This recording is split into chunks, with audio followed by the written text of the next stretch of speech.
Well, hey, everyone. Hey, Grayson, good to see you, buddy. Just been a busy day. Not always on the good things, but we're learning. We're learning stuff and expanding the horizons, right? Expanding the horizons. Hey, Vincent, good to see you. We'll probably get some more people here in a minute. That Charlie was normally live tonight, but Charlie is not live this evening. He is at a concert tonight, so he said he wouldn't be live. So try to fill in, see if anybody wants to chat bees tonight. And it was a crazy day. So learned a lot of stuff today. Don't know exactly how it happened, but it did happen. And so we'll talk about that. Hey, Michael. And figured out, it's bad on one side of things, but it's good on the other. So I was you could probably tell by my tone in that video, I was upset that I didn't get any graphs to take. So after some research, it turns out, guys, there was a queen walking around in there that I don't know what time it could have been, because obviously the 2 cells I had in my incubator had been in there since last Friday. So they've been in there a week, right? And so at that point, they made queen cells. Then I grafted on Sunday and I made sure there was no queen cells left in there. Yeah, I made sure there was no queen cells left in the colony, best I could see. So either one had hatched out just prior to me getting these cells out, or she killed these cells and they hadn't torn them down yet, or I dislodged them when I put them in the incubator, or something. But the reason these grafts didn't take was very obviously because there was a queen in there. And let me see. I've got a photo of her in a cage. And let's see here. I caged her, and there she was. So we got her out, and she is in a new home. So, I felt kind of, like I said, a little dejected. And I talked to, Amir. Amir's going to help me out. And everyone's been really helpful as far as... No, Charlie's at a concert, bud. So there was a couple things. I'm number 9, man. This is no life chat. Yep. Charlie even went to a concert tonight. But hey, I want to say thank you to someone. Don Bearden. Don Bearden, out of the goodness of his heart, was watching a video the other day that I was doing about my leather gloves getting stiff and hard to pick things up in my gloves. So he sent me this, and he swears by it. So I'm going to share it with you guys. I just put some on my gloves earlier today, and they do seem to be softer now. It's called Bic 4 leather conditioner. He sent it to me off of Amazon. he swears by it. He says he uses it on all his leather stuff and on his like gun holsters and stuff too. So that's that. Let me see.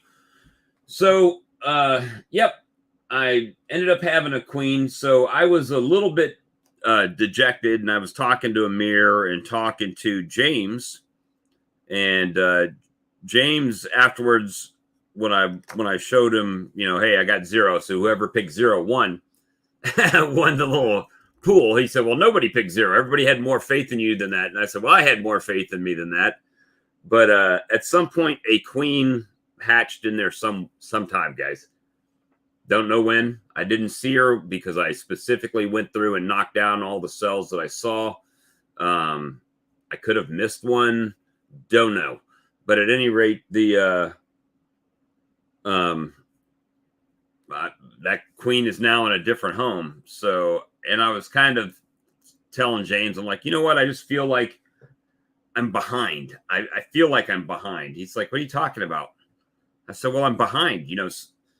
In a couple weeks, people are expecting nukes. People are expecting queens. People are, all this stuff. And he says, Bob, you've already grown your apiary 30%. You came out a winner with 18, and you're sitting at, well, technically 17 because the one got moved to my mentor. So 17, and you're sitting at 24. So you've already grew like 25%. So I had to give him props on that, but it just doesn't feel like it. Am I making splits? Yes. Am I, do I have queens and swarms and stuff that are helping me grow my apiary? Yes. However, one of my goals was to be grafting my own queens, and I have not been successful doing that yet. But we're going to, continue to turn the franchise around and work on it. It's just a matter of time. I'll get it, guys. I'll get it. It takes time. It's not terribly hard. Like I said, the hardest part for me is getting the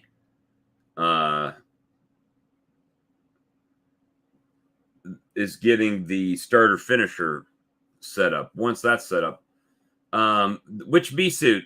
The little half one, the little half shirt and veil. That was from Saracel. They sent me that. It's a I don't know if you can find it in the States or you have to order it from them or not. Just sitting here waiting for a better live chat to start. Well, hey, maybe I need to send out some invites. I apologize. I'm slacking. There'll probably be a better one that comes along, though, Paul.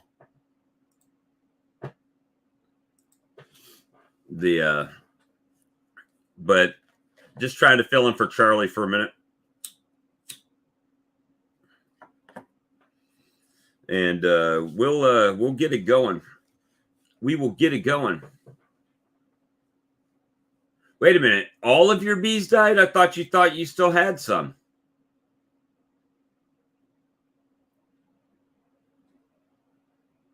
I thought you still had some, DC. Yeah, there was no queen in there when I started. I was really sure of that. They were making queen cells. If there was a virgin in there, she would have destroyed the queen cells, I think. Yeah, I went on last night for a few minutes. Charlie was unavailable this evening. That queen may have had time to even be mated. The one that I caught out of there, because when I caught her, she couldn't fly. She could hop and fly a little bit, but she would have to land. So she was starting to get bigger. She's marked in another colony now. So hopefully she does good things in life. That's all I can say about that. Matter of fact, I sent the picture to James, and the caption on it was "You bitch." I've never been so unhappy to get a queen. to get a queen, man. I tell you, I liked having a queen, but I didn't like the fact that where it was, right? It was in the wrong spot. So no, you'll hopefully it warms up for you.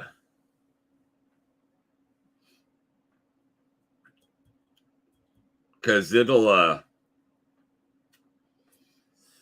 hopefully help, you know. I've got stuff too. So I was telling James, I feel like I'm behind. He's like, look, just chill. Your flow hadn't even started yet. And you'll be all right. You're growing. Just focus on growing. And it'll happen. So that's what we're working on. Hey, Jason.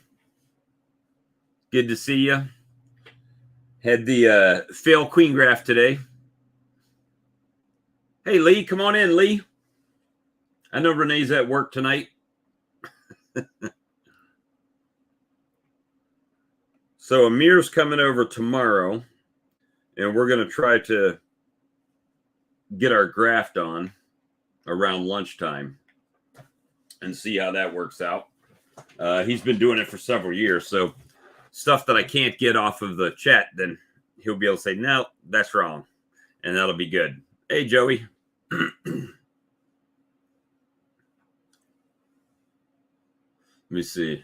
Oh, she's off tonight. Okay.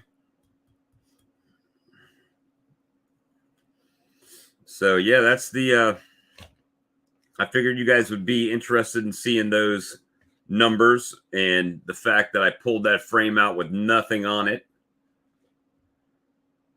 Are you working again tomorrow, Lee? Secondhand bees. They're all secondhand bees, man. All secondhand bees. And, you know, it is what it is, man. You just got to get them. Got to get them.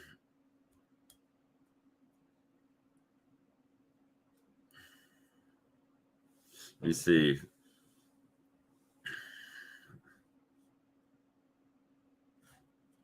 Paul, you need to get some of these glasses.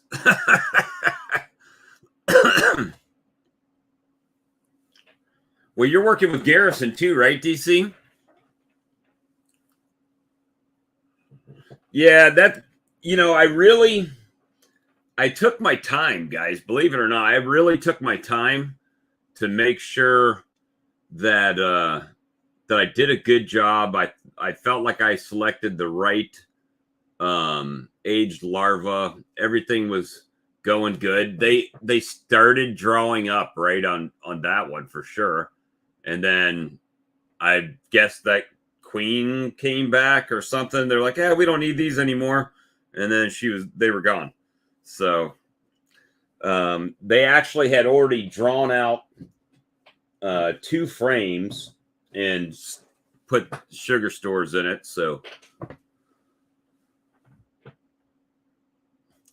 yeah, it was kind of cold today, DC. So they were kind of jammed down in there.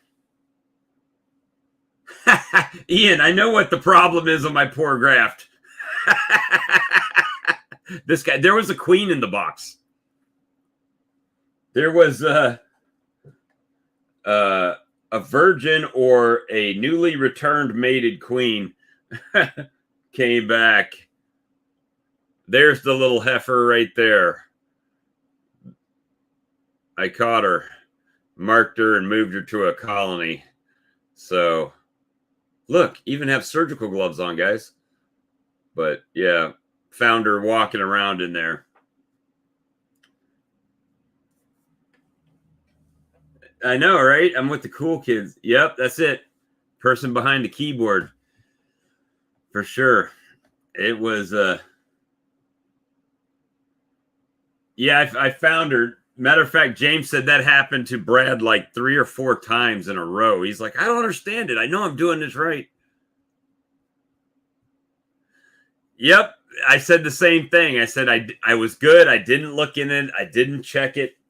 But had I checked it on Wednesday, I could have probably regrafted, but it is what it is. You know, we're gonna just keep it rolling. I just it's a little frustrating. I mean, not gonna lie to you, but hey, you know, this other cells that I had in there, they were full of royal jelly, and you know, they did a good job jamming that full. So, you know, I felt like I did some things right, but didn't catch the queen. I mean, the bees were so thick on the frame, it was even hard to see the queen running around in there. And yep, I did get one queen out of it. Of course, she killed the chance at 22, but that queen is in a 2-frame mating nuke, one of the ones that the cells or that she didn't take last time. Hey, Ian, in this one, the grafted one, they cleaned all the larvae and everything out of it. They cleaned it all out. So she may have even been walking around in there before I put this graft in there, or came back right after. Because they cleaned everything out, all the jelly, everything cleaned out of them. And they had these beautiful pieces of wax were on here like this. So yeah, it was like this. But it's all good. I think we'll get it. It's just a little frustrating, but hey, now we know, right? Now we know. No, that queen was marked and released in a 2-frame mating nuke. So I'll give her a few days. They took to her. I mean, they didn't ball her that I saw, because they had no options, right? They've been a week without a queen. Oh my gosh. Oh my gosh. Couldn't have you out here alone, buddy. We're like the violinists on the Titanic. We just keep playing as the ship's going down. I just got back in town and was out of town for the past couple of days. And like I said, I saw you were on last night after the fact, and I saw you put your queen video on there and opened up the cell and saw a larva in there, but had to destroy that one. I'm kind of in the same boat to where I'm looking at probably trying to graft some of my own queens this year. So I'm watching you to see the mistakes that you make, and then I don't have to make those same mistakes, right, buddy? Thanks, appreciate that. That's what the whole thing's about, you know. But the funny thing is, people will tell you'll see them in the chat, and like, you know, hey, make sure you do this, make sure you do that, make sure you do this, and it was and you try to remember everything, but then you get to the yard and it's like, I'm not gonna lie to you, I get the frame out, I get the cell, I come inside, I'm sitting at my desk, and I'm focused on doing that, and I kind of try to keep everything out of it, but it was a little bit, you know. I went through that colony after the first graft. When I pulled the first 2 cells, there's a reason why I pull them on Friday and graft on Sunday. That gives me a couple days there to maybe add some more brood, shake some more bees, you know, that kind of stuff, and get it ready. And I went through on Friday after I pulled those other 2 and checked. There was some queen cells, which I said on the video, and I knocked them down, shook the bees off. I didn't see any more queen cells, but lo and behold, today I go and pull my frame of grafts, or lack thereof grafts, you know, no cells on it. And James says, well, what do you think you did wrong? I don't know. There's nothing to go by. There's nothing there's no grafts or anything in the cell. So it was like, I really can't say that it was too old larva or what. But then he said, you know what? Go back through and check your frames, because Brad last year had 3 or 4 grafts in a row where he was getting the same thing. He's like, I don't understand it. I know everything's set up right, but I'm not getting any queens. And he had a queen walking around in the box, a virgin. But I didn't see any eggs and no larva, none of that. But it may be that time between when she flew out to get mated and, you know, when she comes back before she starts laying. Or I could go out there tomorrow and there could be, you know, some larvae. So I saw Ian's question earlier about how many cells had jelly in them. So you grafted the original larva. Okay, so these two cells. And then they came and cleaned them all out based upon that last cell frame that you just showed. Yeah, so these two cells were from the first graft. They didn't hatch, right? They were in the incubator. But my graft frame, they cleaned it all out. No larva, no nothing in it. No royal jelly. So what does that tell you? The queen was in the box when I put this in it. You got it. Yeah, they cleaned them back out going, hey, we don't need to make any, right? Yeah, and look who we got. Philip Morse, ladies and gentlemen. There he comes. Come on board. Me on. Come on board, buddy. I'm out at the farm, so I'm trying to upload a video. It's been going for an hour. Yeah.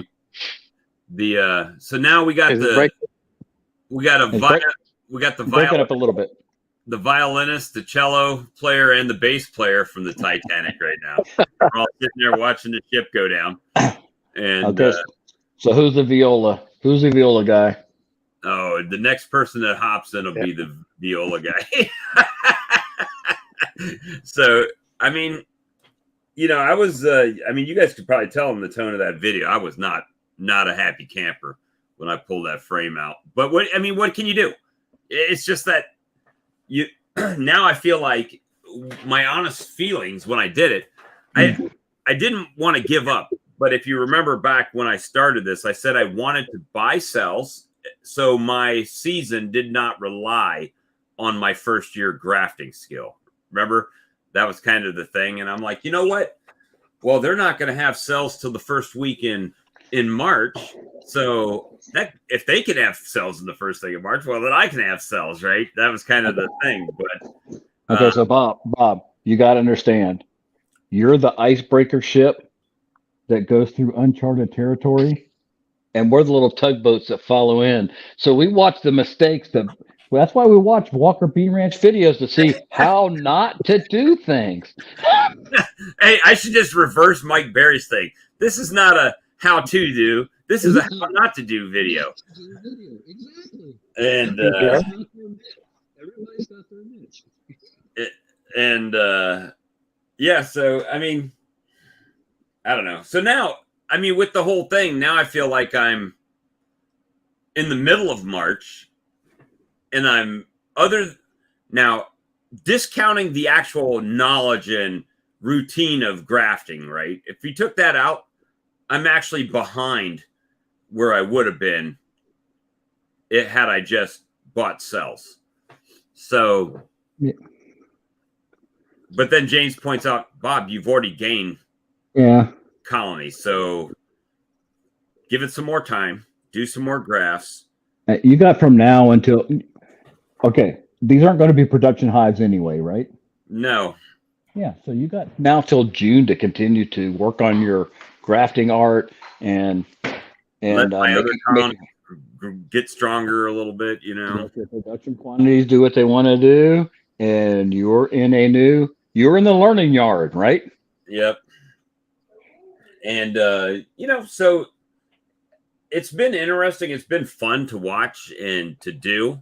So I'm definitely going to continue. I mean, Amir's coming over tomorrow to point out what I'm doing wrong, if I'm doing anything wrong with my actual grafting technique. He's been grafting for 4 or 5 years now, so that'll be a help. And, we're just going to do what we do and try to make it work, because I would have grafted on Sunday, because that's the day that I've been doing that works with my schedule. But it's supposed to rain here Sunday and be a little bit colder. So tomorrow's supposed to be nice. So we're going to graft tomorrow. and just be one day off a schedule. So well, I'd split 3 frames, frame of brood, frame of open brood, frame of cap brood, and a frame of food, along with and pulled that over into the horizontal hive, my Ricky Rourke horizontal hive that I got. So I christened it or whatever last weekend. I'm anxious to open that up and see where we stand today. Have they made their own queen? If not, I'm going to take some bees from my other ones because they're building up very quickly. And I'm going to probably try to make a couple cell builder areas.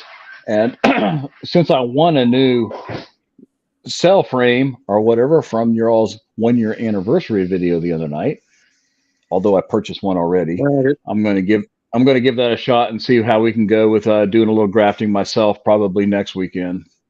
So yeah, I mean, it's going to be fun. I mean, you'll like it. I mean, it's just one of those things to where it's kind of like James said, it's like a kid on Christmas Day, right? You do it. Now it's like, now you can't touch it till Christmas Day, right? You can't, the package is under the tree, but you can't look at it. And that's hard for you to leave something alone like that, isn't it? I did perfect. Everything was perfect. And I got worse results the second time than the first time because I missed a key point. The queen. So Bob, can you hear me, or is it still broken? You're going in and out a little bit. Okay. I was going to say the Bruce's Bees interview with Corey Stevens. He got 7 out of like 54 first time, and now look at what he's doing. So that kind of takes all our excuses away. Yeah, I'm not going to give up. It's just, I've got people like Amir and other people that sell queen cells, right? That have been grafting. So you can pretty much bank their good cells, right? But the hard-headed part of me is the whole reason I'm doing this is so I'm not doing that, right? I'm not buying cells. Now, it's nothing against their cells, but it's about being sustainable for myself and being able to grow. So it's we're gonna keep at it, man. We're gonna keep plugging and try to make it happen. And what I get this year is what I get. It's product of whatever I've learned and whatever skill. But I think the two that didn't hatch, those are probably me knocking the larva loose. I don't know.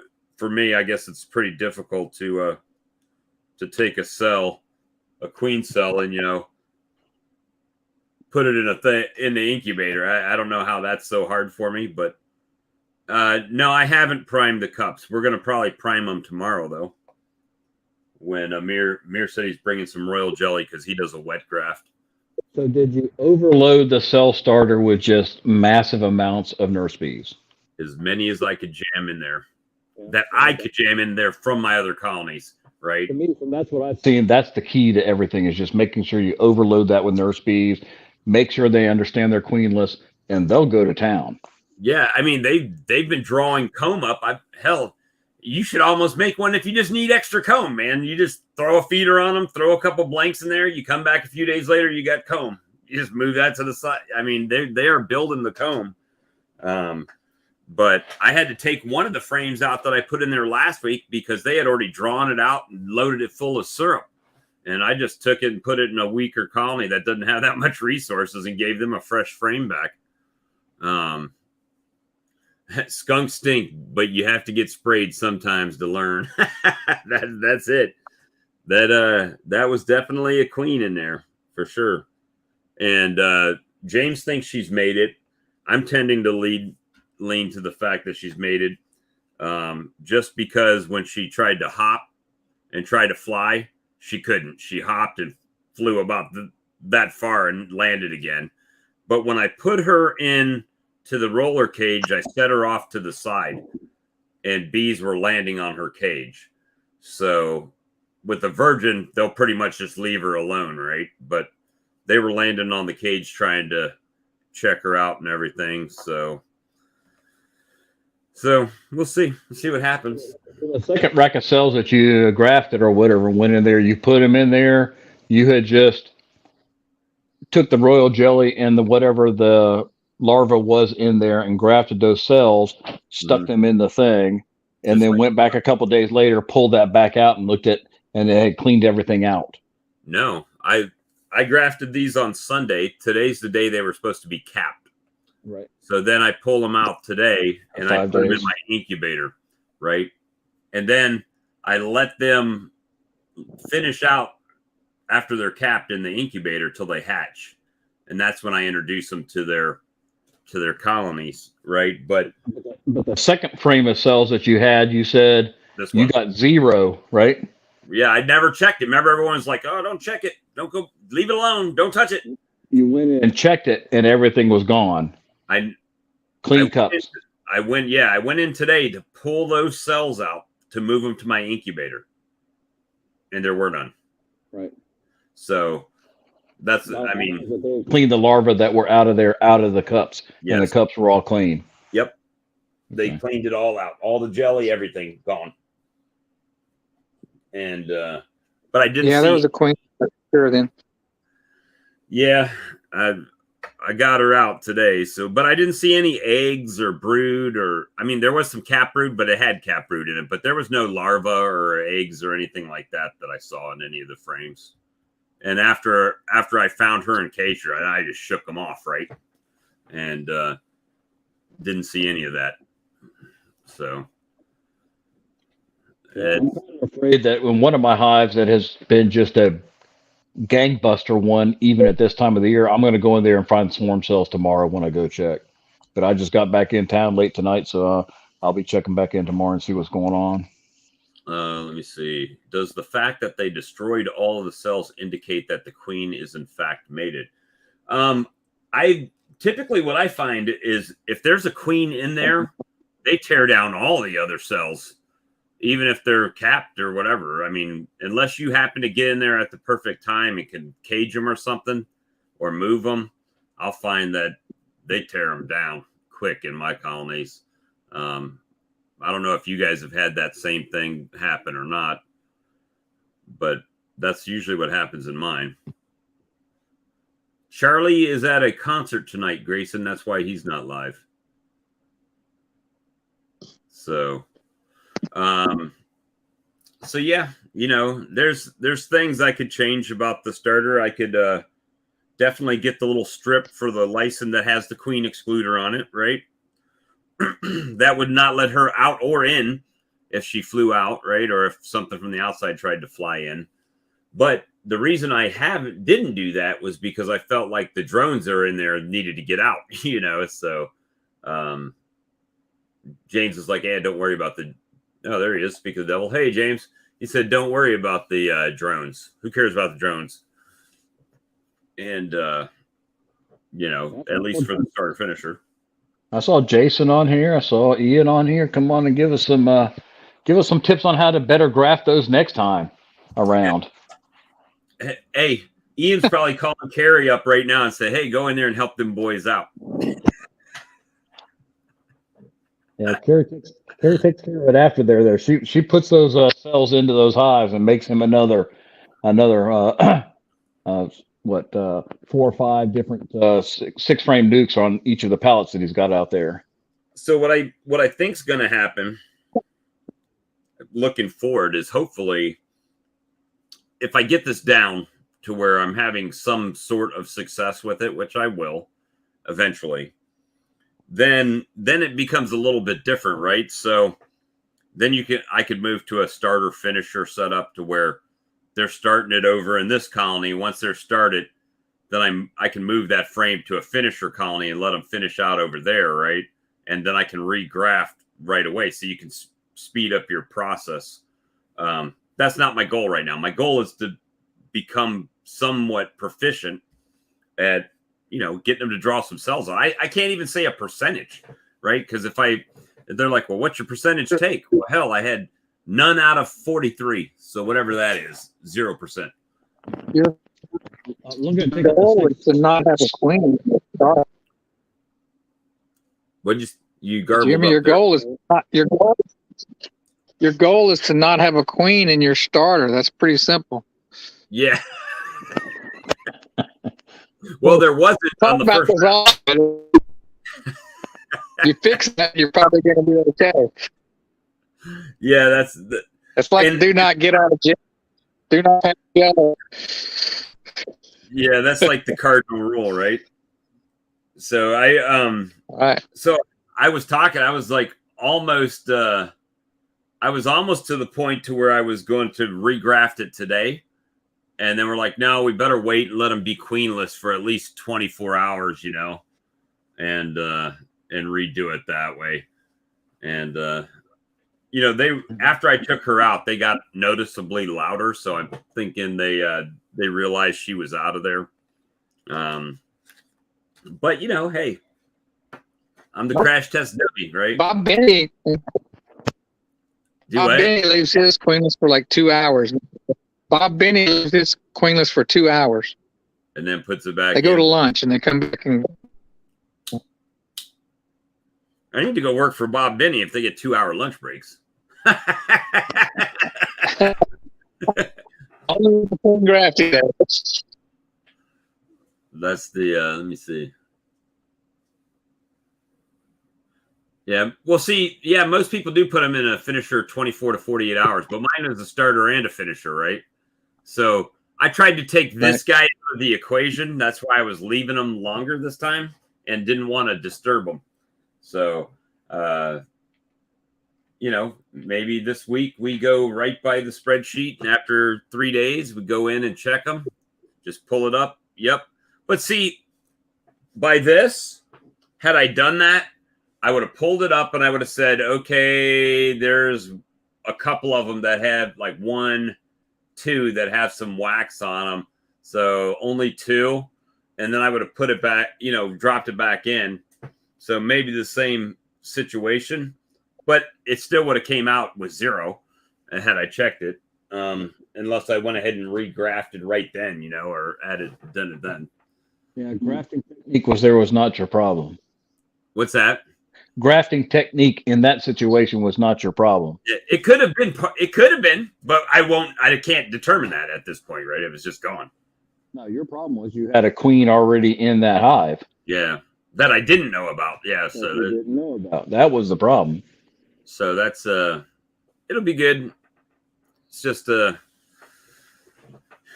live and learn situation. But yeah, I was not. I was not. That was a pretty good looking cell, when it was a cell. That's not a bad. Okay, Bob. Cell. We got to do this scientifically. You got to redo this, and you got to put the virgin queen in one set and no virgin queen in the other, and then you'll know how good your grafting was. Well, hopefully, it can't get worse, right? So with 0, can it get worse than 0? I don't think so.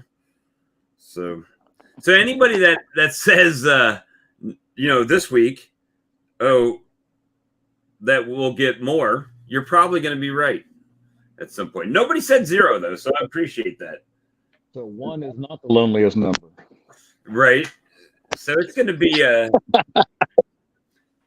this week will be the I think, knock on wood. I keep saying it every week. Well, this week will be better, right? But it wasn't better. But hopefully everything's straightened out now.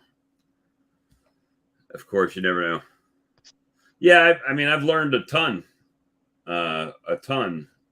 Doesn't make it an easier pill to swallow, but it's still a pill, right? You gotta take it. Take the hard knocks, the lumps too, right? Like I say, if it's any consolation, look how much you've taught the rest of us too. Yeah, well, this is a community-driven graft situation here. Everything that I've done, not the mistakes. I won't give y'all credit for the mistakes, but the everything has been like, okay, from this chat, right? It's been like, okay, do this, set this up. This is how you do it. And, has it been perfect? No, obviously not. But, we'll get there. We'll get there. James got his tank, his dipping tank in today, or it's finished. He got notified it was finished today. So now he sent me this long list of stuff he still had to do. No, nobody won. I was the biggest winner because I had 0. Isn't like golf, the lowest score wins? So, yeah, nobody picked 0. So this week, I think somebody said 1 or $1 or something. Well, when you graft it, you're putting a little bit of royal jelly in there with the queen, with the larva, right? So, it doesn't take them very long. I mean, they have the whole thing done between Sunday to Friday, so that's like 5 days. The whole cell is done and complete. So, within 24 hours or so, they usually have a good amount of jelly going in there, and so, yeah, I mean, they're the healthiest bees in the yard, man. They had the most food, the most everything. They had everything they needed. And they even had a queen that they didn't ask for. So, I'm trying to answer questions in here or look at them. So, yeah. I'm anxious to see what I've got going on tomorrow. You know, I've got that one that I had trying to build their own queen, and then I'll take the next one next door. And if not, I'll take ones out and build the cell builder in the next side of that horizontal hive, and then come into there and split out of my ones that are booming right now, frame of food, frame of brood, and start dropping some of those queen cells that I develop into there over the next 3 weeks. That's my plan. Let me see. How long does it take the bees to charge a queen cell? The bees built 24 hours or so. I mean, the timeline doesn't really change. The egg hatches on day 3, right? So day 4 is when you're supposed to try to graft that larva. Yeah, so they're probably, if they're halfway, they're probably, what'd you guys say? 3 days, maybe 2-3 days.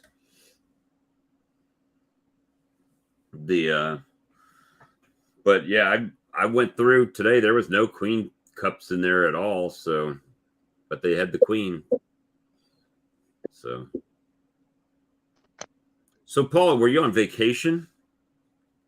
No, my wife's uncle passed away, so I had to make a trip over the past few days and was out of town. Well, I'm sorry to hear that. I thought you were doing something fun. That's no fun. That's okay. Got to visit a bunch of family you don't see very often, though. Well, then you got to flip and think there's a reason why you don't see those friends. Funerals and weddings, right? That's when I wear a tie and a suit, and that's about it, you know. Yep. I know how that goes. Let me see. Mark, you at work tonight? It's let me see. Run 10 through next time, Ian says. I think I would have had. I really feel like I would have had some good acceptance, but that might have been my wishful thinking, you know. We'll see. But hey, you know, caught a couple swarms this week. Got that straightened out a little bit. There's still Saturday again tomorrow. What's that? Lee said he's working on Saturday again tomorrow. Yeah, that's what he said he is. He's making all that cash out there. They're going to buy more toys. Mm-hmm. He already started ordering them. 6 days a week. Oh, Mark's sitting in his easy chair. Hey, I don't blame you on that. I just after last night, Charlie said he was going to the concert. I was like, you know what? Let's go live. We'll go live for a little while, see how it goes. And Chuck wasn't here, you'd be on for sure. You can't, like I said, no dead air for you. The only thing is, you're not eating a bag of popcorn there, so you're not really taking his place. Yeah, we need James to come on with his onesie and his bowl of popcorn there. And let me see. Cayman's in North Carolina for the North Carolina Bee Convention there. And So is Mark Andrews is up there, and they're like a hour and 45. I was thinking about going there tomorrow, but then the grafting happened, so now it's I got to get the graft underway again. So otherwise, they have some stuff on sale I might have been able to pick up at a discount. So not terrible. Let me see. So what did you feed those cell starters? What do you mean? Did you put lots of nurse bees in them and start feeding them well before you put your grafting cell in there? Or Yes. How long between when you started building that cell starter did you actually put that in there? I attempted to go as best I could by James's queen rearing. Hey, there's Tim. James's queen rearing calendar. So it says on his calendar, where's it at? Nope, that's mating nukes.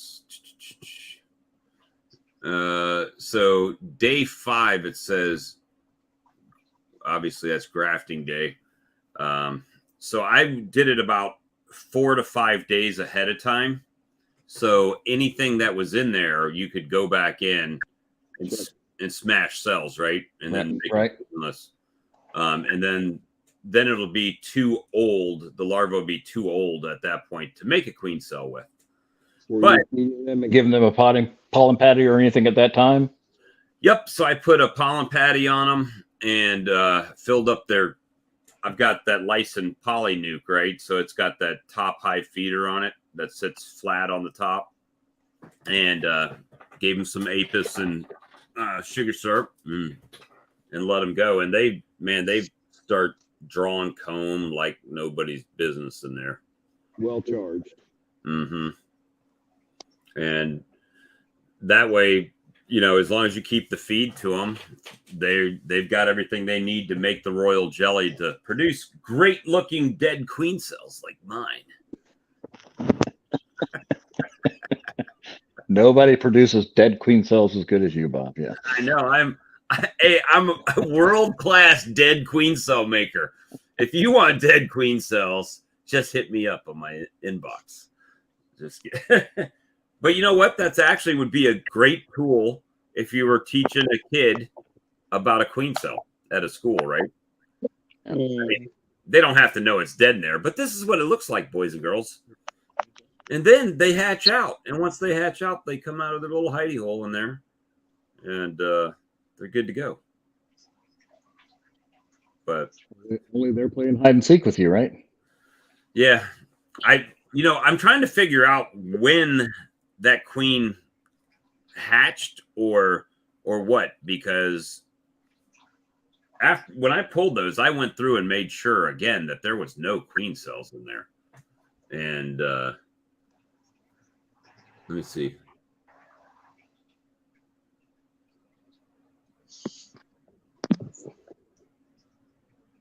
So you put honey in the bottom of the cell and graft directly into the honey? What? That's what he said. He says, I use a strong 6-frame nuke and make it queenless. Put a dot of honey in the bottom of the cell and graft directly into it. And I usually get 13 to 14 out of 16.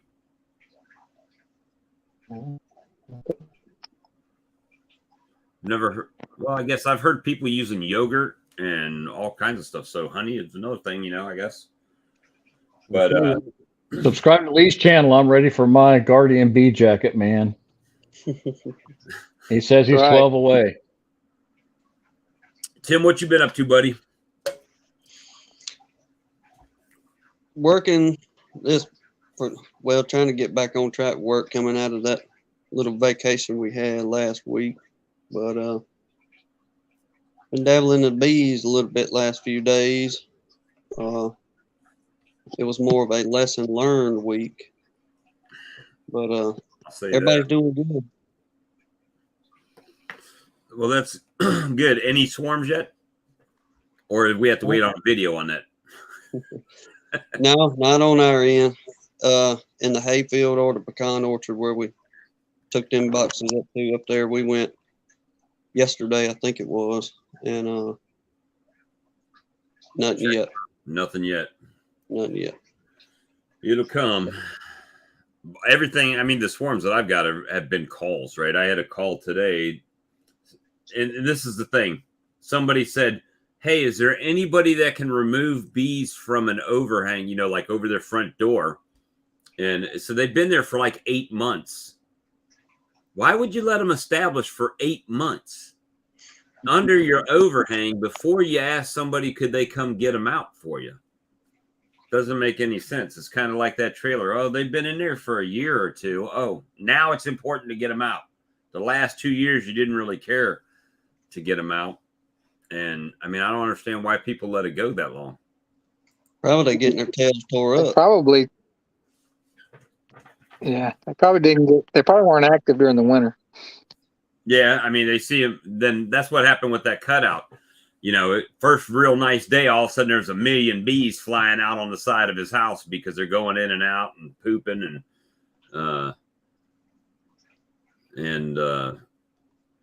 you know, so that's the all of a sudden it's like, crap, I got a bunch of bees, and they want you to come out and try to take care of them. We wait. I mean, there's swarms all around us, but we haven't had anything here at the house yet or up there. I had a buddy of mine that's gotten on 2 already, but he's only 4 miles south of us, so It's just coming. waiting. It's coming.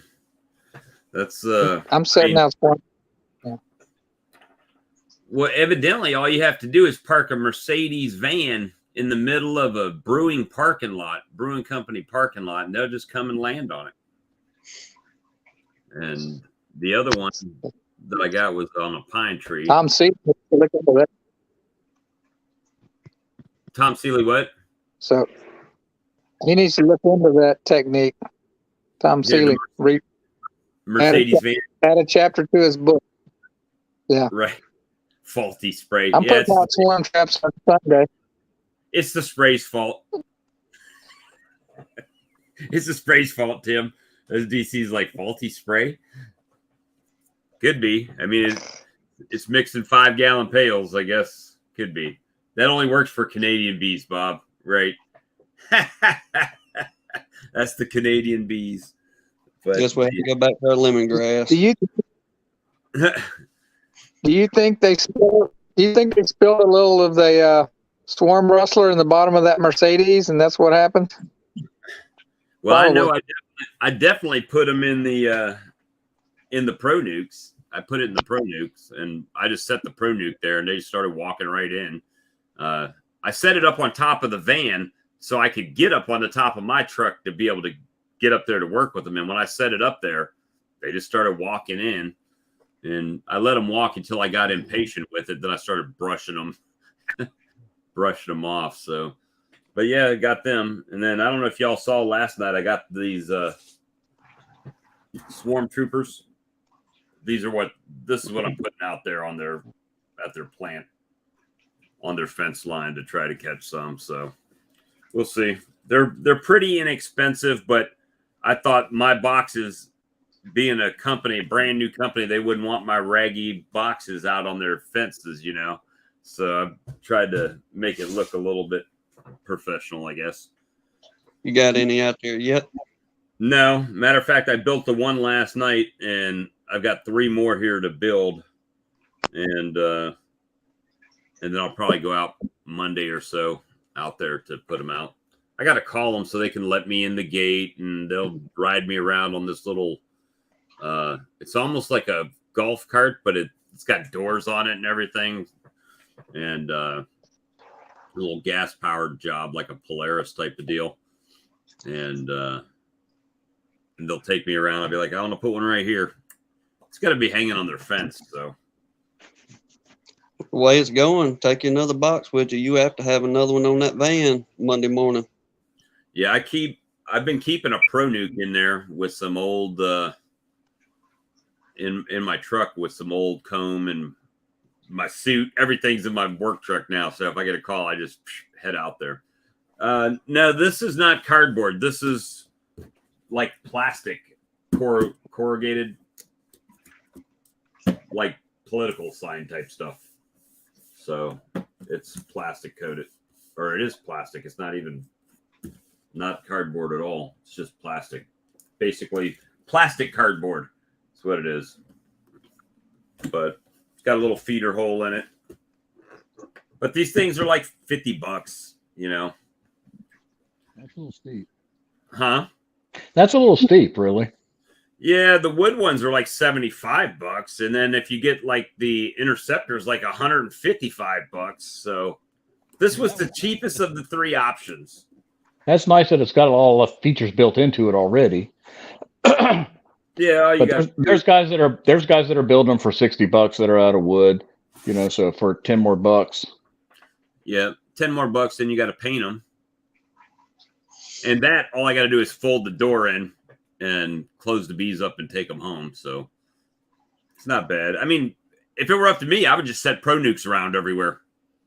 Right now, I'm trying to do some homegrown rather than catching. It's what my itinerary is right now. Well, I don't advertise that I do that. That's just people that know that I keep bees will message me, "Hey, I've got bees," and then I come and get them. It's not like traps at the side of my property or whatever, but I'm just trying to catch my own swarms. Oh, yeah. Let me see. I'm tired of donating to Lee. You know, he's across the river from me. I don't want to donate to Lee across the river. Yeah, he's probably he bought 8 nukes last year, right? So if you caught any swarms, you might have got about 4 of them. He wouldn't know because he didn't go work his bees anymore. Well, I lost about 4, probably 3 swarms out of 4 hives or whatever last year, and they may have flown over to him. All mine were late season swarms, smaller ones. So it's I didn't have any early. I won't have any early swarms this year unless something crazy happens because I've robbed them and moved bees and stuff like that. And my beekeeping tricks right now are trying to hang on to your own bees, much less try to catch somebody else's. Well, that's what I say. If they call me and they're like, "Hey, we got them on this van or in this bush," I'll go get them because that's freebies right there, right? You're just going to knock them in a box. Yeah, our state has a call list, but I'm not on it. I mean, I've got 3,000 Facebook friends that know that I do bees and honey and everything. And, I've been on the news twice here. So people are familiar with the fact that I'm over here. And I just do what? I just said, "Hey, Brad." Brad's on here. Brad, he was on last night. Came on last night for a minute with James. And 6-day work week isn't helping with the bees for sure. For sure. So we need to get you back in your bees, Lee. Hashtag Lee50. Well, from what I saw, all he does is sting a bunch of innocent ladies or whatever with his bees. Yeah. He just assaults his visitors with bees. He's a bee visitor assaulter. Yeah, there you go. A bee visitor assaulter. That's funny. A BVA.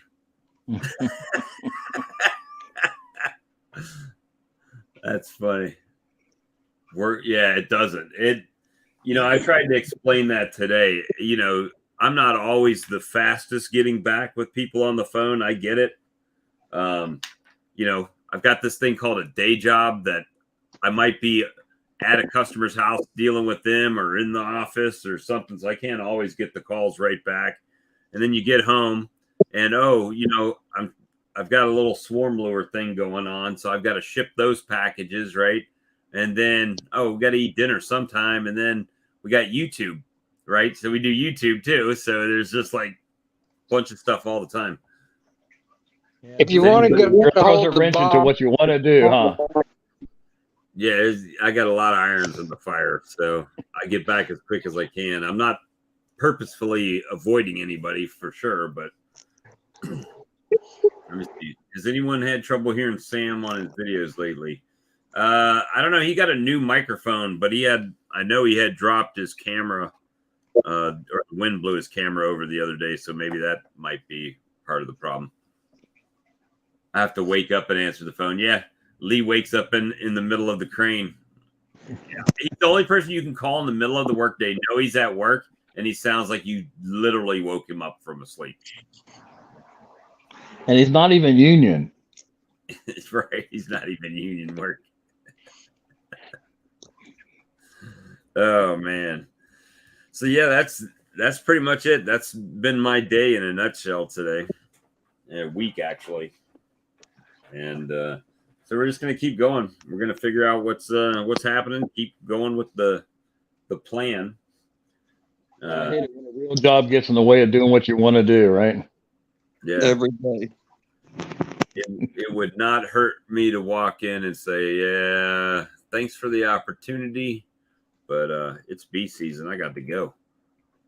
Well, bees may be paying Ian's mortgage, but a lot of the rest of us is not paying their mortgage. That's what I got to say.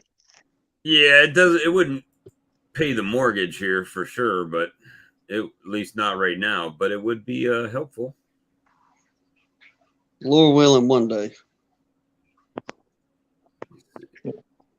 One day it will. Working towards that.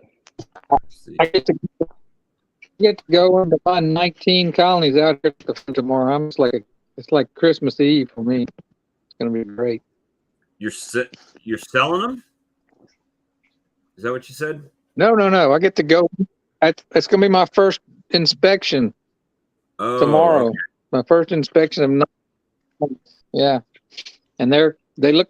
I went out there and lifted them up, and the ones that were really light 3 weeks ago are heavy. They're on some kind of flow. I'm probably adding boxes tomorrow. Now you're north of Dallas, Phil? Well, my home yard is north of Dallas, but where I am now is 80 miles south. It's south of Corsicana. Okay. The There's Mr. Mark. How It's y'all real doing? bad phone service is why. man, we didn't mean to get you Hey, Mark. chair, man. Hey, Philip. What's in the What, Bob? Yeah. We didn't mean to get you out your easy chair. I wasn't nothing on TV except Survivor, and I don't care nothing about that. Well, man, we got higher ratings than Survivor in Mark Miller's eyes. There you go.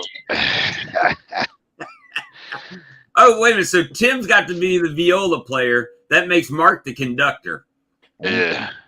On the we equated ourselves to the band on the Titanic. You know, while the ship's still sinking, we're still here singing. Yeah. That's got to be a tumultuous noise here. I'll tell you what. Let me see. They're talking about cranes. That's the. So what you got going on, Mark? I'm thinking about a project. I'll show you.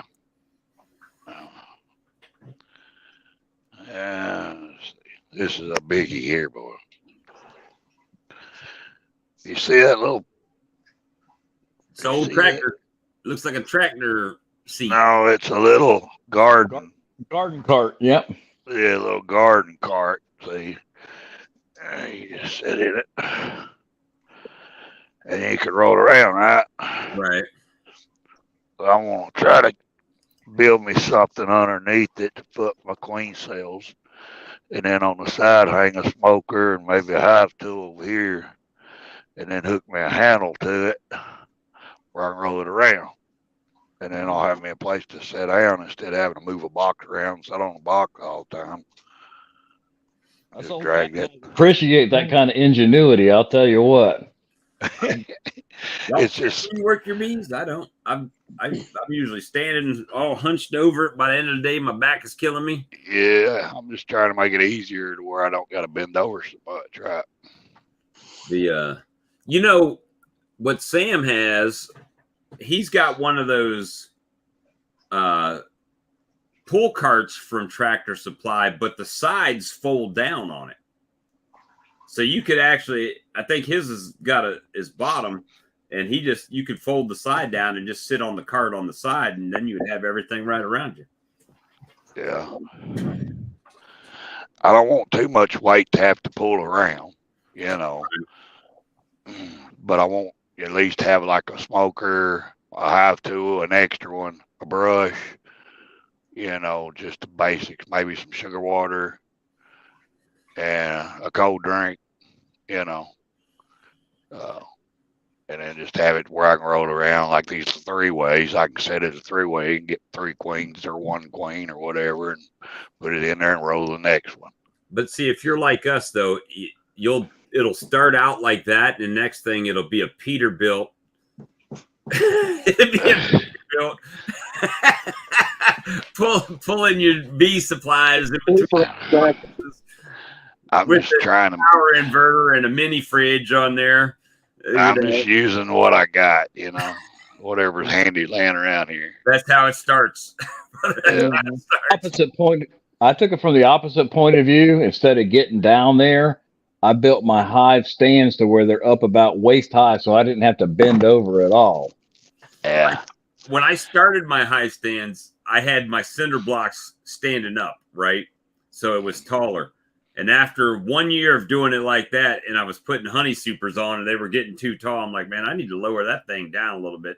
So the next year I was able to make twice as many stands by laying cinder blocks down and putting the wood on top of them as compared to having them standing up, right? Because you only need 2 to do it when they're laying down, and you need 4 of them when they're standing up. So that wasn't a problem when I had 5 deeps tall last year, and I had to get a 6-foot step ladder to get that last honey super off the top that weighed, probably 60, 70, 80 pounds or whatever it was. The top one seems like it's the heaviest one.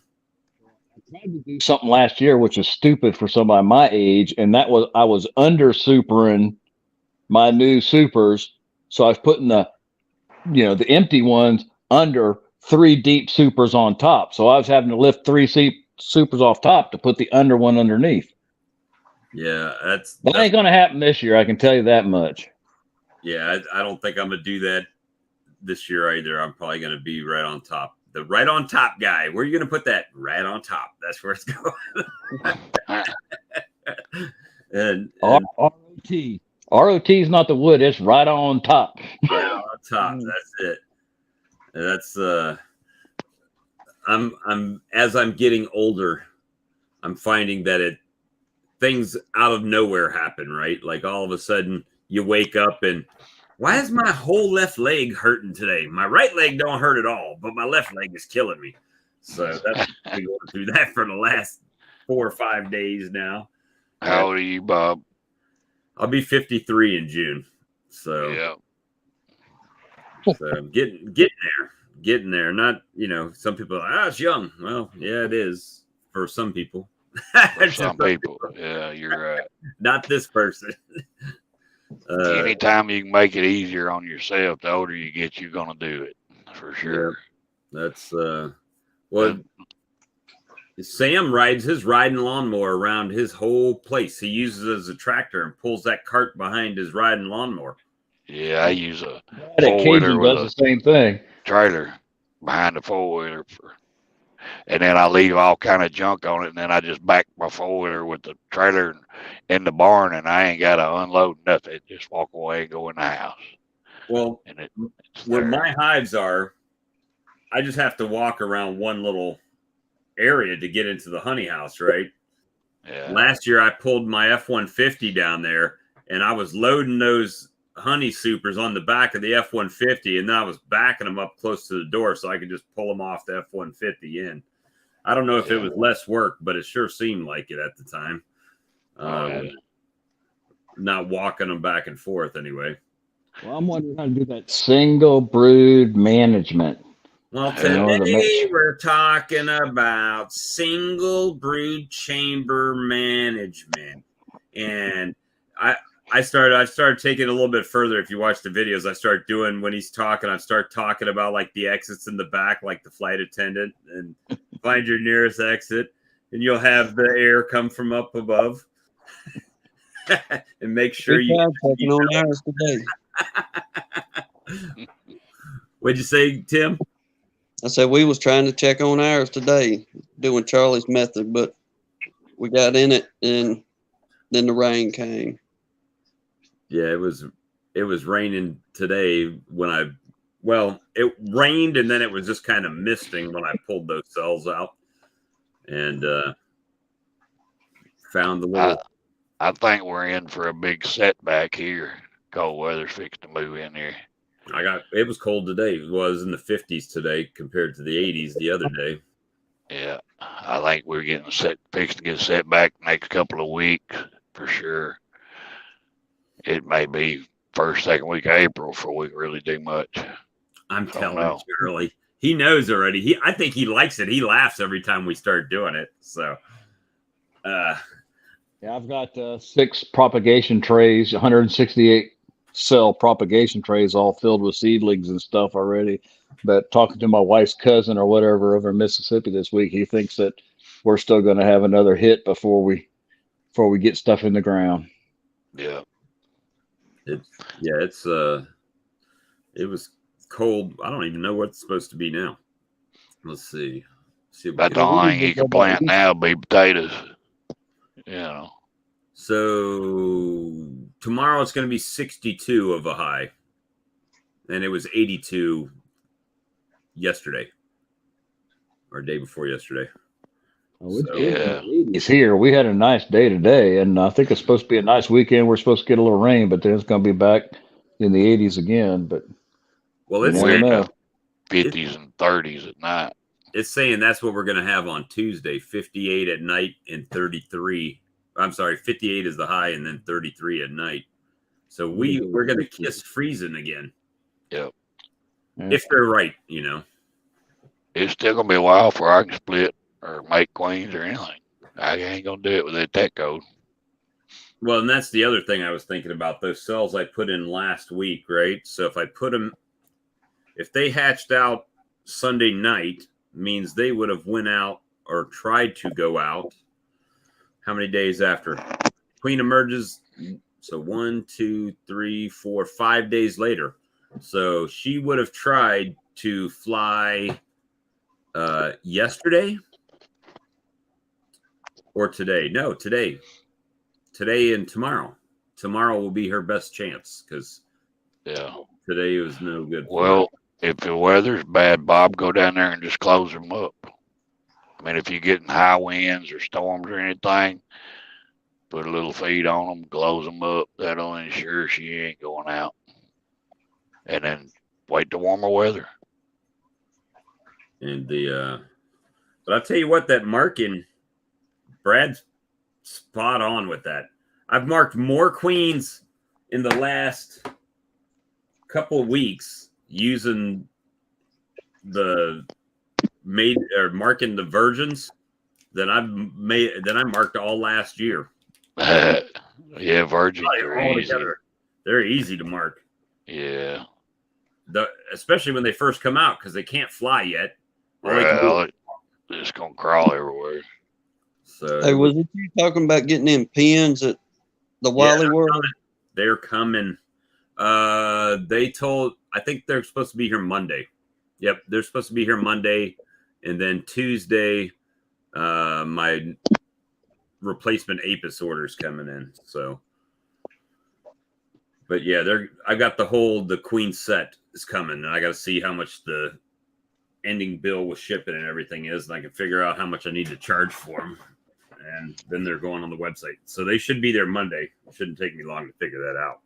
What kind of pins are they, Bob?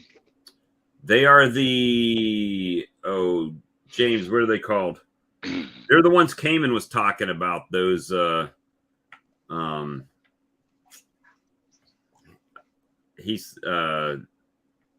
waiting to see if he types it in there. I keep forgetting the name of them, but they're a more fine tip than that's on these, and the marker is not as easy to flood. Well, and it's not as easy for the bees to get off of the queen. So So I ordered those, 2 weeks ago now. They were on back order for a week. Competitive Edge, that's the ones, Competitive Edge. And so I ordered 50 complete queen sets. So it's 50 sets of 5. So 250 pins coming in. What do you mean sets of 5 different? Well, they're 5 queen marking colors. So they have a queen marking set. I just need this year. Well, I'll have time, right, Mark? 1 year at a time, baby. 1 year at a time. But you get a better deal when you buy them all. That's on all of them. Have you seen how much they charge for these things on eBay or Amazon?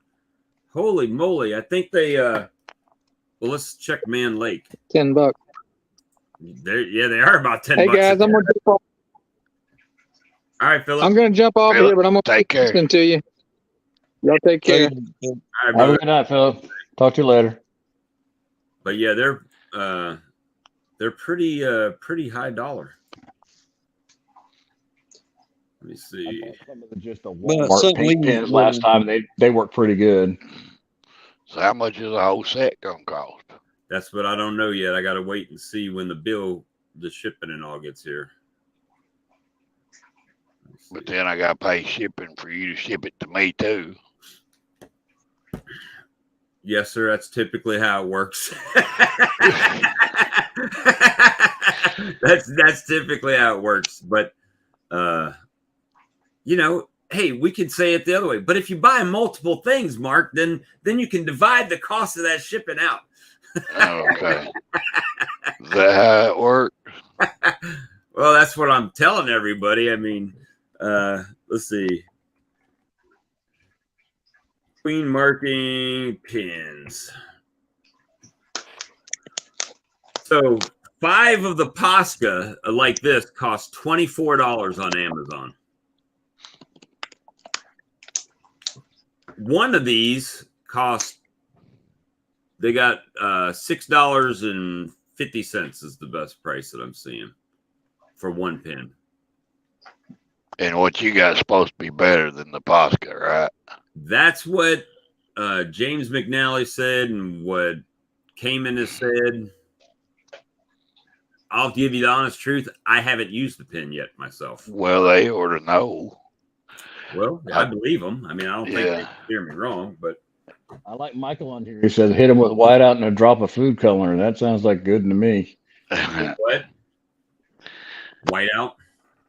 Yeah, so that's the whole thing that it's how long will that dot stay on there, right? We've all marked the queen and then came back and like most of the dot has been chewed off of her or something like that. So supposedly they stay on there longer, but I'm just going by what they say because I haven't experienced it myself. I will be evidently next week. I'll have a set or 50. I like them ones that's got a disc on their head and got a number on that disc. You got to glue it to her though, don't you? Yeah, they Glue, super yeah. glue them. Yeah. Bob Benny uses them too. So Well, what I found, if you get really messy with the pin and color on their wings and all too, they're really easy to find. just spray paint them. So how much is a set, Bob? You don't know yet? I don't know yet. I'm thinking they're going to be probably in the 16 for all of them, 16 to 19 bucks in that range. Yeah. It'll be cheaper than those Posca pins. Why? Because I can make that happen. Well, don't run out. Save me a set. 'Cause I got to have them. Well, I doubt I'll sell 50 right away. So that's Same here, 'cause that's something we ain't never done. We ain't never marked, but we just had a couple instances back to back to the point of we need to mark the queens well, type situation. I understand. Totally. I was against it. I mean, I was against marking them because I've killed queens. I've had them literally fly off while I'm marking them, right? And so I was like, why am I marking these? Because all I can do is mess it up. I can kill the queen.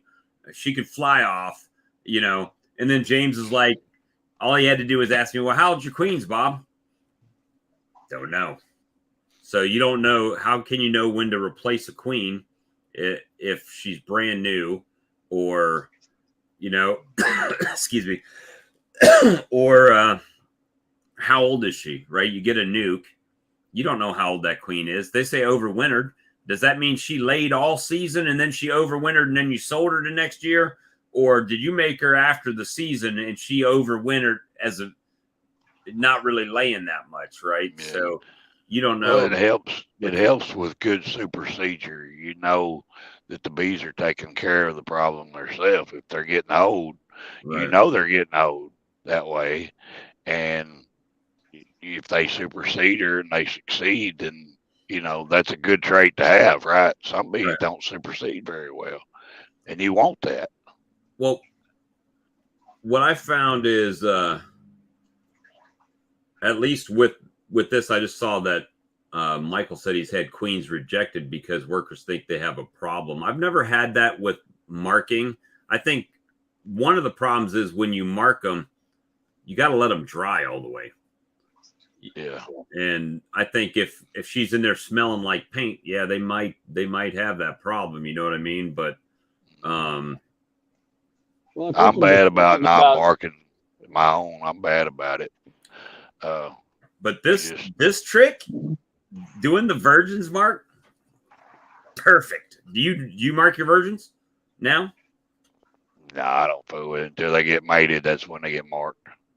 Well, the good thing is, if you do it like you're taking them out, like I have them here on my desk, right? So I just take the cap out. She usually walks right out, and I just grab her in my fingers, hit her with the dot, turn the cage around, let her walk in the cage, put the cap back on, and by the time I carry her outside, she's dry. Well, see, I mean, in my yard, if they're marked, I know they're mated. Right. There's no doubt. Or they're not going to get marked unless they're mated, basically. Now, when you go into the fall, if you got to see, I'm like, the way I tell I got a good queen, I lift up that frame. If it's a slab of brood, I like her. But I've heard some discussion about, when you use that mentality and you go into the fall thinking you got a good queen, by the time you get her into the spring next year, you may have one that is weak and not going to make it through your next season as well as if you had requeened her before. That's what happened to me this year, right? So I got those nukes. When I got those nukes, they were slammed. I'll tell you. Yeah, I'll tell you something here in a minute. Go ahead, Bob. Slammed, and Ricky Rourke came out to the house, and he bought some queens from me last year, and that was 5 boxes, right? Tall as me, 6'2" off the ground, and we're working these bees, and it's slam full of bees. That colony now was reduced down over the winter to a 2-frame nuke, and the queen just kind of barely laying this much bees ever. Petered out. Added more bees, and I mean, you don't know how old she is when you get a nuke. Right. You don't know. Right. I'm bad about not marking mine. I need to mark all of them, when they're mated, but I don't always do it. Well, just do like everybody else. They charge. Mark, were you changing them out after 2 years? Oh yeah, yeah. I was going to tell you, like in the fall, and you have an older queen, right? And you're going to have to replace her, right? So a lot of times I'll look for good supersedure. Okay. So what I'll do is I'll pick her up, I'll find her, and I'll cut an antenna off, and I'll cut a leg off. Okay. And I'll put her right back in. And I'm going to come back in a week to see if they made supersedure cells. Okay. Then I'm going to time that. I'm going to time that out from the day I cut her. Right. And I'm going to figure it up about when they ought to come back and lay. And I'll come back, and if that box is completely laid up, I'm talking about top and bottom, then I know I have a mama and a daughter in there laying. Together, yeah. Because they know they're running out of time. Winter's almost here, and they got to have them winter bees, right? So they've allowed the virgin to get mated and come back without killing that other queen yet. And having both of them laying. Now, once you get that other one gets in there and lays very long, they'll kill that older one. When you can go in there and actually see 2 queens, then they're good superseding bees. Have you had them overwinter that way into the spring with both of them in there still, or not? I hadn't come through winter with both of them yet, but I've went into winter that way. I don't know when they get right over, but that I know is a good way. It's a survival thing, really. You know, Right. It's I don't know anybody else that does that way. but me. So thank you. That's the first one I heard someone doing that to a queen to get them to supersede her. Right. I'm looking for that. I want good supersedure. Right. I'm gonna have to replace her anyway. So why not? Because like I said, at the time right now, if I get into this time in the fall that we had before, and I pull out a plank of brood, I'm like going, I'm taking this lady into the spring. But then I just don't know at what point is she going to peter out. Is it going to be April, May, June, you know? If it's like mine, it'll be November, and then by the time you get to January and February, your colony's shrinking and shrinking and shrinking, and you're expecting them to start bounce back, but they don't. They just don't.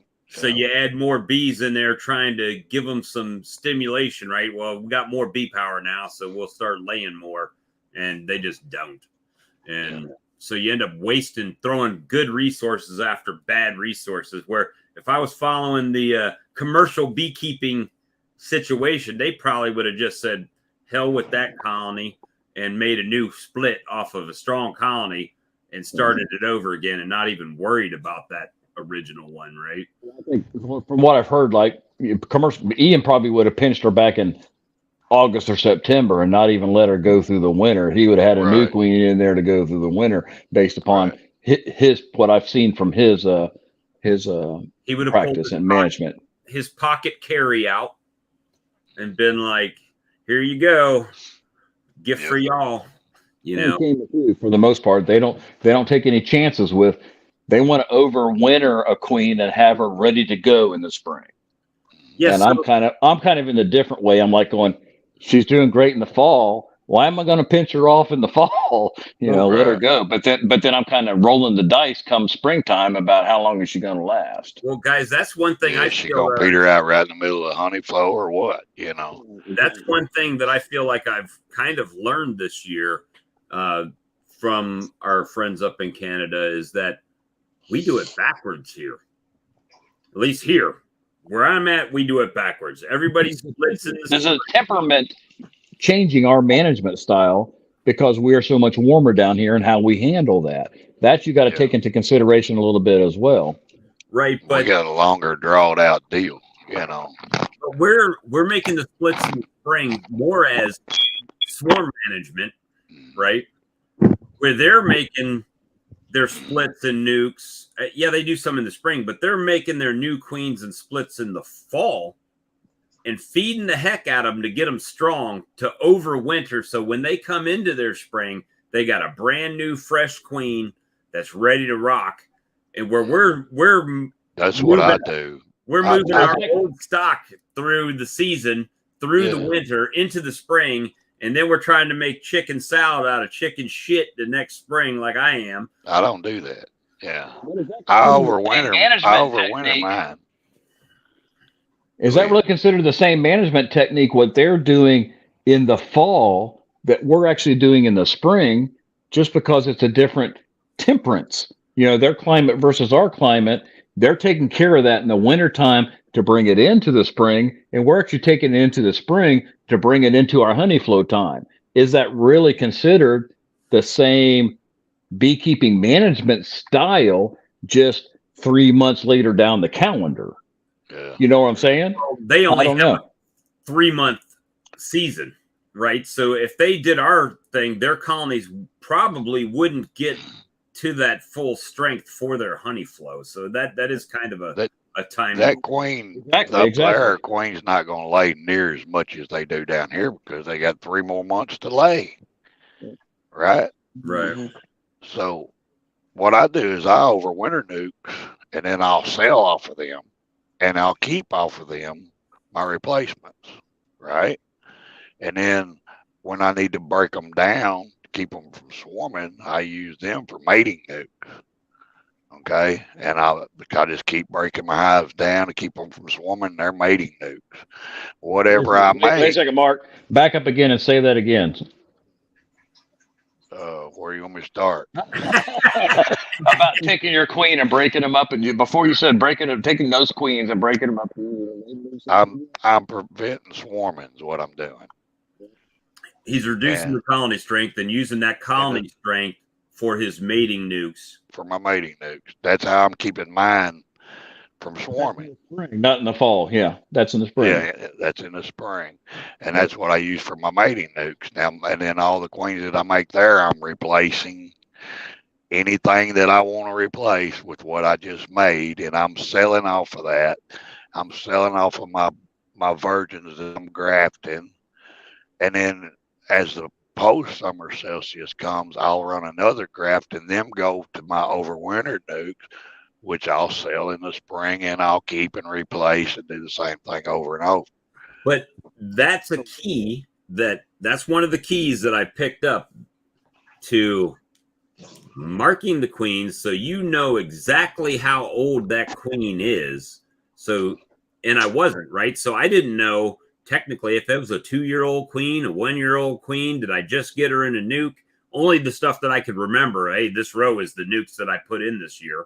You know, so hey, it's got a blue dot or a white dot on it. It's like it's time for those queens to be cycled out of here, and you replace those because you have it tracked and you've got a routine of how you're doing that.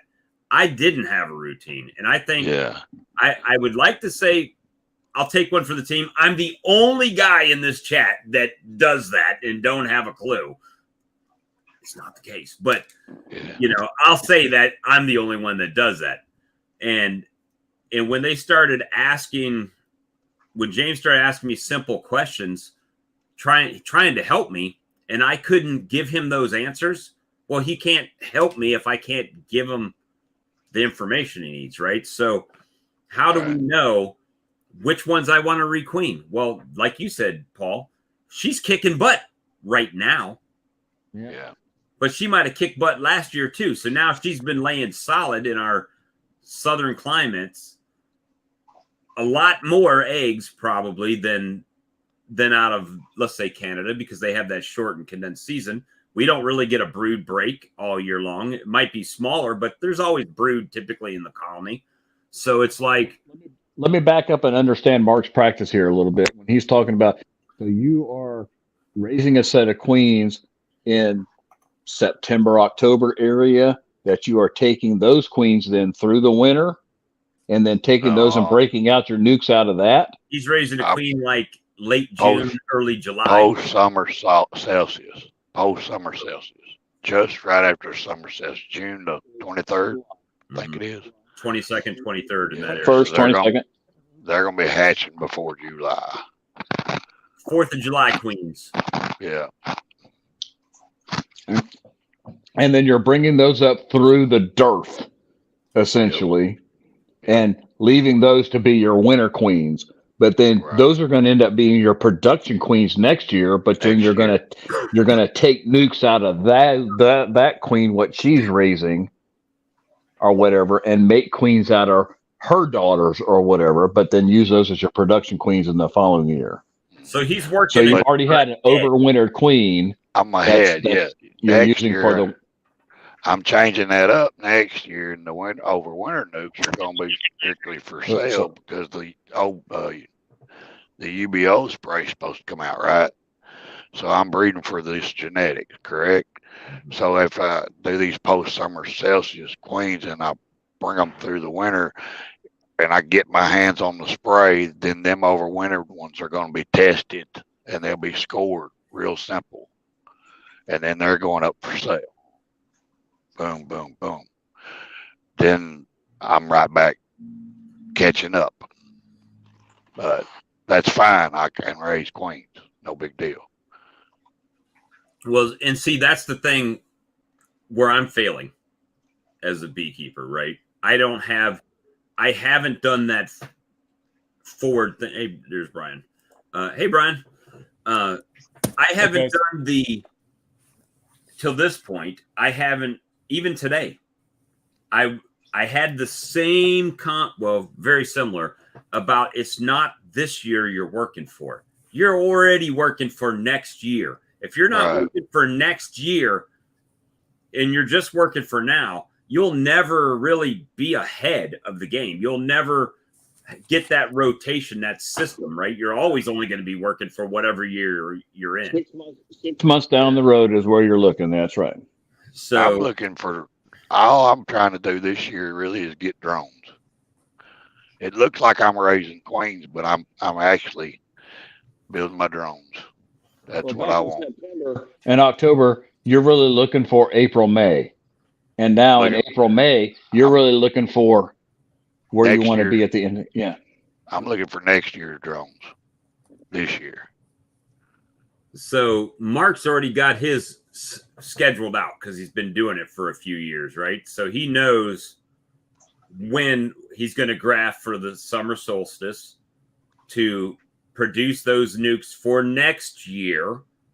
Which for over winter. Most of us haven't done that. Well, that's listen to somebody who's done it before rather than somebody that just killed a bunch of dead queen cells. That's what I'm. Well, hey, it's a poor Bob. It is. Sorry, Bob. I just got to give you a hard time, buddy. It's all good. But the thing is, these are things that I'm starting through my conversations on this live chat to learn that I wasn't doing. And there's not videos out there. There's nobody that I know of that is posting out, I'm doing this now, not for now. I'm doing this for next year, right? I'm grafting now, late season, for not now, but for next harvest and being ahead of the game. Everybody, you got to have a plan. I didn't have a plan. My plan was to go out there and make splits with my bees in the spring, make some honey. So you're growing fall queens now to go over winter to be production queens next year. And then when you come into June, July, you're grabbing the next queens to go over to the next one. You're always 6 months or 8 months behind where you're envisioning being. Yes. That's what I'm gathering. It's a 4-letter word. It's called plan. It's the way I do it. It's kind of like Mike Berry, It's the way I do it. All right, I want to jump in and add my 2 cents here because I was enjoying this. I was enjoying Mark's system, and I wanted to add on to that. I think there are videos out there, Bob. If you look at the Sustainable Apiary with Michael Palmer, he does a great job of talking about keeping young bees in for the future. When I watched Ian Stepler's battery presentation for Hive Life, it was pretty much a consolidation of a lot of things I've learned from him over the past 3 years. So maybe it hasn't been from him condensed into one video like it was really well in that presentation. But when I watched that presentation, I realized how many influences on my system came from him that I had just watched from video to video. Right. So I have a lot of double nukes. I do the 4/4 Michael Palmers. And I start out in the spring by kind of like making mating nukes, like Mark says. So 3 frames and a frame feeder. And I'll roll queens through there a couple of times. And then I'll stack it up when I have my last queen of the season. That's my post-solstice queen. I'll stack it up so it's 4/4 on each side. So that'll overwinter 8. I've got 12 queens in my backyard like that right now that are ready to pop this spring. I'm going to add another box of 4 frames on top of that. I'm going to, probably in about a month from now, pull off that queen in a bunch of brood, leaving that 3-frame nuke core in the beginning of this spring just to start all over again. Yeah, it's another cell starter right there. Yeah. That's right. So last year's cell starter is building this year's cell starter and giving me a queen that's going to rock out in the honey production. So Mark has a little bit of different system, but the idea is similar. You're constantly making queens and and I think that idea of marking is really good. I think it's really helpful to speed up your management. Like when you're in a colony as well, That's one of the first things I do in the spring. If my queens aren't marked, I'll go through and I'll mark everyone. Very first inspection, so I can get that out of the way. Well, see, hey, I'm not arguing with anybody. I'm telling you right now, that's been one of my flaws, right? As a beekeeper, has been that I was only working for the moment. I wasn't really working for further down the road. How many can I get right now? How many queens can I sell right now? How many nukes can I make right now? Right. That's how I've been going. Now, today I got. And I made one of those mistakes I made, Bob, was that first year I was making queens. I was so excited. I was selling them for $40 instead of replacing my old queens that are going to make me hundreds and hundreds of dollars of honey. So don't make that mistake. We had that discussion. Oh my gosh, James, where are you? We had this whole thing today, and he said, Bob, you got a calculator in front of you? I was like, sure. And I popped it up on the thing, and he's like, okay, so I understand you've got some people that want some queens, right? And they're $40 a piece. That's great. He said, but that same queen, you can make a nuke and sell for $200. Yep. So, and if you don't sell the nuke, then you're expanding your apiary that's making you honey. So why are you worried about selling a $40 queen? You should be worried about building your apiary up. And I learned that lesson the hard way too.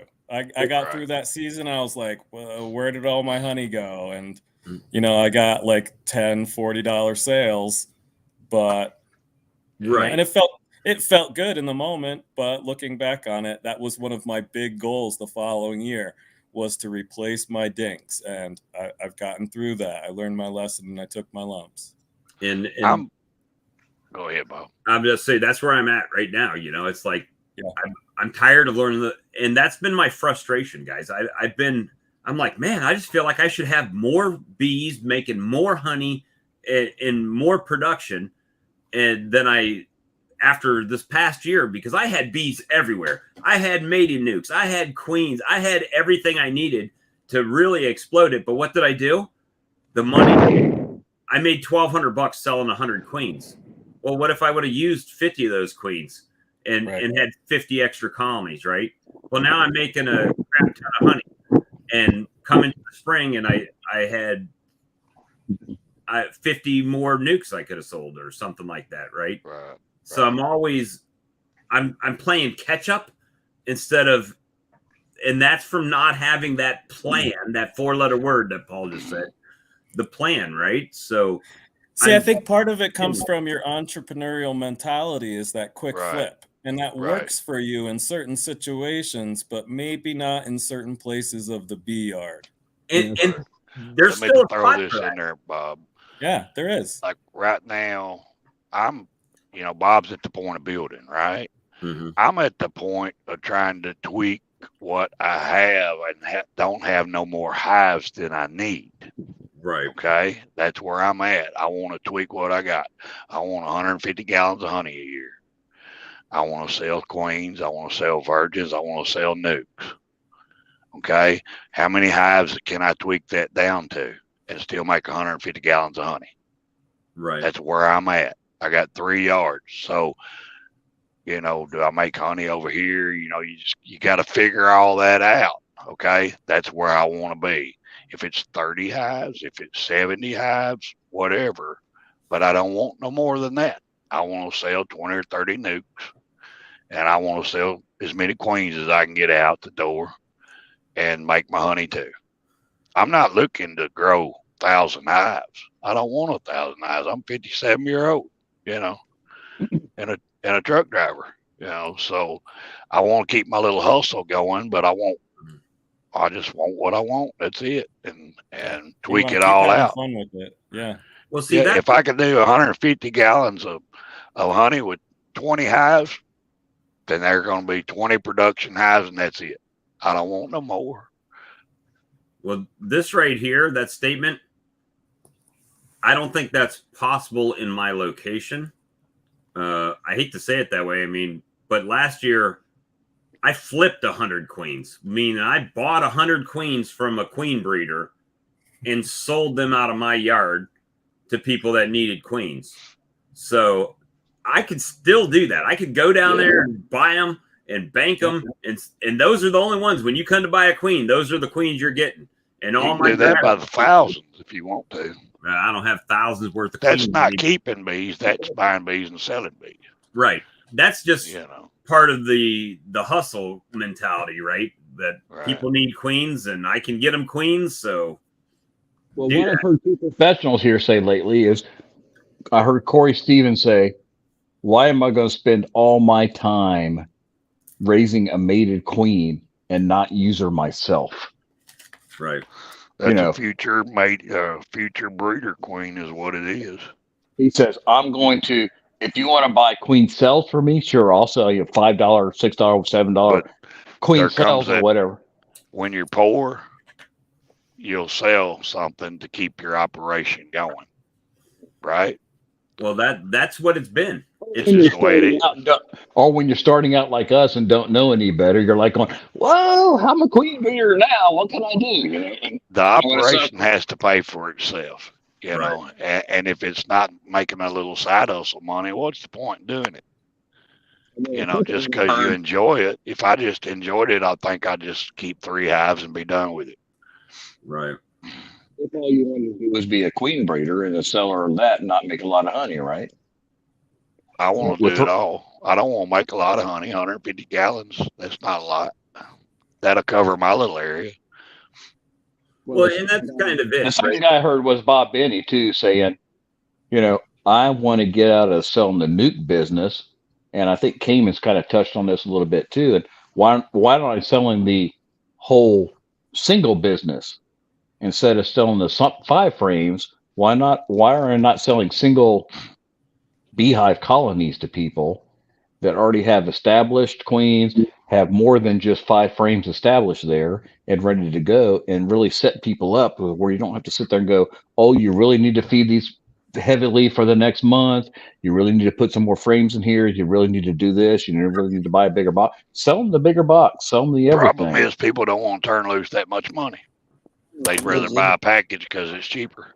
I understand. Well, they're But selling. then how many of them fail after one package and hang it up? That's right. Seth is selling those single deep colonies for as much as we're selling nukes for over here. Yep. Yep.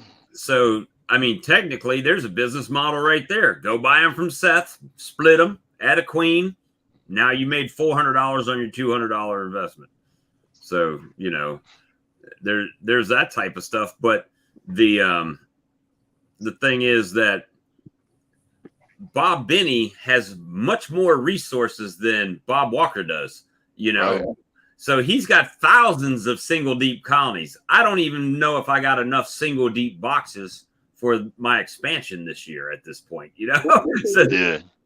It's a little change in where we stand as beekeepers that are trying to encourage other beekeepers to get started. mhm. And that is Bob Benny, I think, is taking the point of view is, I don't want to sell any more nukes. I don't want to sell the packages and leave these beekeepers out to where after 3 months after I sell them this, they feel like they're a failure.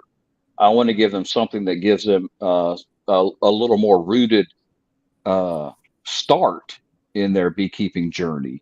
Don't get me wrong. There's beekeepers out there that are all day, that'll sell you 500 packages all day long that they know probably some of them when they send them that they ain't going to make it. Well, a lot of these guys, they'll buy them singles and put them on a truck and ship them out and make money off of them. See, that's where they're selling a bunch of them. Mhm. Well, and he cycles his old equipment out that way too, right? Yeah. Old deep boxes. And I mean, there's nothing wrong with that. I mean, that's his business model, right? And believe it or not, I think there's less work in it that way too. Because now you just go up there and you're like, here's your box. I think it's really a better model for those bees that are coming back off of almonds too, to sell them out as singles rather than send them down to Florida or Louisiana or wherever and try to build them back up and to sell a bunch of nukes out of them. Go ahead and sell them as singles coming off of the almonds where they're already kind of, I hate to say damaged bees, or they're you got to work with them, but you put them in there and they will make a nice new colony for somebody. singles with an old feeder, a super nuke. I don't know. What do you think, Brian? You're quiet. It's just different. It's just different. No, I was enjoying all the funny comments between DC and Texas. I can't see the chat. Yeah. I think it really depends on your market.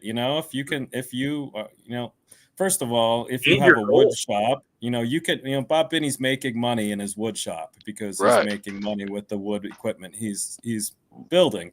Take all the equipment he took to Hive Life as an example, right? I don't have that set up. I mean, it's just not our setups, right? But that's part of his. Could you sell singles where I live? Probably, but people aren't used to that. They're used to nukes and packages, so it'd be like retraining your customer base for sure. Well, I mean, it's your goal, right? It's the beekeeper's goal. Whatever your model is, right? Like Brian. Yeah, and I think the key is to have diversified income. If you're really in it for business, for a successful business, it doesn't really matter what those diversified incomes are, but to have a couple of different income streams. And I think the beginning of a business is great for experimenting. What are all those different ways? And then you can try them all out and you can find the ones that stick with you or find the ones that stick with the customer base around you. But you can't just have one income stream because it's farming, right? And it's not a reliable source of income. If you're only relying on honey and you get a bad flow. Exactly. Right. Yeah. Then not only did you not get the honey, but now you have to put extra feed on the bees, right? Yep. So it can cycle downwards. Where one of my problems, I've got several problems I'm trying to address, but is those colonies that are going backwards and not forwards, right? For whatever reason. I'm gonna knock on wood and say not mites because I've been a good mite treater, right? But at the same time, is it old queens? Well, we're going to know this year because if I get this grafting going, they're going to get requeened, right? So even if they were last year's queen, I don't have them marked. I don't know how old they are. The only way I'll know how old they are is if I replace them, and then I can definitely say all of these queens were this year, and starting a plan, but not only starting a plan, but implementing the plan. And really that's, I think, where part of my frustration has been this year is that even though it's just getting started and that was brought to my attention, look, man, you haven't even hit your flow yet. You've already increased your colonies. Okay. Yes, that's a positive thing, right? But at the same time, some of the colonies that I have from last year still haven't filled up that bottom box. And then I've got like the one that I've been grafting off of. She's filled the bottom box of bees and started to work on her top box of bees that I added on. And I've got stuff that I've overwintered that's not even growing their one box out. So those heifers are getting squashed as soon as I got a queen for them. Well, how many frames of brood is actually in them boxes? Are they too short of workers? Do they need a little help? Sometimes they need a little help and then they bust loose. And see, that's the thing. But because of what I've got going on, I don't feel like I have those resources right now, which is why James said, just take a breath. Yeah. You got some time. Let those colonies, what's it going to hurt if you're, because I was saying, well, now I feel like I'm 2 weeks behind. What's it going to hurt to let those other colonies grow for 2 more weeks, lay for 2 more weeks? Now you have extra bees and brood that you can move to some of these weaker colonies to give them that jump start. And if they don't, well, now you just got these queens that you just grafted that are going to be coming out. That's right. And, the ones that I already have in my 2-frame maters out there, they should be mated by then. Well, then what? Then I remove that queen, cage her, pinch that other queen that's bad, put her in there, right? Let them release her. And then I can drop a cell back in that mating nuke, the 2-framer, and let them go again. So there's a plan. It's just going slow. It goes slow. It takes time, Bob. And that's where that instant gratification part of me is like, Come on. Yeah, that's that entrepreneur in you. You want to make money out of it. That's what it is. Yeah. I think you're about 2 weeks behind me in You're South Carolina there, Bob, than me down here in Louisiana. But I'm afraid, and like I said, I haven't been in my bees since last week. I'm afraid I'm going to go in them this week, and I may find swarm cells. Who knows? Mine are blowing up so fast right here, right now, that you have to be very. You can't wait 2 weeks or whatever to look into them at this point in time. You've got to right. be very diligent at looking at them every week and making some pretty fast decisions about how you're going to handle them over the next week. Otherwise, you could lose in a hurry. See, and Well, that, like us today, we got in some of ours, and it's part of what we're doing with Sawmill Charlie's bunch with the single brood chamber management. Yeah. But we was mainly just getting to see if they have started coming down to draw yet, because we put fresh frames in, re-waxed everything. They're building out beautiful right now, but that 10 frame deep that's sitting on top, a week ago, 6 of them was full of brood. Well, now when we got in there earlier today, 8 of those 10 frames were slammed full of brood. Yep. One of them, she had completely just pretty much the whole frame, both sides, was drawn. And like you saying, One more it's week getting and to you're in the point. trouble. Yes, sir. Fast.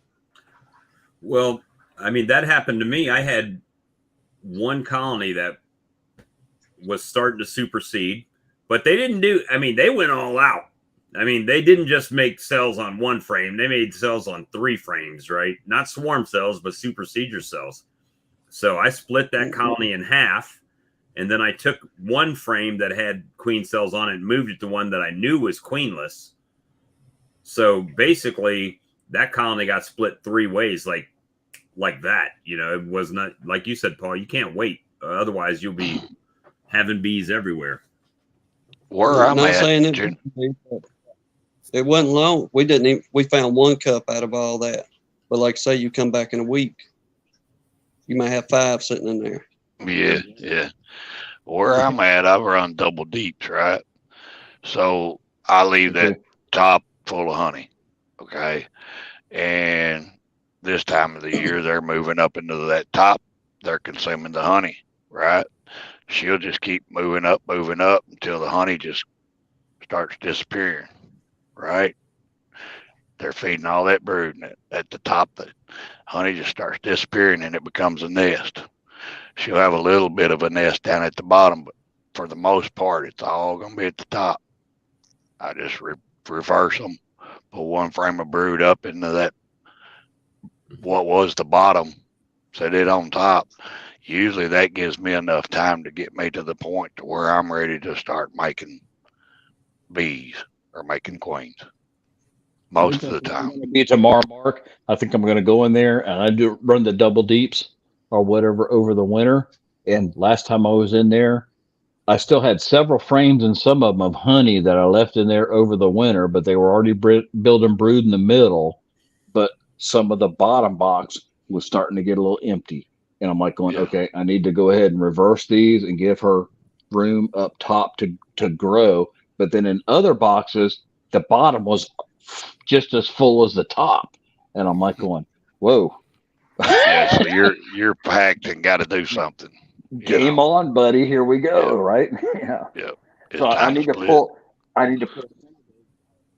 another thing, which I did into the new horizontal hive that I have. I pulled 3 frames out of that into that. I'm going to go out there tomorrow and probably pull out of a couple other hives 3 frames out of here, 3 frames out of here, and then reverse some boxes and see, give them some room, and also pull some stuff out. So that's where I'm equalize. Do that first. Have room. They're going to the trees. That's how it goes. Yeah. So like I had some mediums that they started laying in, right? And I'm trying to get them out of the mediums. But it was just a single medium, like that split where I did the vertical splits, right? So it was a single medium, and I took that off and they had a mated queen, so she would start laying in that. But I just set that on the bottom board and I put a deep over top of it. Hopefully they'll move up into the deep. I didn't have any frame of brood in there with them, but it's old brood comb, so hopefully she'll move up in there and if you got pool comb, they'll go up there. So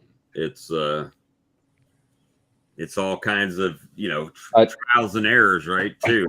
I did over a winter one Duke, and I put a new 5-frame Duke box on top of her, and I pulled a frame of the bottom up top and gave her some new frame. And they're already starting to build out that frame or whatever in that second nuke coming up top. So I had 2 nukes, I guess, that I overwintered and trying to build some stuff. And now I'm moving stuff into that horizontal hive, trying to build another one. So we're looking at expanding a little bit this year, but I still want to try doing. Bob's my mentor. He is the icebreaker ship. He's showing me how to go ahead and try to do some of this grafting and stuff. So I'm going to try to do that after he does and see if I can make it. Don't use me as a damn it. Hey, whatever I do just the opposite of it. You'll probably be very well, we'll fail together, Bob, and see what happens. We'll compare those later and try to come back and rehash and regroup and move on, right? But hey, if you don't try, you lose 100% of the battles you don't enter, right? That's right. So we're gonna. Bob, I think you just missed the queen. That's all you did, and I think so too. That happens. Yeah, I think that other frame, that second frame that you would have done, would have been all filled out nice and pretty, and you'd have been very happy. But you had a queen in that box too. Happiness? I can't have happiness, man. Oh yeah, you can. Where would the fun in that be, man? Nobody would be laughing at. Hey, look, Bob did it. Nobody be laughing at me tonight, and But hey, anything else, you got practice putting them sails in them cups, right? Yep, that's so. And I think I got to figure a better way to do that, because evidently, I was too rough with them, even though I felt like I was treating them gently. The only other thing I could do is, and that's kind of iffy, is let them sit in there the 4 more days, right, after they're capped. But the day before they're supposed to actually hatch, pull them out of the colony then, and then put them in the roller cages. Then that eliminates that percentage of error a little bit, Yeah, just concentrate on one builder right now. Forget about all that other stuff. That's all I got is a starter finisher, Yeah, don't worry about moving them and all that right now. You just don't even get into that. Just let that be a starter finisher and work with that right now. And master that. And, stick to the plan. That's it. And man, I was a good little being the whipping boy and giving it a try and whatever, taking it out there, and you're taking the hits for us. Hey, but I showed everybody non-edited, right? Hey, look, I sucked today. I got nothing. Hey, so I'm going to make a video that looks perfect based upon what I learned from you. There you go. Do I need to put you in the credits at the end that says based upon knowledge earned from Walker B. Rance, Bob's failures? What I need to do is I'll just start pulling my frame out, and then I'll download a clip of Bob Binney's video and just edit him in, pulling out like a 99% take on his queens, right? There you go. And then edit it back to me. Just taking these cells, like you guys can't even see if anything's in there, and putting them in my incubator. And we're like, man, Bob's doing great over there. And, but that would be too deceiving. That's called trickery. Yeah, we're on this journey together. We love being together on the same thing, and we're learning as we go, right? Well, hopefully eventually it'll be a new skill, right? So, and once you get it down, hopefully it just becomes like riding a bike. You just do it. Right now, I think because it's so new, it's a little bit frustrating that when you don't get anything because you've waited that whole week and you finally open that present on Christmas Day and it sucks, right? And you're like, socks, what the hell? And that's I did that when I was little. I got an apple and an orange and a banana. Yeah, I used to get stuff like that too. That sucked. Now I'd appreciate it, but back then it sucked. I was little. I didn't want that. Yep. You get Charlie Brown, lump of coal, right? Yeah. Yeah. But you know, it's all a learning process, and sometimes, you know, James, I call it talking me off the ledge, right? So when I was talking to him today, I was like, man, I don't know, am I going the right direction? Do I need to just do what I did last year to get it going? And I was like, no. After talking to him, I was like, no, because if I was successful last year, we wouldn't even be having these conversations this year, right? Why can't you just go on down there and get you some queens and be selling them, making money, and raising queens too? Well, I could, but then I have to have the whole banking system, right? I got to bank those queens, so I have to have a strong colony to bank them in. So it's a whole nother thing. You can buy them, but it's the education of being able to make them yourself, Right? And knowing that you can do it. That's the next Well, step in my evolutionary education here. Go buy 10 of them, Bob. Set them up in nukes if you got enough brew to get them going. Well, I've got stuff coming. I've got 20 nukes coming. They'll be here probably. Well, I'm going to say by this time next month, I'll have 20 nukes coming up. So, 3-frame nukes, mind you, but I mean, that's a matter of throwing 2 empty frames and some food on them, and then there'll be 5-frame nukes, you know, pretty quick. Like, so, but what have you learned from that growth? Well, that growth, I've learned how to get cheap nukes that I can resell and make a profit on, and whatever I don't sell. So I'm not saying that's an interesting piece of information, but have you learned how to make your own queens at that point in time? The answer is no, and you still need to learn how to do that, right? Right. Yeah. So that doesn't change anything with that, right? Right. So what it has done is, and I think I've talked about this before, but it's so if I get a 3-frame nuke for $100 and I put 2 frames and feed them for 2 weeks, right? And all of a sudden now they're 5 frames. Now I'm selling. If I bought 20 and I sold 10 of them for $200, well, now my 10 were free.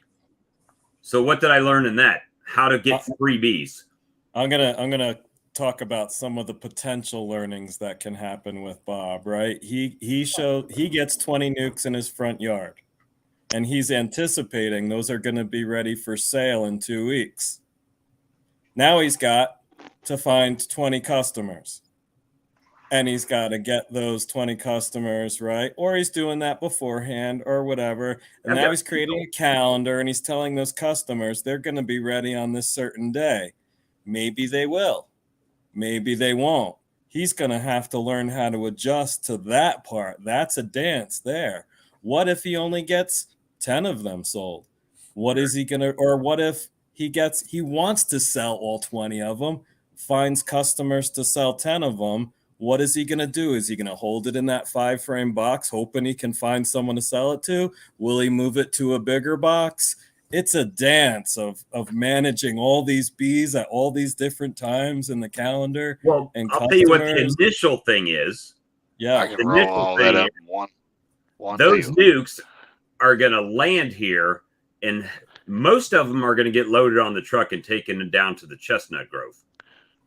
So that's going to be my chestnut yard starting up. Yeah. So what I don't sell is going to get moved to 10-frame boxes almost immediately after. And you could still pull a 5-frame nuke out of that if you still want to sell it. Right. But that 5-frame nuke can only stay in there for so long before it's going to need to move on to another box. Based upon what is Bob's PLAN for his 2023 season? Is it to sell 20 nukes, buy the 20 nukes, sell the 20 nukes? Is it buy 10 nukes and expand his apiary by 10 nukes? That's his plan. What is his plan? And work the plan. Well, it's like this. Growth. He's, instead of playing the ball game, he's in practice. He's practicing for the ball game, right? And instead of playing the ball game, he's gambling on the ball game. He's a pinch. Correct? Right. He's throwing money out there and gambling on the game. Yeah. But he's not playing in the game yet. He's practicing that game. Yeah. Right? So when he starts playing the game, he's gambling on the game at the same time. So he's getting both licks. You know who I gamble on? Me. You. That's right. I gamble on me. I gamble on the fact that I'm willing to do what it takes to win the game. That's You know it. what I'm saying? That's because Bob spent too much time in cryptocurrency before he became a beekeeper. Yeah. And he's a gambler, man. Did I show you my latest win? I saw your check. Yeah. You got it back, huh? Of course. Yeah, I got it, but the bank has it, and the bank says it's been accepted, and it's showing over there, but it's not showing in available funds yet. They've got it on like that lockdown that the bank does. Okay. So here's my question, Bob. $22,000. Yep. What are you using that money for to expand your apiary in 2023? Yeah, come buy some colonies for me, Bob. Nothing. No, that's not I'll entirely bunch true. of colonies. I'm gonna buy. I've got to buy some bottom boards and tops, That's right. and some frames. But other than that, it's not really earmarked. I don't go into debt for my bee business. I don't, with the exception of Hive Life Conference. That's the only credit card that I've used towards anything bee related that hasn't been directly out of my bank account and paid for. So will you use some of Credit that card in check February, to pay you're off good. that credit card? correct. Yes. Yeah. Yep. Because I'm not paying the interest rate on that. I don't have a problem with using a credit card as long as you pay it off the month after you get the daggone statement in the mail, right? You get jabbed in the eye for the interest. Yeah. Right. So up until this point, everything with my bees has been paid out of paychecks and Ubering, right? That's a lot of people don't understand that. Like last year, I did not work the entire bee season. Right. And how did I grow? The bees grew, right? I sold honey, I sold queens, but that money was generated by driving my truck as an Uber vehicle in the evenings, right? So I was able to sustain my payments and everything and buy anything I needed new hustling. So how are you going to use your windfall to live differently this year? I live very meagerly. I know it doesn't seem like it because everybody says you got these tools, right? I got these gadgets, as Brad says. I do have gadgets, but I have. I like that about you, Bob. I like that about you. I run a paper route for 2 years and run 2 paper routes at the same time. And it's just trying to make it to where. And Brian, right? Brian works part as a half-time teacher, but he's trying, very similar to me, to transition from that to this, and making your bees pay for that, which is how the whole beeconomics system that we've been talking about for the last year, whether it's flipping queens or mating queens or selling honey or creamed honey or hot honey or whatever that it takes that allows you to take what your bees are providing for you and get just a little bit more for it, a little bit extra. The greatest thing I like about the beekeeping industry is it's a hobby, sideline, even commercial, whatever level that you're at. You can kind of work it to help it pay for itself. It can work. I mean, even me, I've got 6 hives out there right now. Yeah, I have made probably 500 pounds of honey last year, selling the honey, selling whatever. I gave half of it away, sold half of it or whatever. I bought a new $800 extractor, $900 extractor. I'm buying $900 worth of bottles at Hive Life this year for next year.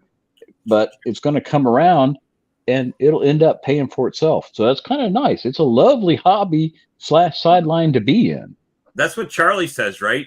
Like with the bigger extractor, he says, Bob, the difference between the 20 frame and the 30 frame is 100 bottles of honey or something like that. I think it was $800, so 80 bottles of honey difference.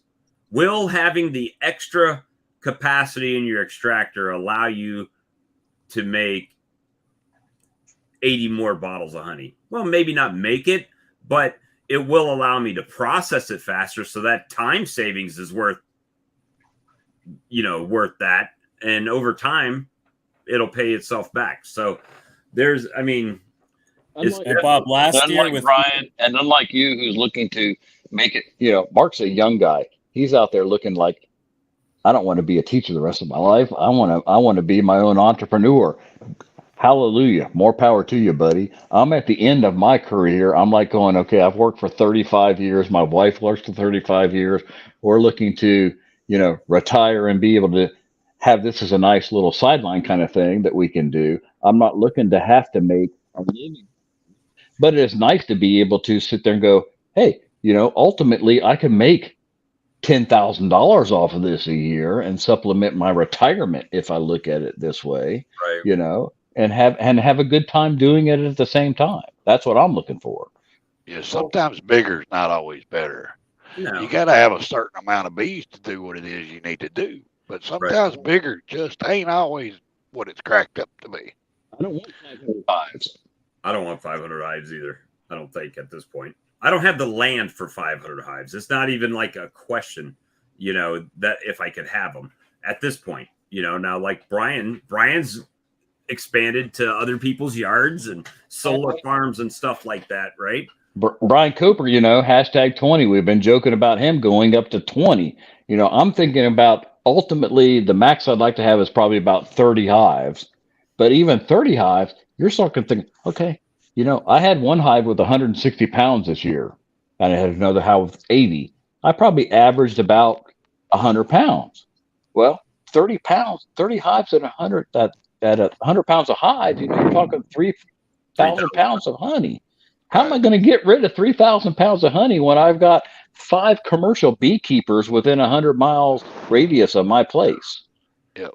Well, if you take the playbook like James has done there, he's gone to a brewery, selling it by 5-gallon pails to the meadery or the winery, And all that stuff will come. It'll come. It just takes time and patience, There's a big one of to those be big fun. It's fun. I still want it to be fun. Well, that's why I like being able to just put it on my tailgate and work my bees, and people are driving my yard with it on my tailgate, and I'll take a pause from the bees and go talk to them for a minute, collect my 20, 30, 40 bucks, whatever they're buying. Go back. Are you looking, Bob, for this to be a supplemental income or just a little land yap, a little something extra? And then now, I mean, beekeeping's expanded to the swarm lure, right? So now we got the swarm lure, and that takes time. Yeah, it does. That takes the free time when I'm sitting here. You guys have seen me on the live. You'll hear my printer go. I'm printing out packing slips and stickers to mail it out, which is good problems to have.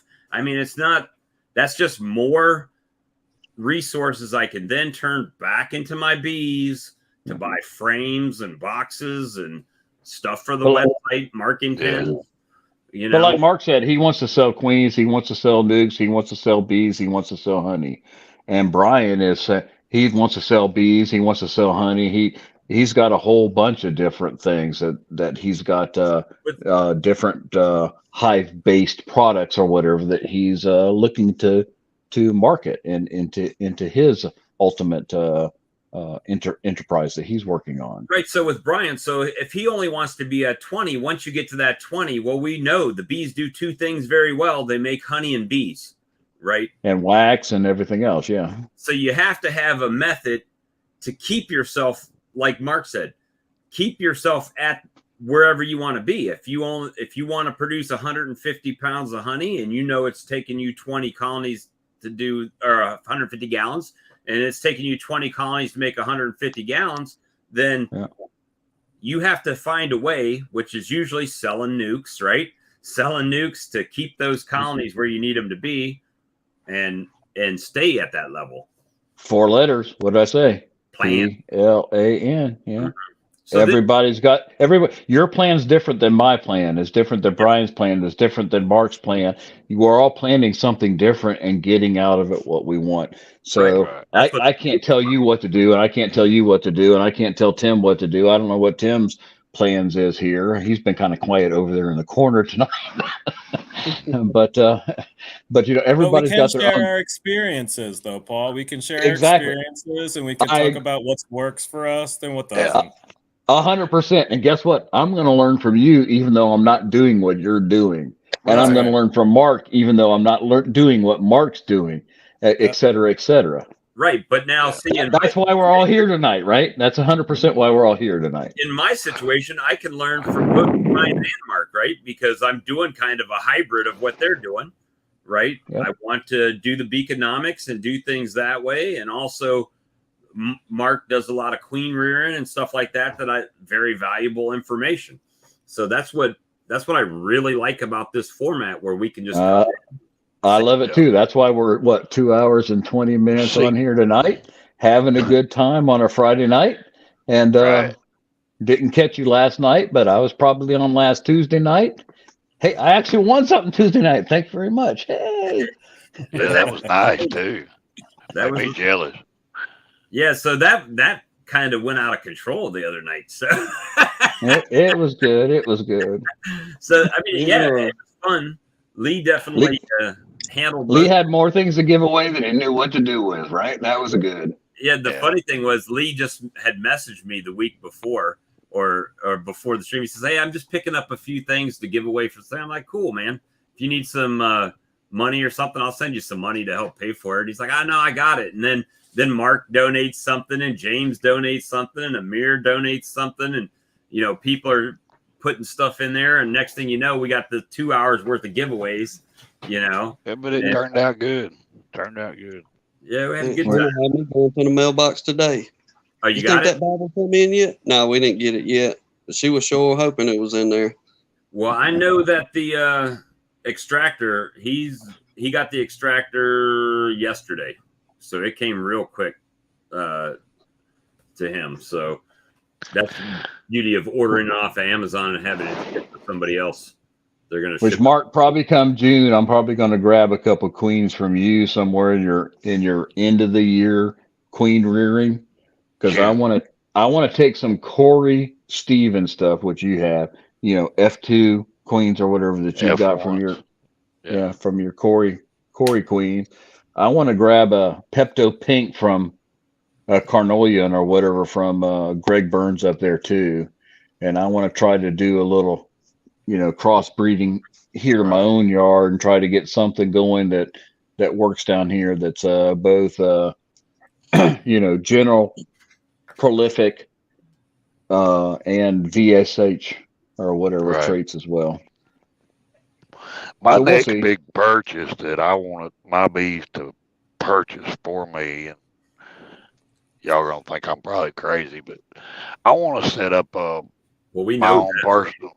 Yeah, I want to set up my own personal weather station, and I want to set it up in each one of my bee yards, and then have that data in my computer, my phone, whatever. Well, go to Fred Dunn did something probably about a month or 6 weeks ago. He bought a brand new weather station that he set up in his. Yeah, so that's what I want to start doing. Just as hey, use it, don't use it, I don't care, but go to Fred Dunn's website and take a look at what he did out there. It was really nice because it did some recording of data or whatever on his computer inside too, if you want that capability. Right, that's what I want. Yeah, Mark, I don't think you're crazy, but I'm curious. If I had some extra change, that's not how I would spend it. Why? What are you getting out of that? What would you get out of that? I want to get the data from year to year, see how things are changing. And also I want to hook into like Ryan Hall. He's out of Kentucky. And he's got his own weather station basically on YouTube, right? Yeah. So then I get alerts, quicker. I know what's going on more. It's all about weather. You got to really be on top of your weather here where I'm at to know what to do next. Yeah. You know, especially this time of year. Brian, and if you I can can tell. see the forecast, you know, and kind of understand it 2 weeks in advance instead of just looking on that phone, it's never right, you know. Okay. And I would be keyed in with him, okay, and have 3 different yards. He can pull up that area to tell what's happening in that area, and then I'm linked with him, see. So would that help you with like nectar flows when they're turning on, or is it more like is it informing your timing for management practices? You talking about the weather like 2 weeks from now? Yeah. Whether the graft or not. Yep. Yeah. It can affect your queen rearing.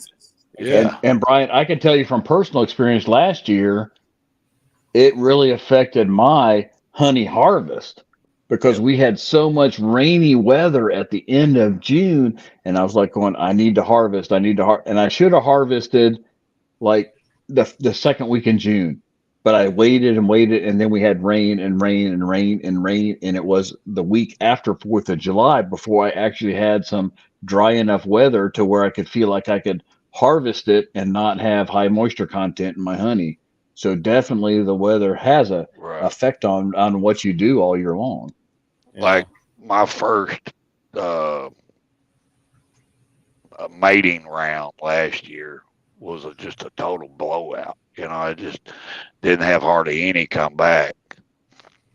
Well, if I had that data of the weather that went on at that time, and then the data that goes on this time this year, and keep carrying it through, I'll know exactly when I need them out there mating, when the best success is for me, instead of wasting all that resource and time and just wait. And once you get that weather pattern down to a T, you've got it. Of course, it's always subject to change, right? Yeah. But the more you know about it, the easier it is on yourself. Well, that's kind of like those queen cells that I put out last week. Well, it just so happens that they're hatched on Monday. Their mating flights are on 2 crappy temperature days, right? So had that been altered a little bit, you can somewhat avoid those little spells, right? I guess the part I'm stuck on is thinking about the weather on the news isn't so reliable. How do you know that the weather from this weather station is going to be any more reliable? Because it's actual data that you've got at your facility. Right. You can trend it from one year to the next. Now, don't get me wrong. Just because you had it 2 years in a row means that you had sunny weather on this date doesn't mean next year you're going to have sunny weather on that date. But it gives you an idea of what those trends are. Right. Yeah. So, Paul, here in Denver, our weather station is out at DIA. You know where that is compared to everything. So that makes a lot of sense because the if you're in Longwood compared to DIA, you're 50 miles away, and it can rain across the street and not be raining at my house at different times. Right. That makes sense. And not only that, if it's say I want it to be, just say for instance, I want it to be 60 degrees before I go into the hives. Yeah. Okay. I can look on my phone. Well, over there at Woodland Mills, which is 10 miles away at my other yard, it's 54 degrees. Yeah. Right. It ain't warm enough yet. It ain't going to be 6 degrees here tomorrow. Yeah. We have such fluctuating temperatures. If you look 2 weeks out, I guarantee you're not going to like it, no matter what day you're looking. You know what I mean? Right. So, I mean, we've had snow in September. We had snow on Labor Day. We had a snow day, like the day after Labor Day, one day. That's when we had snow. We can have snow in May. So we can have these. We had a hard freeze late April. So we just have such hugely fluctuating temperatures. Things are changing. We're in a roller coaster ride right now. Yeah, well, 83 degrees here last week. Lows. Yeah. It's just a roller coaster ride. So I want to get data on this. You know, the more I get into blooms, for instance, and it turns off cold, well, you know, my plums, they made it through. They didn't get cold, but my peaches ain't going to make it through. It's supposed to turn off cold. They're not going to make it. And record this stuff, you know. keep up. And Brian, it's a nerd anal thing. We got to have the data, kind of. Yeah.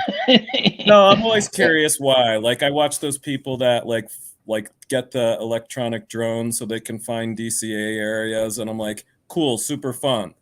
But why? How is that going to help you become a better beekeeper to know that there's a DCA there? It's not like we have the ability to move our hives wherever we want. So I always want to know, why do you want that? Why do you want that information? How can it benefit you as a beekeeper? And sometimes the answer is because it's cool data.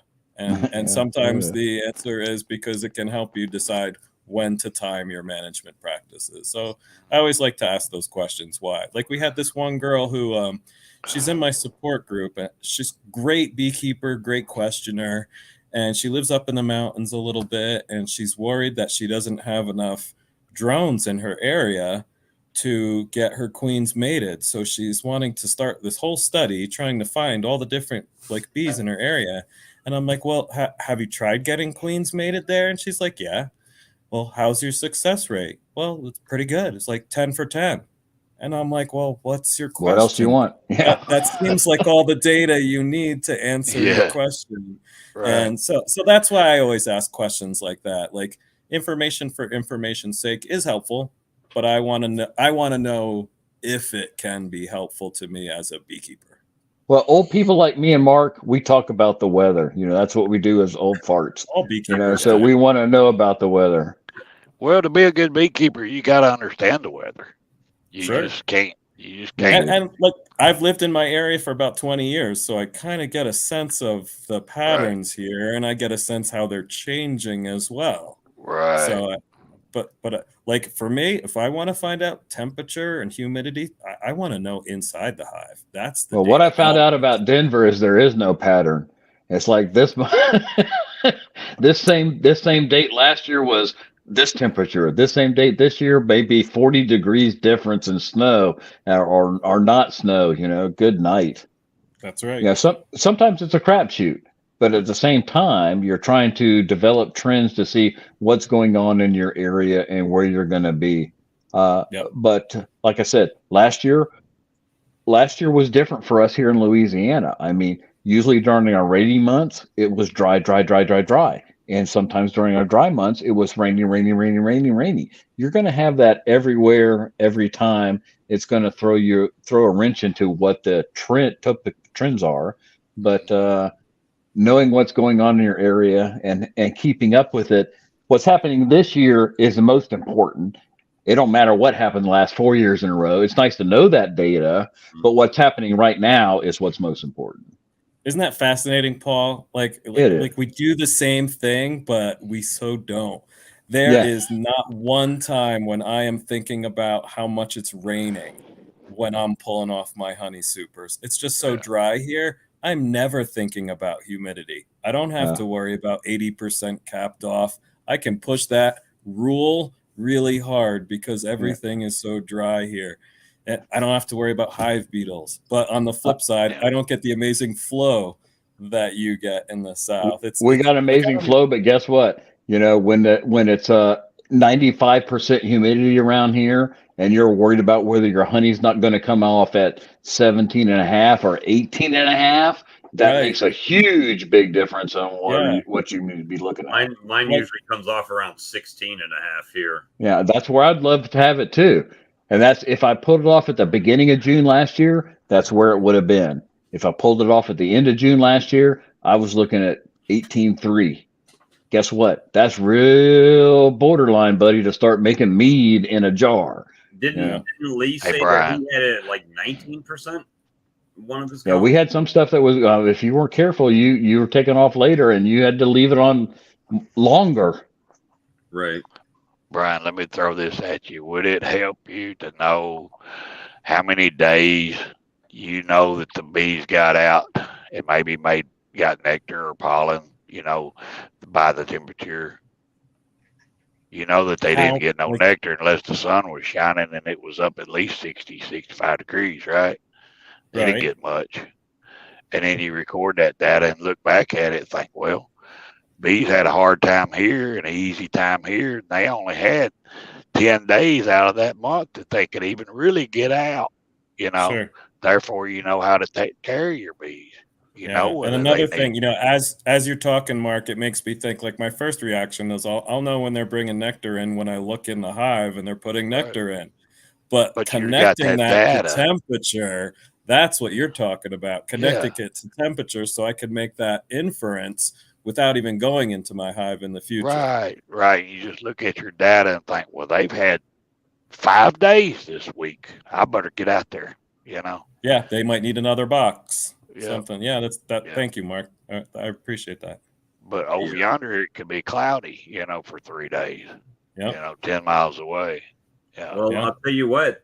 I mean, if I would have known that last year, I could have saved 10 colonies because of my early splits, right? And this Does it year, make sense, Brian? Does that make sense? Absolutely. Yep, I gotcha. I just think if I had extra change in my pocket, that's not the first place. So that's why I asked the question. Yeah, why? Because I value what you do as a beekeeper, so I wanted to hear your opinion. It's all about making it easier, really. Yeah. Yep. Well, gentlemen, I'm gonna skin it.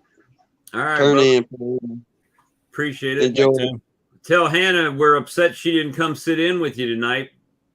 Yeah, where's she at? She's in the bed in there. Yeah, it's a good place to be. That's where I'm fixing to go. I'm about wore out. Yeah. All right, brother. Well, you have a good one. All right, brother. Y'all take it easy. Good Take night. care. All right. And, you know, so this year, I haven't made all those splits like I did last year yet. A couple because out of necessity, right? They had queen cells, so I split them. But the other ones, I haven't really done that too. I've taken some and made my starter finisher out of it, but I'm trying to let those bees get as strong as I can in their existing colonies before I start, you know, breaking them down.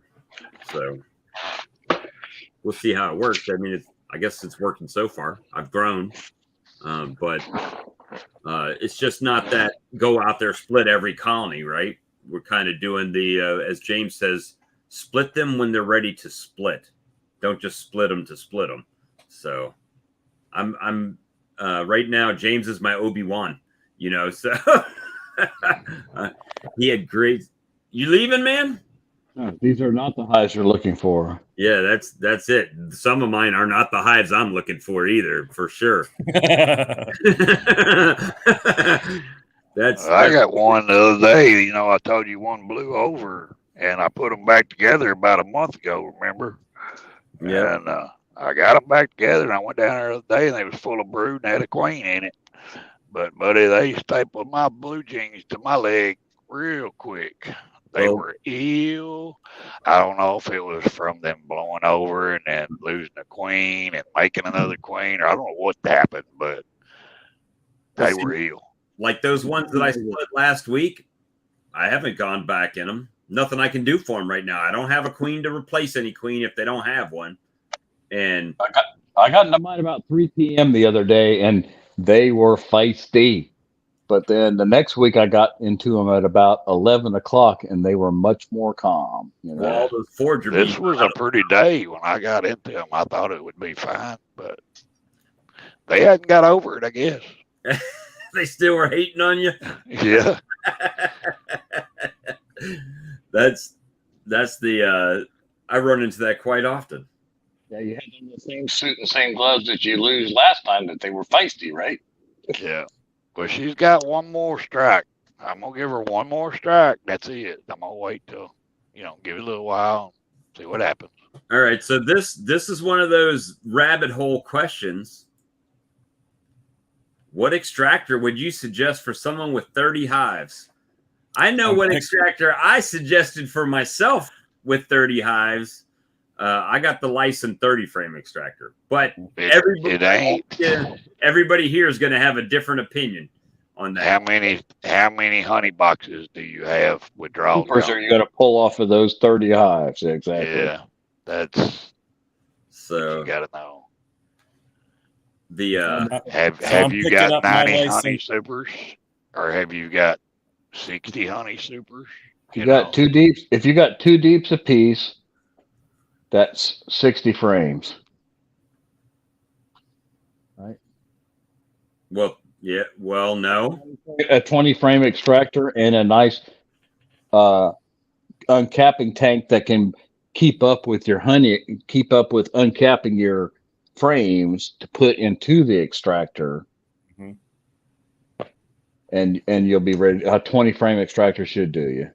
Well, if you maxed out 30 colonies, you'd have three question. mediums on top, right?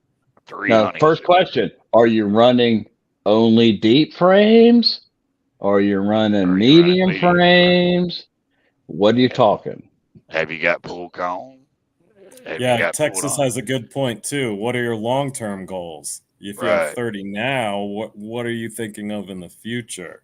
Where do you want to be? Really important point. Where do you want to be 2 years? Yeah, that is a great point.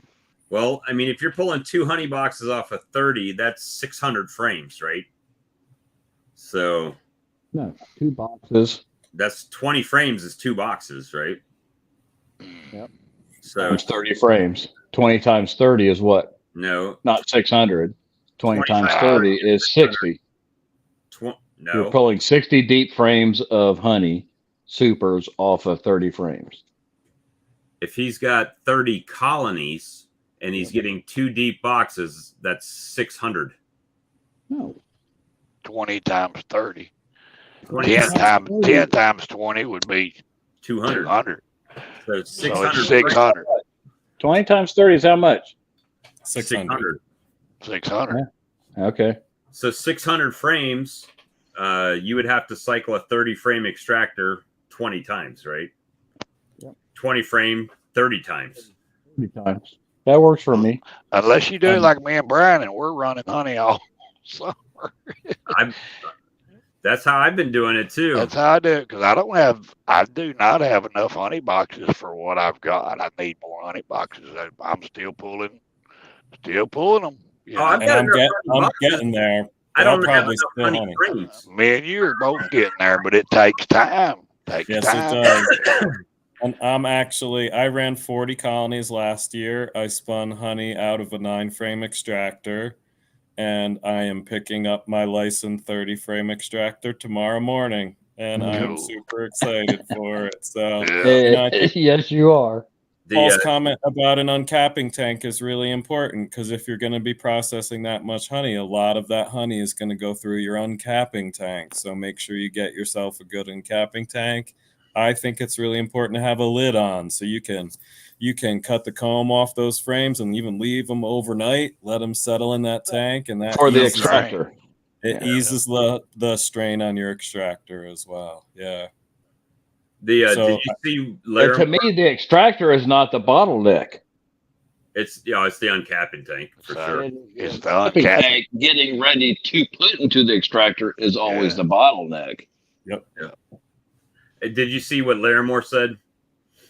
He went out fishing with a buddy, and his buddy was looking for bug spray, and he went to his Ranger and grabbed Swarm Rustler. And they're about 100 yards for their colonies. And what did he say? He said, "Oh man, my son and his friend were fishing Tuesday. My friend was looking for bug spray because it was 80 here, so he grabbed the spray bottle from my Ranger. It was Swarm Rustler." And then he said, "Where was it?" Yep, they were about 100 yards away from his hives. My son said he fell out of the boat getting away from them. So that's hilarious. So that's a little comedy relief other than mine. Let's see. I'll go ahead and give John Hill a little plug here. He just sent me an email a little bit about he's got a new uncapping tank, a 30 frame or 40 frame untacking tank or whatever that he just sent an email out about. That's what you need in order to. And the answer to the question is, a 20 frame. I think a 20 frame extractor would do fine for you. A 30 frame extractor would do fine for you. It's having that uncapping tank ready with the next set of frames to go into that extractor is what's really important. But I also agree with Bob and Charlie that if you're gonna grow, I would invest in the larger one now. Just Take the It's not going to lose extension any out. value. It's going to hold No. its value as long as you take care of it. Are you going to stay with 30 hives, or are you going to go to 100? If you're going to go to 100, jump up. If you're going to stay with 30 frames, And how many hands do you have helping you extract? I have exactly. none. Just your two? You know, that's another thing you Yeah, got to that's- factor in. So that's what really makes that large uncapping tank worth its weight in gold, Yeah. because you can be spinning out 30, and right behind that you got 30 more ready to go in. So you take them out of the extractor, back in their boxes, right? They're ready to go outside. You just move those next ones in. You're ready to uncap some more. So, and I do mine like that. Last 60 frame Cowan extracting system or whatever, where we push them all in just like Ian does. Oh, hey, you guys have no idea. We're talking about that check. You don't know how many times that automatic license automatic uncapper keeps flashing in front of my eyes, that I was like, man, Well, that would Bob, be do you want to? Bob. Boop, boop, Do you want to sell yours? boop. Back up, buddy. Oh man, you talking about Oh, my yeah. extractor? Yeah. My extractor? No, And I'm your not- bottling tank? You want to sell it? no, I'm not selling that. Well, you got the money to buy you that big one, No, I and don't. this will give you more money, right? If I bought that, first of all, I have no place to put the extraction line. There you go. That's my problem. Secondly, the automatic uncapper, I don't think you can just buy that automatic uncapper to bolt on my existing uncapping tank. I think it's another uncapping. Now, trust me, if I had it, I'll find a way to use it. I could drill holes through stainless. That's not a problem. But I think they have another uncapping tank that's already pre-drilled, and it comes as like one thing. Right. So That's a pretty nice setup. I'd like to see you in action on that. See how easy it is to extract or to uncap uncap on that. it. You have the same one Lee has, right? The steam Yeah, this with a cap with a V or whatever steam. Yeah, it looks like it's easy to clean up. You know, it's not bad. The only problem that I have with it is I run right now. I've got wooden frames. I've got plastic frames. I've got deep frames. I got medium frames. So they're all different depths, right? So the plastic frames are narrower than the wood frames, and you have to adjust those blades, the blade height, when you're running the different frames. So I mean, I don't have a problem with that at all. And that's the only thing. And then How doing many like, frames does it hold once it's uncapped? what's that? How many frames does it hold once it's uncapped in a file system? I've with the uncapper on there, the uncapper actually does take up some of the room on the table.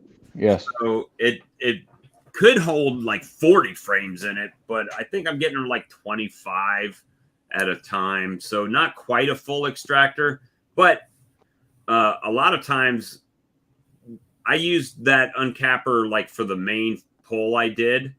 And then after that, like when I'm pulling a couple boxes or something like that, I don't even use that typically. I'll use the roller or a knife or something like that just because of the So the answer to the question is you need to definitely match your equipment to say, can I uncap the number of frames I need to have to load my next extractor, and then uncap the next load I have to load the next extractor. Right. If you can only uncap 24 frames, but you got a 30 frame extractor, there's a disconnect there. You that you have a problem. If you got a 30 framer, you need a place to put 30 frames. Well, see, if I had that automatic, or not even the automatic one, even if it's the hand crank job, right, that you put them on there and crank them down through, that would still work and give me more of my tank to hang frames on. But for me, right now, I have a 9-frame Hilco deep extractor. Right. I was going to get the 980, the one that had the 9 deep frames and the 9 medium frames, but I don't run mediums at all, so it doesn't matter to me. So I've got 9 deep frame extractor, and I have the Hive Butler extractor tank, which I can, in that Hive Butler extractor tank, I can do 9 frames and have it ready for the next load of my 9 from Hilco extractor. Right. And so while it's extracting, I'm decapping 9 more frames ready to go. Well, so whatever your size is, whether in 9 frames for me or 24 frames or 30 frames, you need to have enough frames in an uncapping tank to fill your next extraction. Right. But I've got, I mean, because of the way it's set up, it takes virtually no time to do it, right? So if I fill up 25, the next 5 just take 2 minutes at the most, you know? So it's not a big You can set that up on a longer tank. That's not no big deal. Just I bought tank. the largest tank that I saw that they had that was in my price range. It's still about $1,000, you know, it's like $900 plus shipping. But it's a 15, like a meter and a half, right? So what's that, 4.5 feet long? Yep. And what I didn't know when I bought it was how long the uncapper, how much of that would be taken up in space.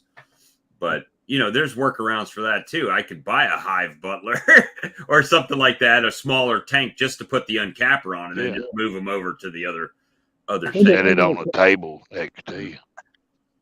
To answer the question of the person who asked the question is, you know, hey, what do I need as far as a extractor?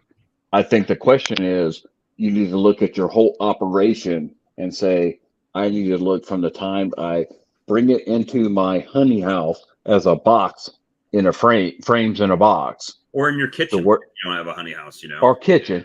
I do it in my kitchen or honey house or whatever, wherever it is, bring it in the box in, put it into the uncapper, put it into the extractor, and bring it back out and put it back, empty frames back into the box. Right. You need to look at that whole flow and say, what equipment do I need in order to make this move most efficiently? Mm-hmm. It didn't take me long to figure it out after I got over that first year that the 8/4, you know, the 8/4 frame extractor I was using, it was kind of a bottleneck because I'd have to flip the frames. Yes. And then, but because I was doing it in my kitchen and I didn't have an uncapping tank or anything, well, then I could only uncap 4 or 8 frames and basically uncap it and put it right in the extractor, uncap it, put it right in the, otherwise honey's dripping everywhere, right? Yeah. And somebody who has 2, 4, 6, even 8 frames, that may be a perfect setup for them. Right. We're not saying you got to have this. Right. That may be a perfect setup for somebody who has even 8, 10 frames or whatever, if that's how you want to manage your business. Yeah. You know, having a small little, you know, 24 quart tub that you uncap in. I still have a, what is it, Vivo or Vivio, whatever, one of those Chinese company 4-frame extractors, just like you have, Bob. They're tangential, you know, a 4-box frame extractor, and you got to flip them around. And there's times this year that I wish I still had mine that I'd given away last year, because when I only had 1 box, well, that's perfect, right? I didn't need to dirty up a 30-frame extractor to do 10 frames of. Yeah, I still have that extractor. That's what I started with. And if somebody who has, like I said, I don't know, up to 10 hives could still use that situation. Yeah. Yeah. You got to look at what you have, incoming box, what I need to uncap, what I need to extract, what I need to put the boxes back in, put them back on the frames or where to clean out. We're good. And then, like we talked about a few weeks ago, then you got the whole, well, how am I straining this out? Because then that becomes a bottleneck too, right? It does. If you got too much honey and now you're waiting on the strainer to let the go down so you can empty the deal. So I have to I have to say, and I will give kudos to Hive Butler to a certain degree here. The first time we did it, it took us probably 4 hours after we were done to strain that cappings out of the honey crab, and that was a mess. Hive Butler, their uncapping tank. Don't get me wrong; it's still not perfect, but That's what Charlie uses. yeah, it's still pretty good about draining that stuff out, but it's still a mess. And I think I told you all back a couple nights ago, a couple times ago, I bought from John at Hilco those little bags that you put the cappings in and try to spin them out. Not a fan, not so much. Just to tell you all from that basis point, but yeah, the Hive Butler thing. If you prop it up a little bit and let it drain out a little faster than through just where the cappings fall, it works very well. I forget who asked me about this, but I just saw I had it in here. If you don't have one of these,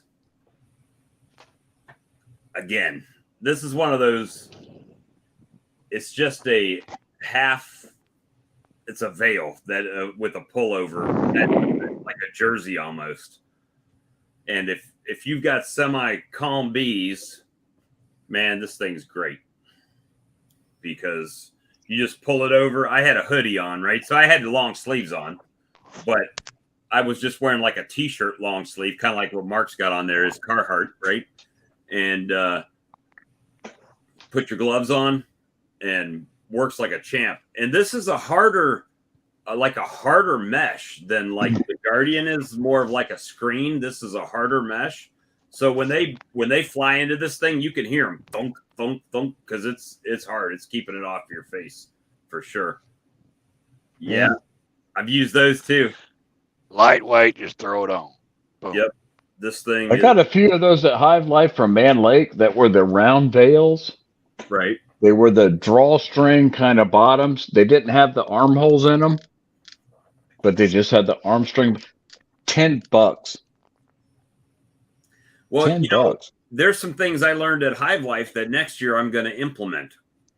So these Pro Nukes I bought cost me $19.95 a piece. But James said that at the show, the first 5 Pro Nukes you bought were $1 a piece. I did not know that. Say that again? James, he bought a pallet of them.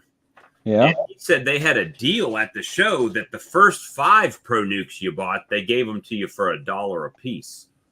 Okay. So he said, well, heck, you could have went over there and bought $5 a piece. Then I could have went and bought 5 at $1 a piece. And we could have got Brian to go buy 5 at $1 a piece. And I could have went home with 50 Pro Nukes for like $100 or something, or, real cheap. $50, right? 50 for 50. Now you're assuming that's going to be the same deal next year. Yeah, it probably won't be. But, I've seen it at $15.95, but yeah. So I had to buy 10 from Man Lake to get them for $19.95. And I bought 20 of them. So, and I've already got at Hive Life. I didn't buy mine at Hive Life. I bought. Oh, they were cheaper. They were cheaper before. Yeah, Bob, I'm surprised you're not talking about renting your own booth, being a vendor at Hive Life. Well, yeah, I only have like a product really right now. So I don't know if that's that effective. But we'll see what happens in the future. Plus, I'm getting more and more vendors, right? So like Texas Bee Supply and Hilco. Finally, John sent me a message the other day. Hey, what was my price on these again? And what, I'm going to put them on my website. That was a week ago. And I checked his website the other day and they're still not listed on there. So I don't know. But, that's one of the things we were feeling out. We were like, okay, what would this be like if we were vendors here? We talked to people. The booth fee seemed pretty reasonable. And then I got to the end of the conference and I thought to myself, that was so much fun. Why would I want to work that? I did work it. I mean, and I worked it, Yeah, but you know what I mean. Yeah. My experience would be very different if I was sitting in a booth the whole weekend than getting to go to everyone else's booth the whole weekend. So. Right. You wouldn't be running back and forth to your vehicle to load it up. Right. And stuff. But I'll tell you one thing I'm thinking of next year, Bob, is going shopping the last hour of the conference. All those people that don't want to pack up their woodenware back in their vehicles and bring home. That's one thing I'm thinking of next year. I almost drove up to North Carolina because Bees Needs has boxes up there. If you buy by the pallet, right? If you buy them by the pallet, $13 and some change a piece. Queen excluded cage. Queen cage. And so I thought about driving up there just to buy a pallet of boxes and come back. But then I'm like, I really need other things before I need that, right? So I've got some boxes. I need more frames.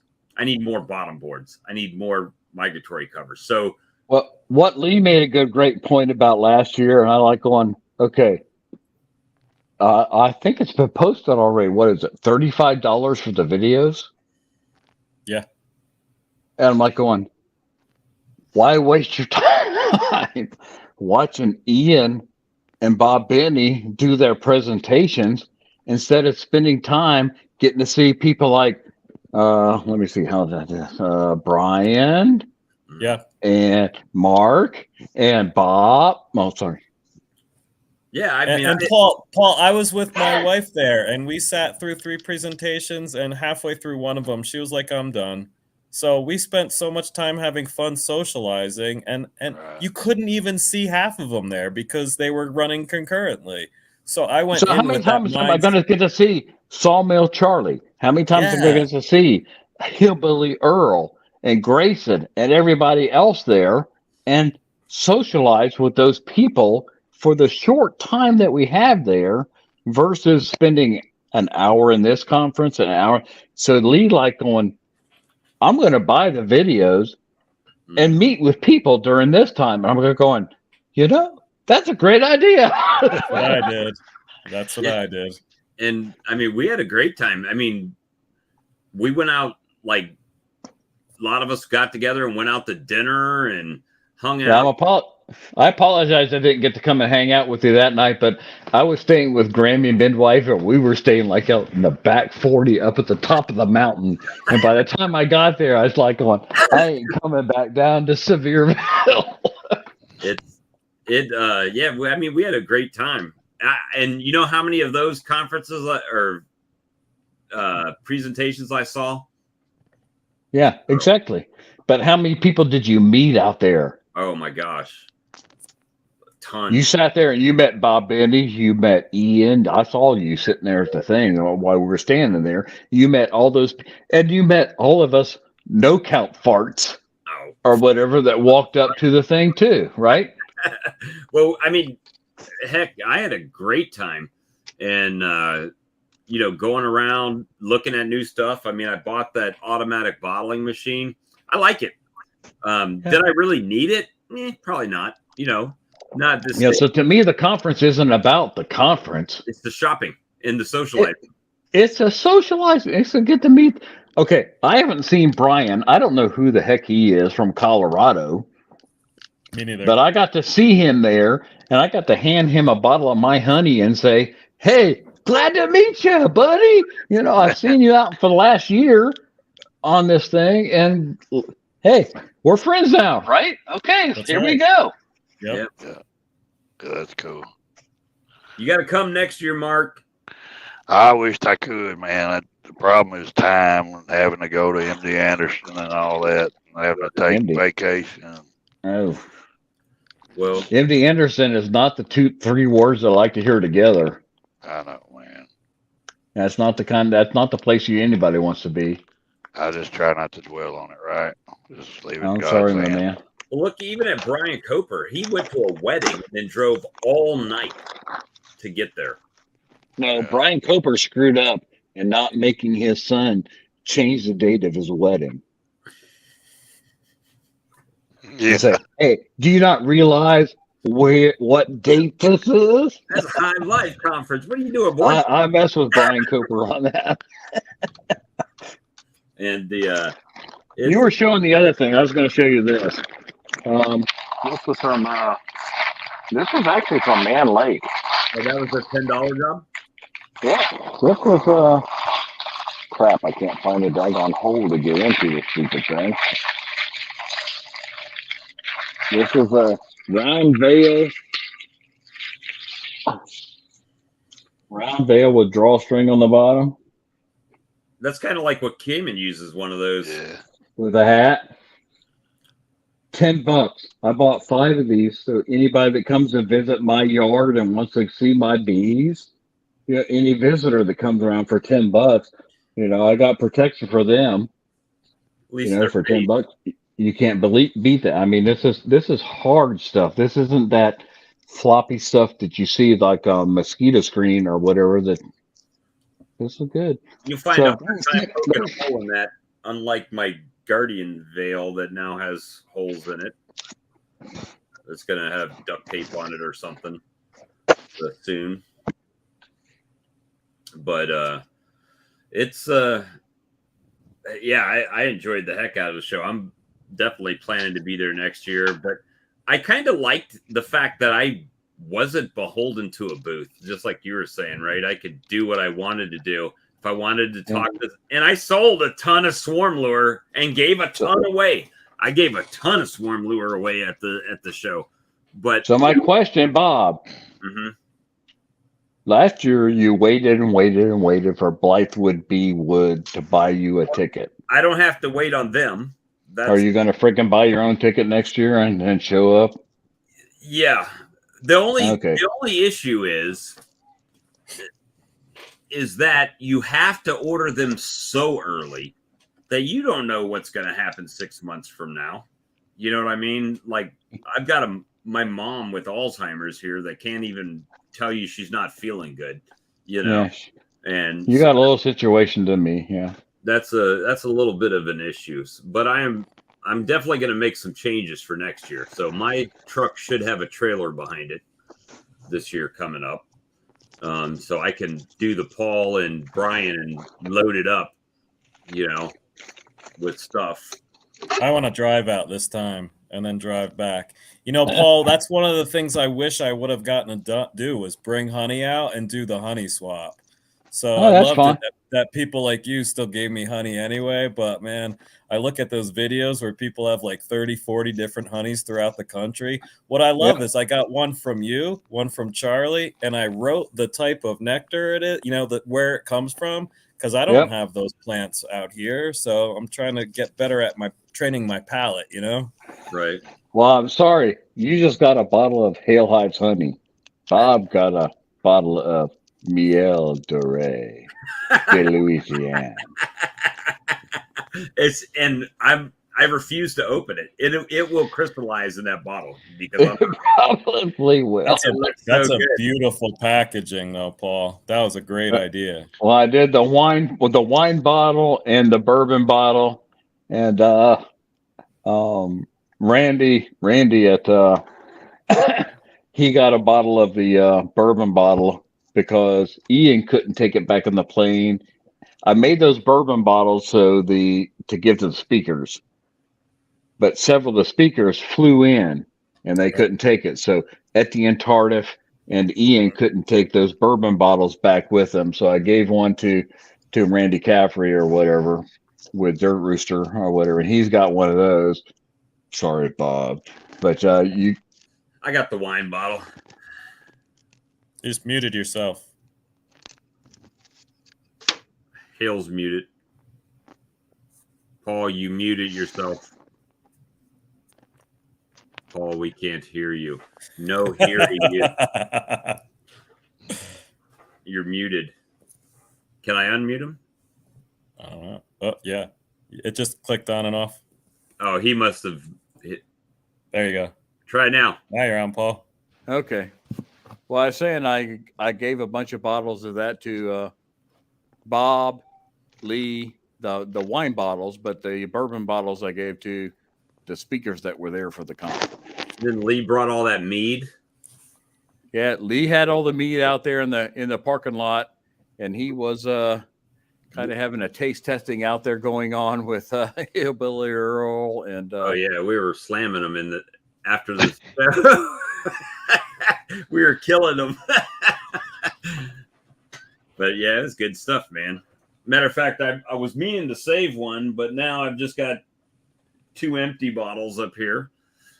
So we'll have to get refills next year. I laughed hard that night you got tore up. Yeah. Oh, he the meat kind of affected Bob a little bit that night. It Well, did. I had Give it away. He was putting on a show. He was giving go. everything away. I think I'll just give it away. I had bariatric surgery, so alcohol and me we're not that good of friends anymore. I can't drink that much. I'll get pounded quick. I need to have. Hey, I got I need to lure out of the deal. Giving away everything. I have a question for you, Bob. This has confused me for about a week now. So I've been listening to the talks about Apis Biologics since the fall, and I've been interested but hesitant because I really haven't heard much of the science behind how it works. Even when I looked on the website, I really haven't seen much of the science behind how it works. And then I listened to the interview with the maker of it, Right. and Ian Stepler, and I'm like, okay, here's all the information that I've finally been waiting for, the science behind nutrition in this project. And don't get me wrong, I think Ian Stepler is an amazing beekeeper, but saying because Ian Stepler uses it, that's not enough for me. And well, the thing is that information is just like you said. For me, it's not available, right? It was on the website. I've asked him to come on the show, and I really don't do that. But now he's kind of realizes he has to get out of his bubble, right? And well, maybe you can pass that on to him. Someone like me who is an interested beekeeper in nutrition wants to know the science behind it. And listening to that guy talk, I'm interested now. Because he's not just talking out of his ass. He's talking about the research he's been doing for years. Right. Whereas just because some other good beekeeper uses it, I mean, that's a totally different argument. Well, but like you said, you look at the website even, and there's nothing there. There's no information really. No. I mean, it just tells you when Ian says, I will not bring my spring colonies without Apis Biologic, without rocket fuel, that means something. Right. Sure. But hold on. Let's keep going on that, Paul. It means something to him. What it means to him isn't going to mean the same thing to me. So I want to be able to know the science behind it so I can then apply it to my situation. Back up to Ian's last video, though. Ian's last video that he posted was with the Apis Biologics guy that talks all about the science behind it. That's what I'm talking about right now. I'm saying, why did it take that long for all that information to get out? That's what I'm saying, Paul. Well, now I'm interested after watching that video. Yeah. So obviously we all know on YouTube rocket fuel, right? Because of Ian. That's right. But one of my challenges is, as a distributor, trying to get that into a store. Those people don't watch Ian Stepler. Yeah. Most of the people that own these beekeeping supply stores don't know who Ian is, never heard of rocket fuel. And to compound that, when I first started, he didn't even want us to call it rocket fuel. Right. Because that's not how he markets his product. That is what Ian called it. And Cayman calls it that, right? Because Ian calls it that, and we call it that because Ian calls it that. Well, let's face it, it's a good, catchy name. But he didn't want, as being a representative for his product, he didn't want us to say it like that. Yeah. Which is kind of one of the conversations I had lately with him was, here, you've told us we can't market it that way. But then you go to John Hill's site his website says Canadian rocket fuel, but I couldn't put that on mine. Sure. Matter of fact, Earl couldn't put it on there. It had to be exactly what was on his website and how he marketed it, and that's the way it had to be. And so that's why our sites are the way they are. And now other people are picking it up, and they're kind of doing what they want to do. And there's not someone asked the other day, well, why is Hill Coast cheaper? Well, he's got it priced wrong.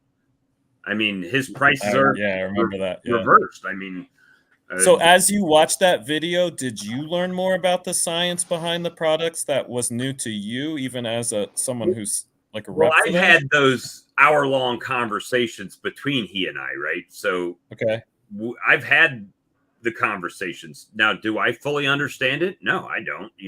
Right. Obviously watching it, I learn something every time you watch something on it.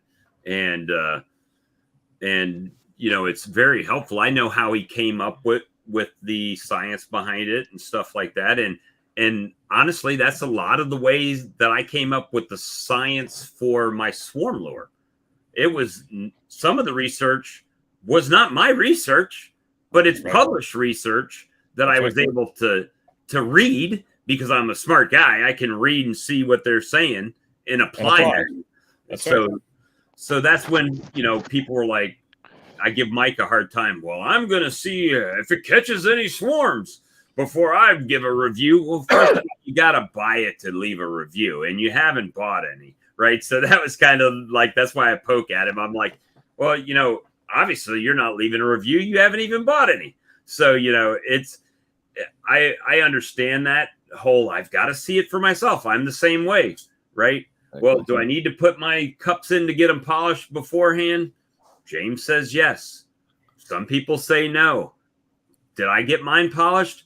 No. Did I have any success? No. But I had to find that out for myself, right? So I understand that. Well, I think it's Bob with his swarm lure. Okay.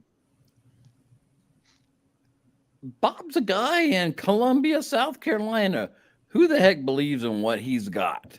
But you know what? The same thing happens with the guy with Apis Biologics. He's come up with something new that he's done the research in his background that works.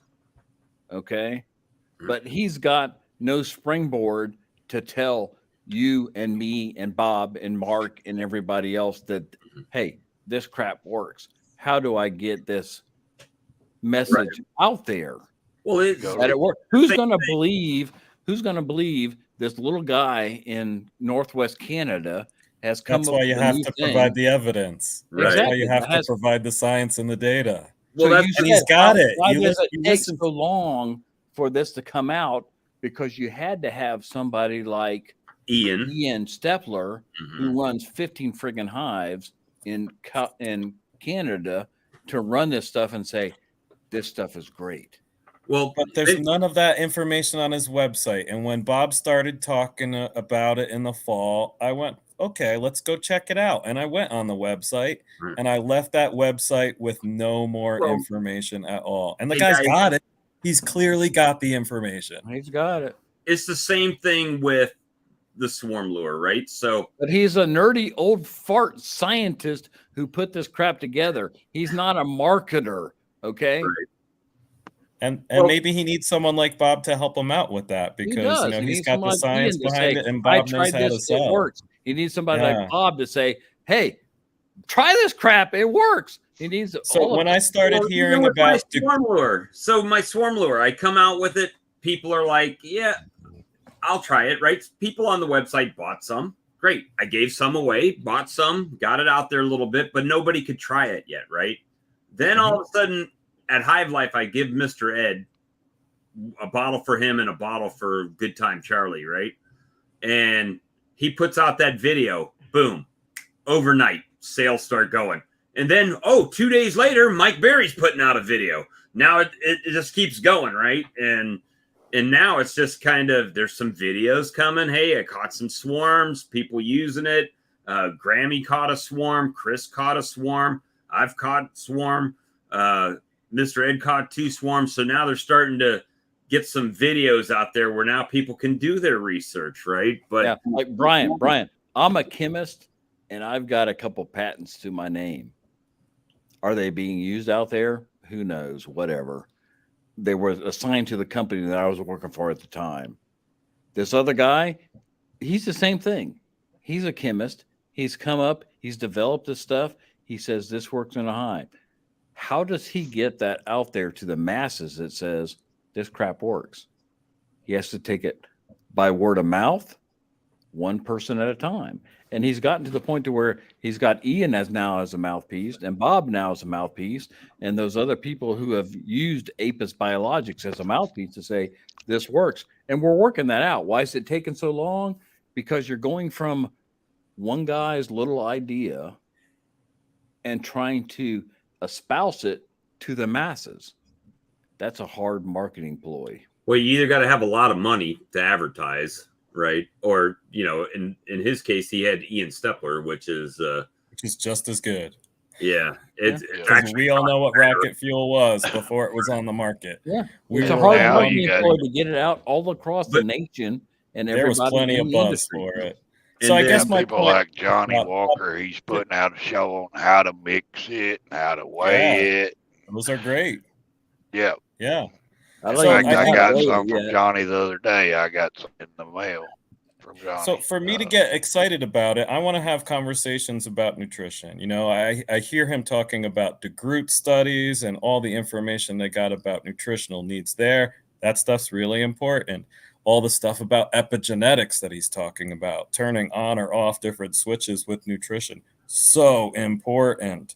So when I hear all that, I'm thinking to myself, why isn't this guy pushing this stuff out? Why aren't the people who are working with him pushing that stuff out? I think about, like, Bob, did you watch that video and think, how can I take some of this phraseology and incorporate it into how I push this? What did it take, really, Brian? Is it going to take 45 hours of lectures of somebody telling you how it works?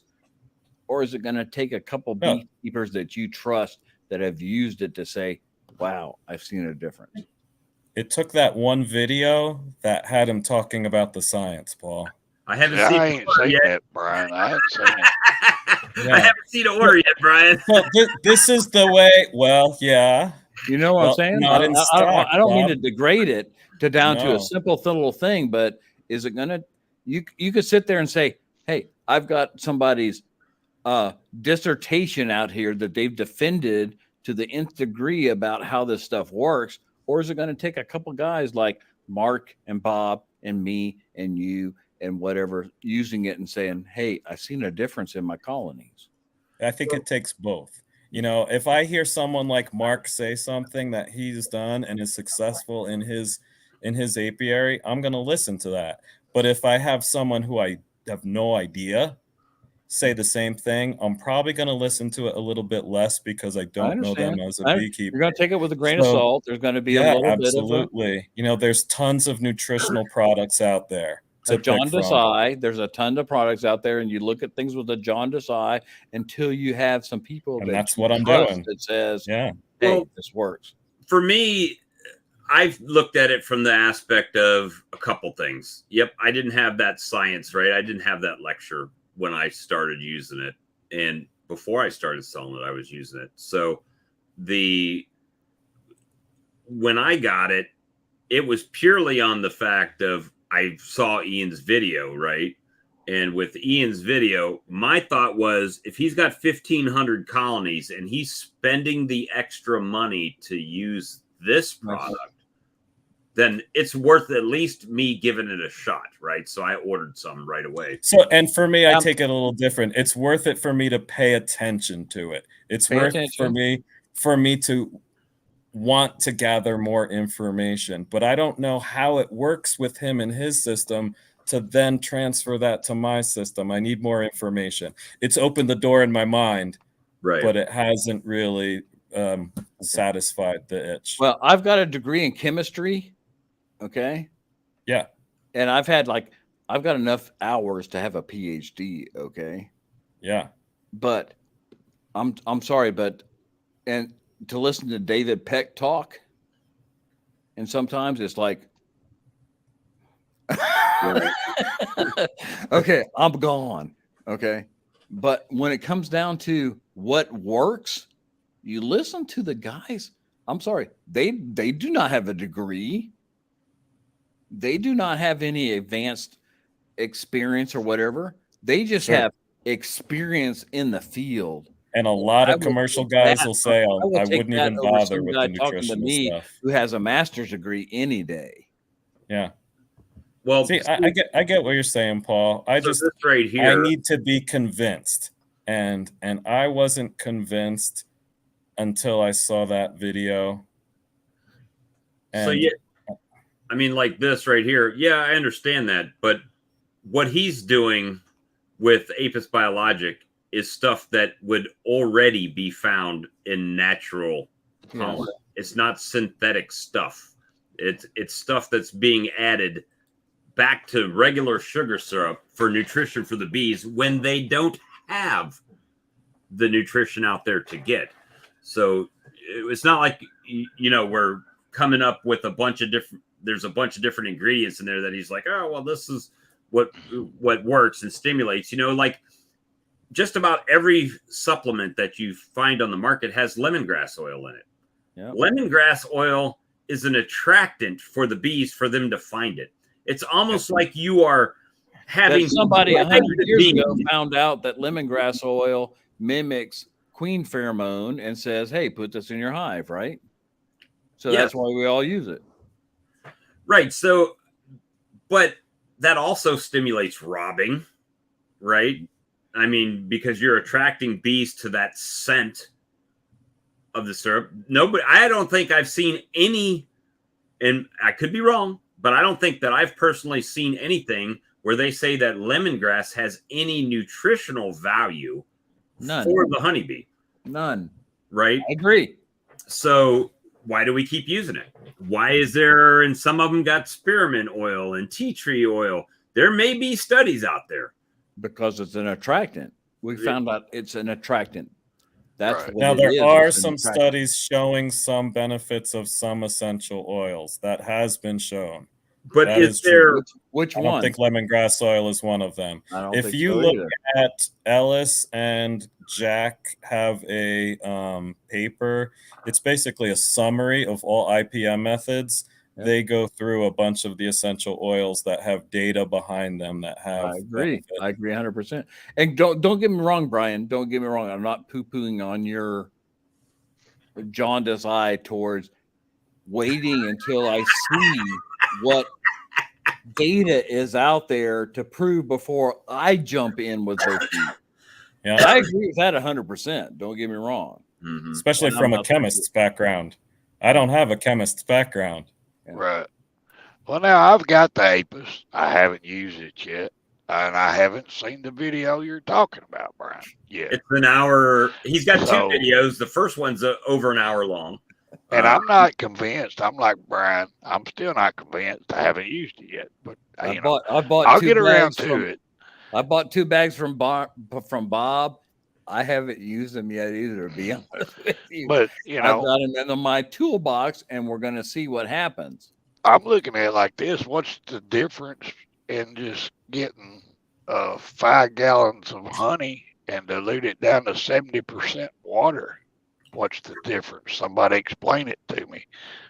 Well, the biggest difference is honey is, well, not for you if you got 5 gallons of honey, but honey is much more expensive than sugar. But I didn't I pay don't nothing know. for it.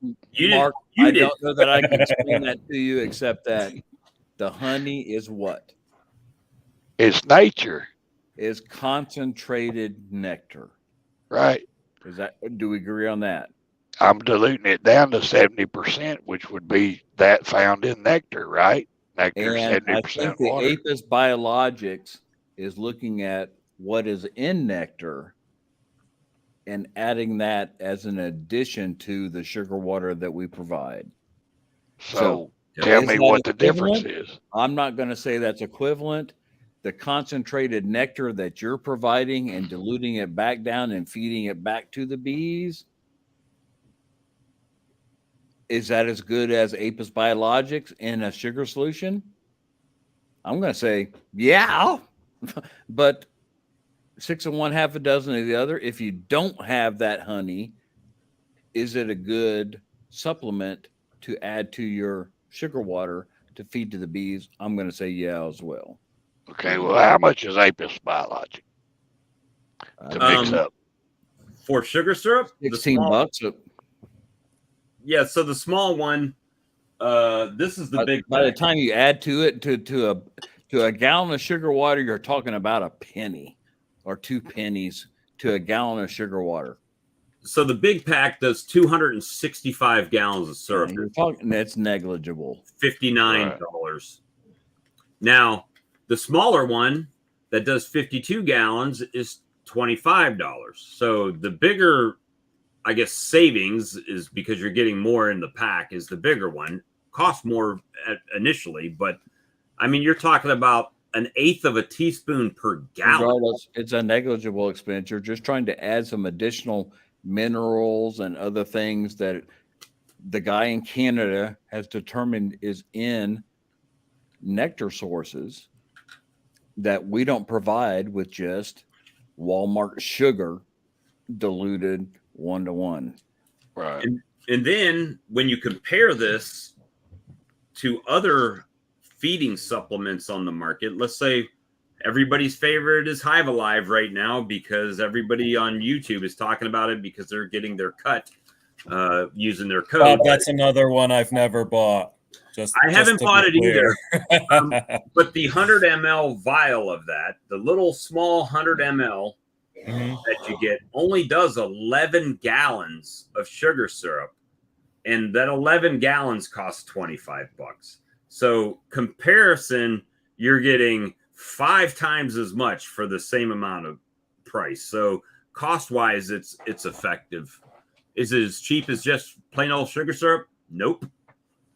Yeah, and I mean, you know, if you mixed up honey like I'm talking about, you would have to pour half of a 5-gallon bucket out and then fill the rest with water. So a 5-gallon bucket of honey, just say, is $200. Okay, so you've got $100 in that 5-gallon bucket that is 70% water.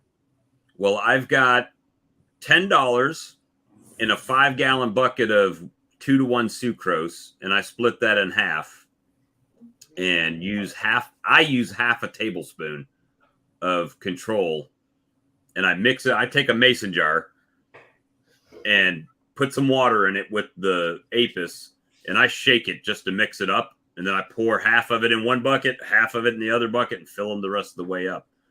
So I think anything that has sugar in it, the bees are going to drink it, right? The bees will do their best to empty it up.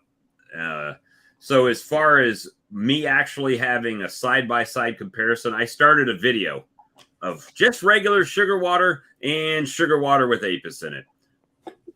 There were so many bees on both of them at the time that they finished up about the same. But in my mind, I know that the ones that were eating from the Apis are getting stuff they're not getting out of the regular sugar syrup. So, you know, I guess it just is that peace of mind thing at that point. Well, it pleased you, but what did it do for the bees? That's just my bees later in the year were brooded up heavier, you know, and I fed like most people are like, oh, it's October, November, we're not feeding no more. I fed until they wouldn't take it anymore all winter long. I had feed out there. You know, our winters are different than everybody else's winters, but I had liquid feed out there for them. If they were flying, they had feed available. Did they take it all the time? No. If there was some nectar or something they could get, they took that, right? But when they didn't have it, they were getting it. And even Charlie started using it. And Charlie said, I don't know if you remember, he said, I'm getting away from feeding all stuff to my bees. I'm not doing sugar boards. You remember that, right? And he bought some, and since he's president of his bee clubs and stuff up there, that he was getting people saying, well, we only got like 1 frame of brood.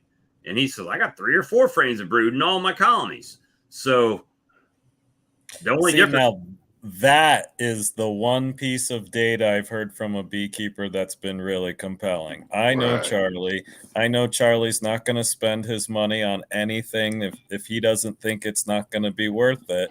And he's tried it. And I also think you're not this way either, Bob. He's not trying to just sell a product. Well, He's telling us if he thinks a product is good or bad. And it's an honest opinion. I really believe that. Like the Guardian bee jacket. I like Terry, but I have issues with the jacket.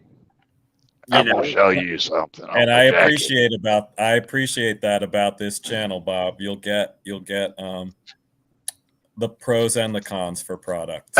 Now I didn't buy this. My wife got it for me. And I don't know. I think she got it. It better be. I'll tell you in a minute. So I bought the Swarm Lore, not because I use Swarm Lore, but because I wanted to support Bob.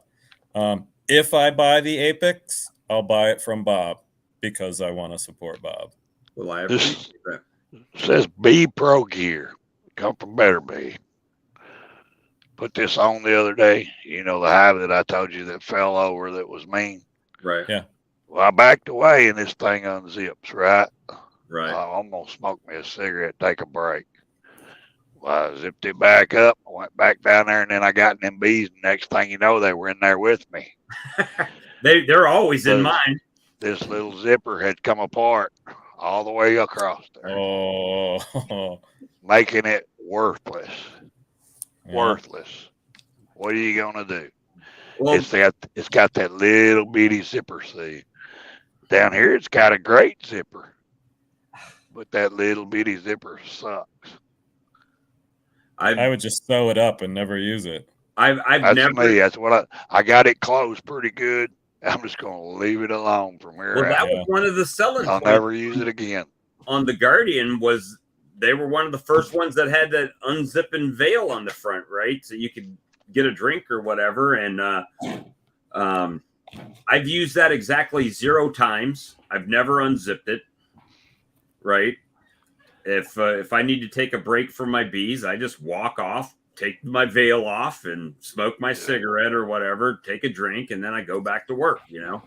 Right. I thought, man, that's going to be nice. And then that happened. And I'm like, Now, if I don't get it zipped back up, the whole jacket's worthless, right? I got to buy a new hood, everything. So I'll be 100% transparent. Is I didn't buy the Guardian gloves, so me getting stung through this mesh on these gloves or through this leather, I can't blame that on Guardian, right? But the fact that with the Guardian, it doesn't matter. I mean, I'm a tall guy.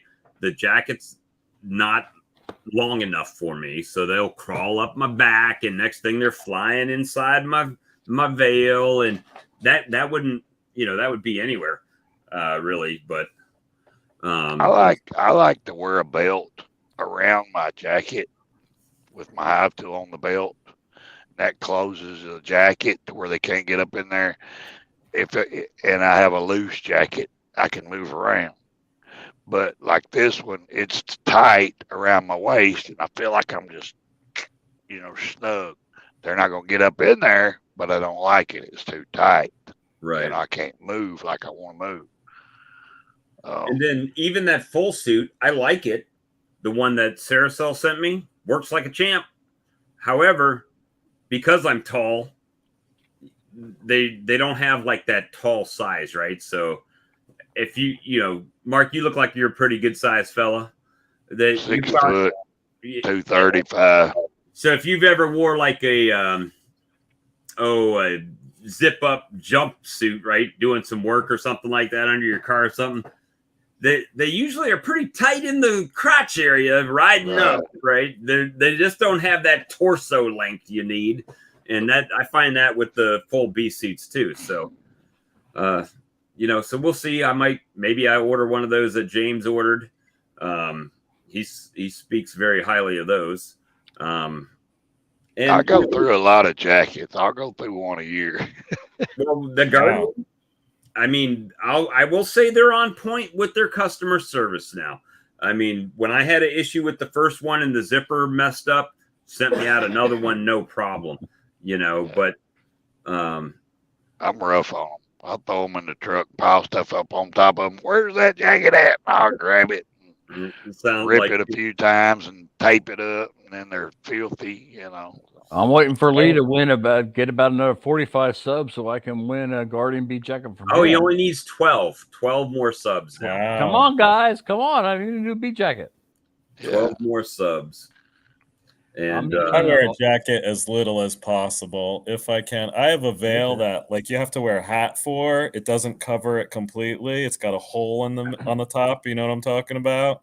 Yeah. And then it just ties around. So I always have a baseball hat. And in the summer, I'm always wearing jeans and usually a t-shirt. I don't care if I get stung in the summer usually. So in the summer, that's all I'm wearing. In the fall, I'll wear my, like Mark, you said you go through a jacket a year. I've gone through 2 jackets my entire beekeeping career. And the first one was because I bought like one from the local store without a metal zipper, you know? And then I bought the Ultra Breeze, and that one's done me fine. And I have a couple of full suits, and I've used them I wore them twice to rehome bumblebee colonies, and that's it. I've never put them on for honeybees, but I have them just in case. Set of Amazon canvas jacket and pants, and they're hot down here in Louisiana. Let me tell you, they're hot everywhere. I try to not wear them wherever I can, so most of the time I'm just wearing a veil and a t-shirt. That's why I'm liking this thing. The summer I don't wear a shirt. I wear my overalls. That's Nice. it. I don't wear a shirt. And when the nectar flows on, I'll put a veil on. You're like that guy Bruce on Swamp People. You ever seen Swamp People? That's how I dress when I'm checking bees. I wear overalls too, Mark. I've got 2 pairs. I got a pair of Carhartt and a pair of Sears overalls that I wear out a lot of times into the garden and the bees. But guess what? They can find their way up them pant legs pretty quickly. Yeah, I get that too. Where they walk up your pant legs. I have a strict no above the knee policy. If they go above the knee, they just get crushed through the pants. They get dyed. Yeah. If they're below the knee, there's a chance of them getting out. But if they're above the knee, I'll my foot on the ground and knock them back out my pant leg. But once you crush one bee in your pants, you're going to find a bunch of other bees in your pants. I'm going to tell you what, I've never had that happen.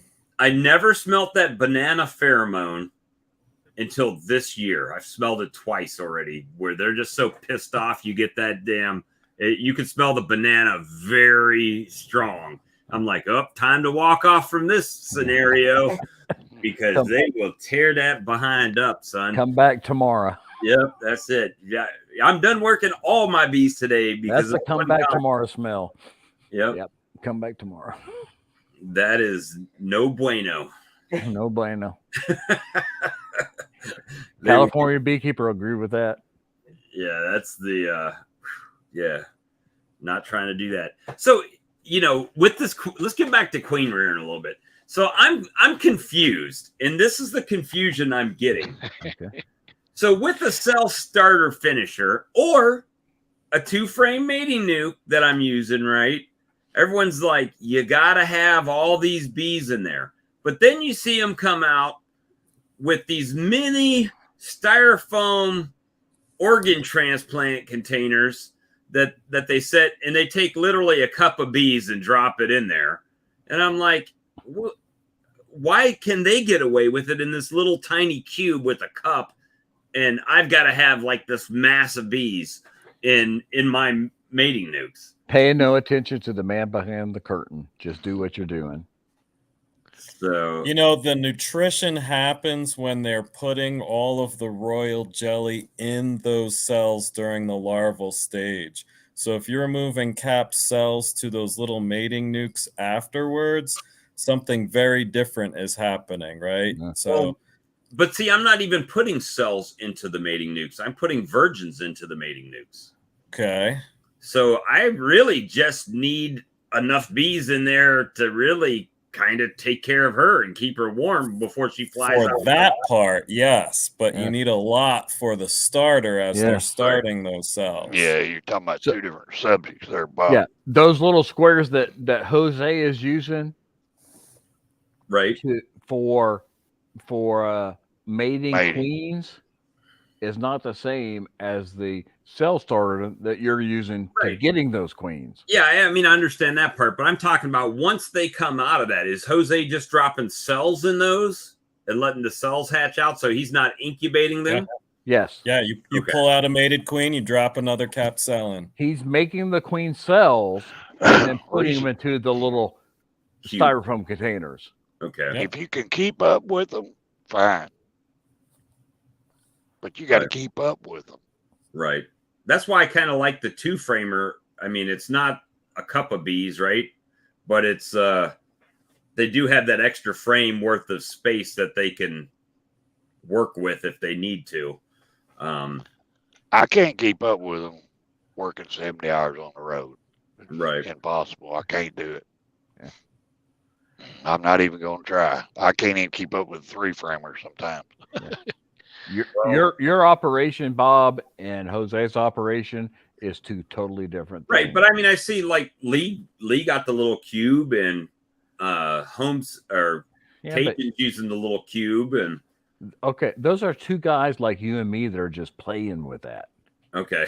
So yeah, they're making the cells in the queen cell builder and then putting them into those little styrofoam cups. All right, James is saying larger area to heat and manage. Okay, but I understand You got to that think when about it. He's in California where it's warm. You know, But it he turns had down to snow 40 last degrees. 2 weeks ago. It's not warm right now. Right. California.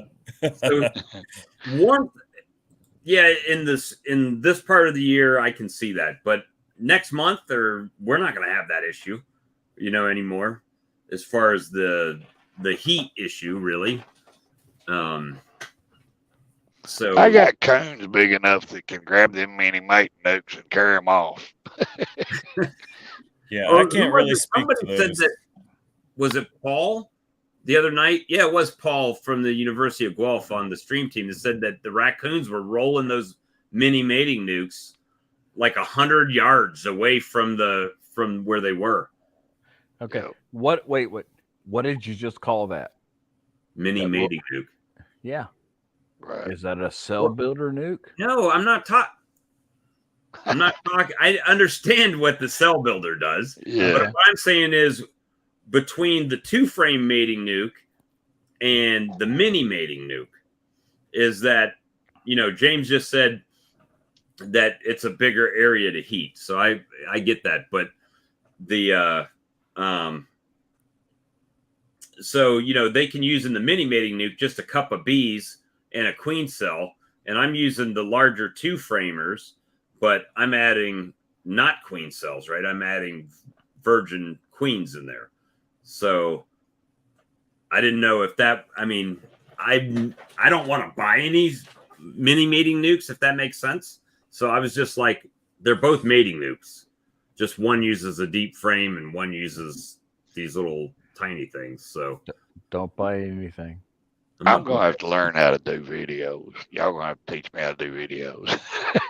Don't buy anything. Use what you got. I want to show you so much stuff, Bob. It's so easy. Well, Just- I've got 32 frame mating nukes out there, and I've got 35 frame nukes out there that really aren't being used at all. That doesn't include the licensed ones that I moved my 5-framers into right over the winter. So is that crypto check burning a hole in your pocket or something that you want to have to spend? no, I'm just from what I've seen, Bob, you've got everything you need to do what you want to do. Right. Yep, so far. A mini mating nuke's not hard to build. I mean, it's real simple. He's got I've got the 30 2-frame nukes. 2-frame nukes or 3-frame? 2-frame nukes. 2-frame nukes. He's got 30 2-frame nukes. He's got everything he needs. Yep. So the idea, I got those kind of late in the year last year, right? It was like a late purchase, but it wasn't. So I didn't have them this time of the year, right? So last year, what I was intending to do, which things have changed. So like I got queens from Jose and I got queens down the road, right? and I was selling queens. So the idea was I'll put them in the 2-frame nuke, let them lay up, sell the queen out of it if somebody wants, and then just it's basically a walk away at that point. They're going to make emergency queen cells now. They just made themselves a new queen.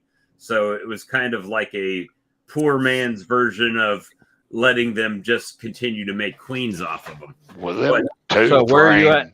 Where are you at now? Take a 2-frame, just say if it's just a frame of bees, one frame of bees in a 2-framer. One, right? Well, that's what Barnyard Bees was doing, right? 1 frame of bees and a blank. Do you think, now think about this, do you think the queens that they make in that little 2-framer are going to be as good as that cell builder that is packed completely full of bees? Okay, again, now we're talking apples and oranges again, because I'm building my cells in a cell builder, and then I'm moving those cells to the incubator and hatching them out as virgins. Then I'm taking the virgins and introducing them to the 2-frame mating nuke for her to fly out and get mated to come back. So to me, why are you before even you was buying them and putting them in there and then let them lay up. Yep. Then you was pulling it and letting them make their own. Right? That's the part he's talking about. That's the part I'm talking about. Yeah. So last year it was, instead of banking them and letting them stop laying, I was moving them to 2-framers, letting them lay. So if somebody wanted a queen, I would go to a 2-framer, cage her up. Now they have their queen for $40, and now her larva is behind that they can make a queen off of, emergency queen, right? But yes, no, this year is different. But last year, to me, why aren't you making those queen cells and introducing them directly into the 2-frame? Why are you putting in an incubator and making queen cells out of them? Go ahead and put the queen cell directly into that 2-frame and let it hatch out there and let them accept her as a hatched out queen. And unless you got cold weather. Yeah. Unless you got some really cold weather coming in. Why are you doing that? Because you want to inspect them? Well, the first thing is that way I only am making up enough mating nukes based on how many. What hatches? Yes. Yeah. So I'm not stealing resources before I need the resources. Yeah. I understand totally. So that's kind of, that's you're taking a whole step that takes probably 10 days from the time that they're a cap cell to the time that they're a hatched virgin, right? Mm-hmm. From but 6 days, 6 days to 10 days, you're taking that time to see if they're a virgin before you, and then you're trying to introduce a virgin, which there's been a lot of discussion about whether or not virgin queens are even accepted and how, and they may be accepted more as a cell as opposed to a virgin. I haven't had. Okay, Bob, let me explain something. Okay. See, this is good conversation here. See, people learn. Yeah, go ahead. Yeah, you're getting too far ahead of yourself, dude. Slow down. All right. First off, if you waiting to see how many hatch out, right? Before you make up all your little nukes to put them in. Right. You know they're virgins and they're going in there. Right. Your acceptance rate's going to go way down unless you make that little nuke that you made hopelessly queenless. Right. And then introduce your virgin. Right. Leave the candy cage on. Let them eat her out in 2 days. Your acceptance rate's going to go through the roof. But if you had that virgin just a day or two after you split it, your acceptance rate's going to be pitiful. Yeah. Okay. So, Mark, how much more would that acceptance rate be if he would have taken those queen cells and smashed them between the 2 frames? It would have went way up. As opposed to waiting till they're virgins and putting them there as a virgin queen. It would have been just as good. Just as good, if not better. The same. Depending on how good his sales are. That's where his loss is, right? If he's got bad sales. Well, yeah. I mean, obviously, if I've got okay, let's say I go tomorrow and I graft 22 more cells. Uh-huh. And on the day they're capped, I move them over. Now I can kind of plan that. Move them over where? Sorry. If I move them to the incubator like I've been doing, right? Okay. So why are you taking that step is my whole question. Because I can reuse my starter finisher for another round of grafts, right? No, you take those and move them into the nukes that you've already built, the 2-frame nukes that you've already built, and see if they'll take. Some may take, some may not. Okay, that's a gamble. That's a crapshoot you're going to throw. Okay. Them ones that didn't take have started making queen cells, right? Yeah. You go in there, you tear them queen cells out, then you put the virgins in. Yeah. If you put the cells, am I making any sense now, Bob? Does that? Well, yeah, I mean, I get that. Maybe there's a little bit of disconnect because I'm sorry. Are you and I saying the same thing, Mark? We are. Okay. Yeah, but a different way. I think I didn't make myself clear that before I introduce the virgin, I've already, like, if I've got 20 cells, I'm kind of prepping to have 20 colonies out there already, right? I'm going to go out there before their hatch date and do that. So they will be queenless. I'll smash the cells down before I introduce them in. So, I mean, I don't know how we got off.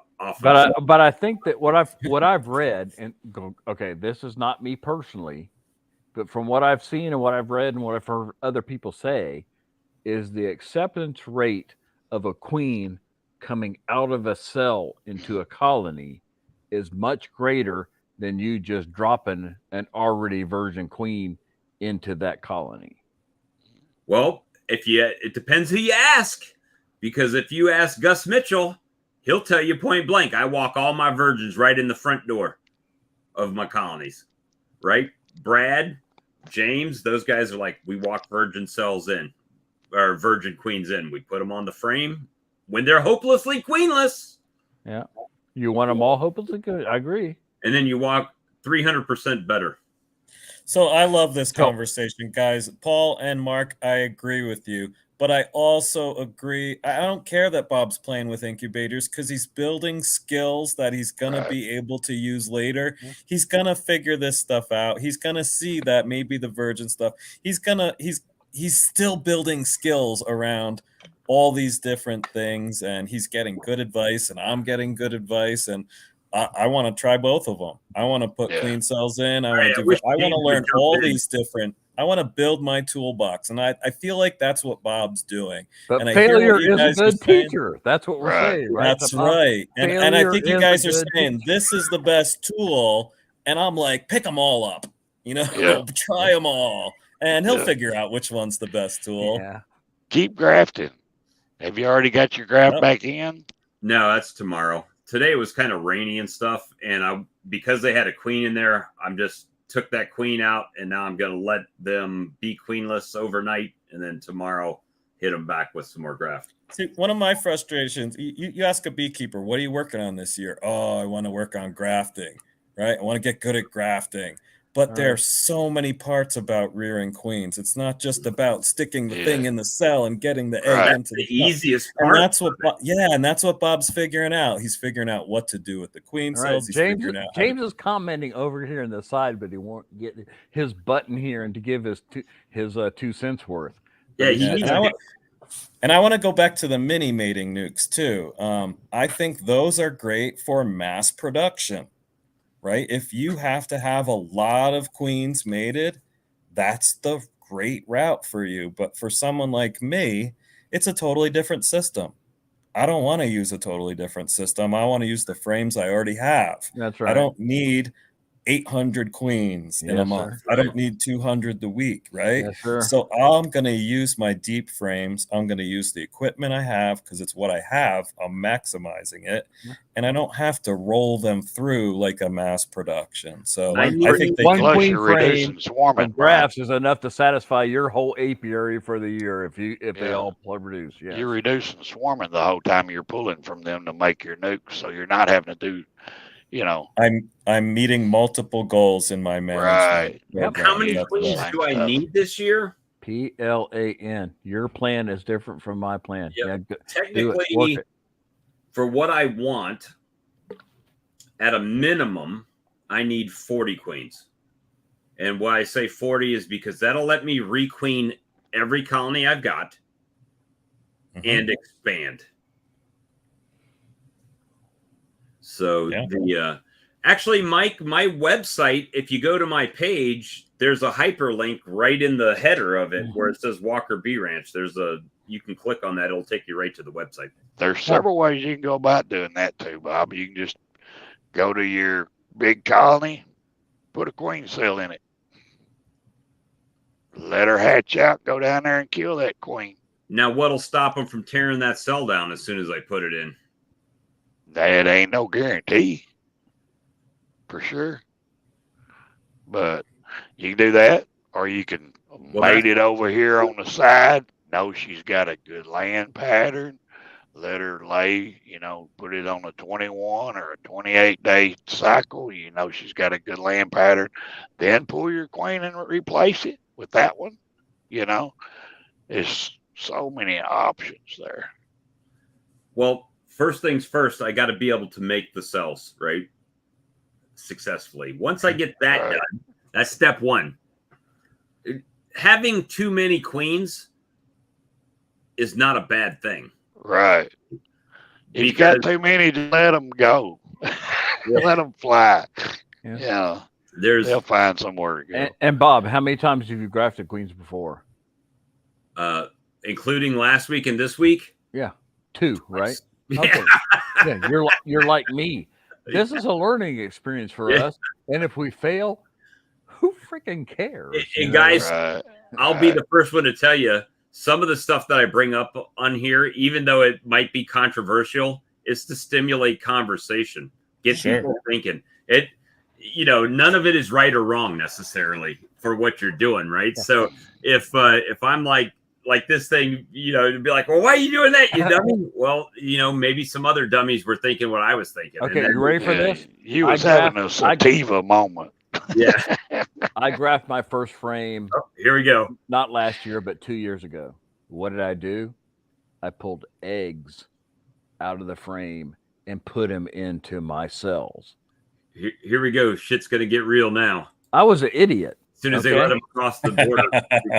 I was an idiot. You don't put eggs in there. You're supposed to put larvae in there. I didn't know what I did the same thing. And now, so they pulled all the eggs out of there. So this year, I am trying my second time I told James to get his butt in here and start telling us how to really do this. You guys are killing me. That's all I can say. You're just killing me here. But put your bee picture up there and let us see your real face, buddy. Actually, my camera's not working tonight. I don't know what's going on here. So this year I'm looking to graft my first queens, although I am still working at letting my bees build their own in case I'm a total idiot and don't know how to expand myself. I'm letting them teach me how to do it the way they know how to do it, and I'm going to try to do it the other way. So we'll see what happens. James will be back. He's trying to get one of my first splits. I tried to move a frame with eggs. I'll be like, oh, they'll hatch in a day, then they'll make them. Yeah. They tore all the eggs down. I went back a couple days later and I was like, where are all my queen cells? Where are all those eggs? Empty cells. They teach us what idiot beekeepers we are pretty quick, don't they? Well, I did that once, so one time. Hopefully we learn after once. Some of us don't learn after once, but let me see. Hopefully like my second time, I had 10 or 15 cells drawn out, right? But I had to go out there every day to look. And each day I go out there, I notice they done away with 2 over here, and they done away with 2 over here. That's what happened to me. And I'm like, what happened here? So the next day I go back, they done away with 2 over here, and they done away with 2. And I'm thinking, somebody told me, said, stay out of it. So the next time I stayed out of it and had all 15 of them drawn out, I'm like, now I know. I stayed out of it for the whole time. Yeah. We're idiots, but it takes a 2x4 across the head a couple times to teach us to learn, doesn't it? Mark, mine was a little different. My first time I did 2 bars of 8. I pulled it out 2 days later and I got 12 cells, and I was like, look at that. That's awesome. And then I pull it out the day they cap, and there's 5 of them left. I think they did quality control. Yeah. They pulled out the oldest larvae and they kept the best ones. Yeah. So that was their way of saying, you suck at grafting. Well, they And probably they stopped. That's right. See, I don't have that problem no more, Brian. What happened? The ones What that happened? you killed pulling that frame out, they decided it ain't. I good got anymore. better at it, right? Now, Yeah. now I we got better at it. Okay. There he is. Now it's mono. Okay, Professor. And Mark, Okay, that was Professor, helpful for class me is because that open. realized where I needed to dial it in, right? I went, Right. I'm picking the wrong size graft. Or Yeah. the wrong sized larva. I So need to then get when you better got at it that. dialed in, you stopped having that problem. Okay, Yeah. James, we have spent the last 4 hours espousing what we don't know Correct. in order for you to come on here and tell us what we need to know. Oh, I'm not sure I can. But yes, you're right. I came home. I had supper. I went out. Alan came over. We unloaded the truck. We went out to the wood shop. We did a bit of work there. We came back in. We took a bunch of measurements. We ran down to the local Canadian Tire hardware store. Come back and you're still here. We're still here. All right. I was listening most of the time. So, 2 things. What were you hearing? Or were you just listening? I have no hair left because I was pulling my hair out. So, here's my take on it. This is my take. Okay. I have been quite successful at raising queens. I've been quite successful at introducing queens. As everybody knows, last year, whether it was a fluke or not, I was quite successful in growing my apiary. Here's what I did, and here's what I do for raising queens. So I use a starter finisher, just like what Bob is doing. It is a 6-frame nuke, and I rotate them through the same way. I will put them in there until they are capped. I pull them out of there and I put them into an incubator because I have a full-time job. What size batches are you putting in, James? It depends. Usually anywhere between 25 and 30 cells. And what time do you pull them out of the frame and put them in the incubator?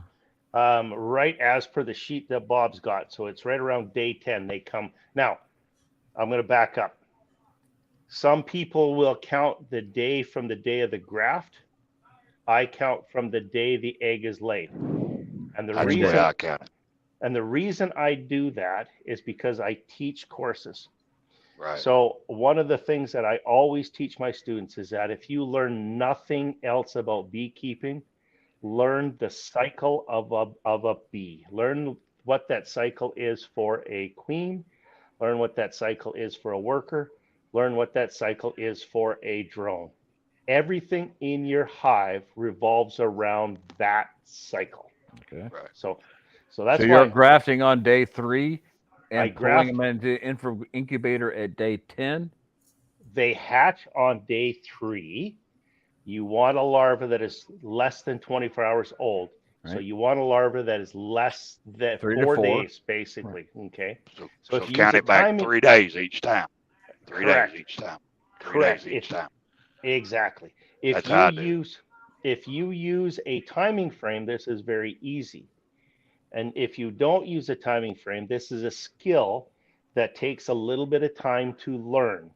And that skill is learning and understanding what the right size larva is. Okay. A queen lays an egg, it's going to be pretty much standing up straight. Right. Everybody on here pretty much knows that. Right. On day 2, it's going to be starting to fall over. Right. On day 3, it's going to be just about all the way over. And of course, day 4, you end up with your larva that's on the bottom. That's what you want. You want that. Yeah. You want that larva that has just hatched. It is hard to see. It takes some skill to learn which larva you want. Those are going to give you the best queens. The comma, not the C. Yeah, like I say, okay. Call it what you will, right? It's not like this. If you have a larva like this, it's too old. It's going to be pretty much like a banana. Yeah, exactly. It is going to be still pretty much straight out there. Right. But have And jelly I at had the to bottom. come to the realization, I thought I was grafting the smallest larva. I had the realization that I was not seeing the smallest larva. Right. I was Absolutely. grafting the smallest larva I could see, but then I realized I needed better glasses. And that's why I suggested to Bob, I have to use one too. So I'm getting up in age. I hate to say it as much as I deny it. But yes, I have to kind of wear, a magnifying lens and stuff like that as well. I cannot see the right size larva if I don't. Okay. Now, so day 10, as soon as those cells are capped, I'm pulling them out, putting them into an incubator. Once again, because I have a full-time job, I don't have the ability to Monday through Friday to constantly be going back in there. So that's why I reset them the way I do. The other reason I use the incubator is that gives me about 4 to 5 day window that I will take my cells and I will introduce my cells out into the queenless, hopelessly queenless nuke or split or wherever you're putting them. Now, I have had success walking in virgins. I don't do a lot of it. Brad with Faith Apiary, he swears by it. He's had really, really good luck with it. I don't have the time. The reason I don't go back to the virgins is I have a full-time job. This is a sideline business, right? So I can put the cell in there and I can forget it for 2 weeks, right? Do I go back, the following week? I absolutely will. I'll take the lid off. I'll watch to make sure very, very carefully because those queens are flighty at that time. They are super flighty. And all I'm going to do, if anything, I'm just going to lift that up. Yep, she's hatched out, put it back down, and walk away, right? That's about it, and that's why I do what I do. But I have much. I have about a 300 myself personally, and I've got the data to show it. I've got about a 300% better chance of that queen taking into that nuke or split as a cell than I do as walking in a virgin. That's what I have found. I can see that. Now, as far as Bob, he's absolutely going to get this. And Brian, I loved your comment earlier. The skills that he is learning are going to be valuable for the rest of his beekeeping career. So, will he master them? Sure he will.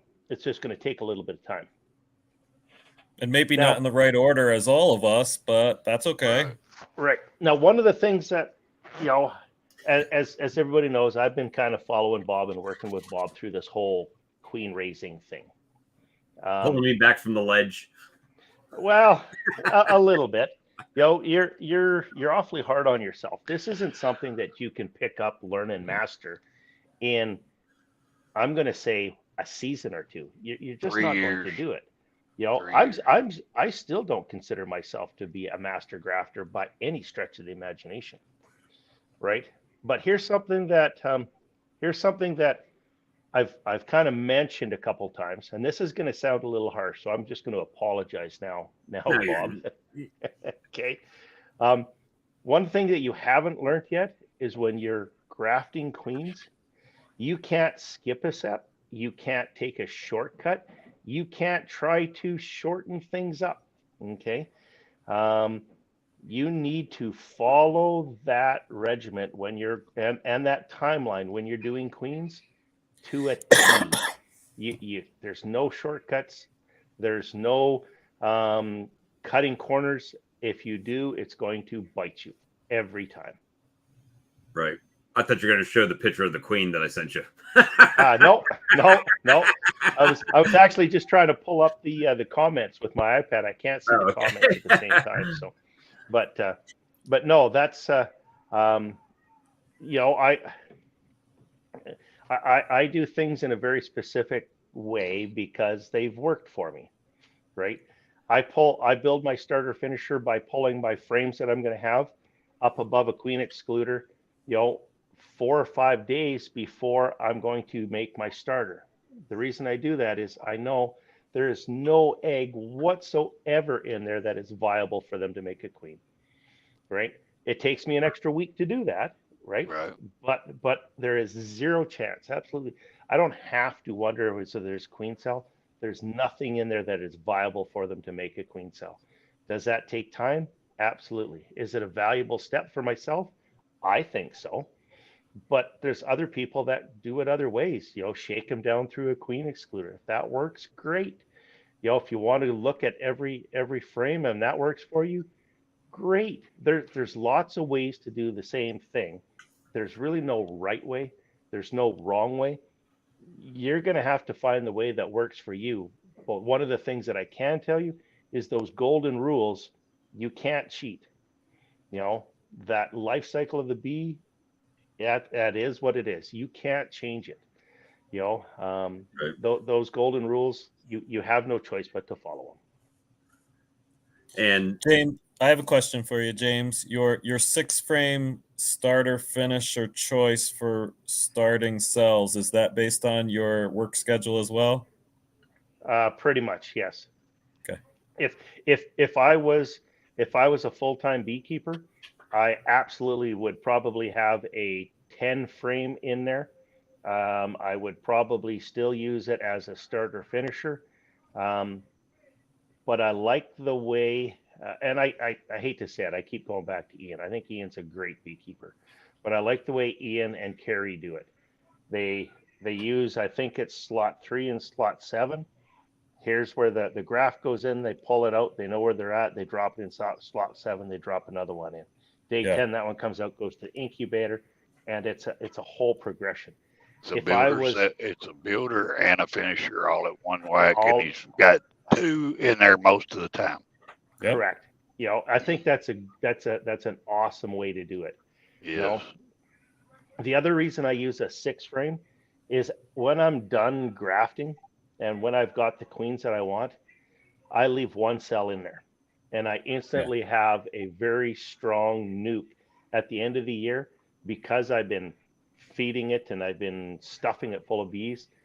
As long as I can get the surplus of reserves in there, the pollen and the sugar water and stuff like that, and the syrup, if I can get that in there, that nuke is going to make it through the winter. So there's a bunch of reasons I do it kind of the way I do it. I don't want to say I copy anybody else, but I try to learn what everybody else is doing out there. Try to emulate them. Well, the problem is, I'm trying to emulate you. Yeah. Well, the problem is I can't copy Brad. I can't copy Ian. I can't copy Mark or Brian or anybody because I have my limitations. I have my climate's limitations. I have my equipment's limitations, and I have to find what works for me. Right. So, and that takes some time. It's taken me 5 years to figure out half of this stuff. I've been grafting for 4 or 5 years now.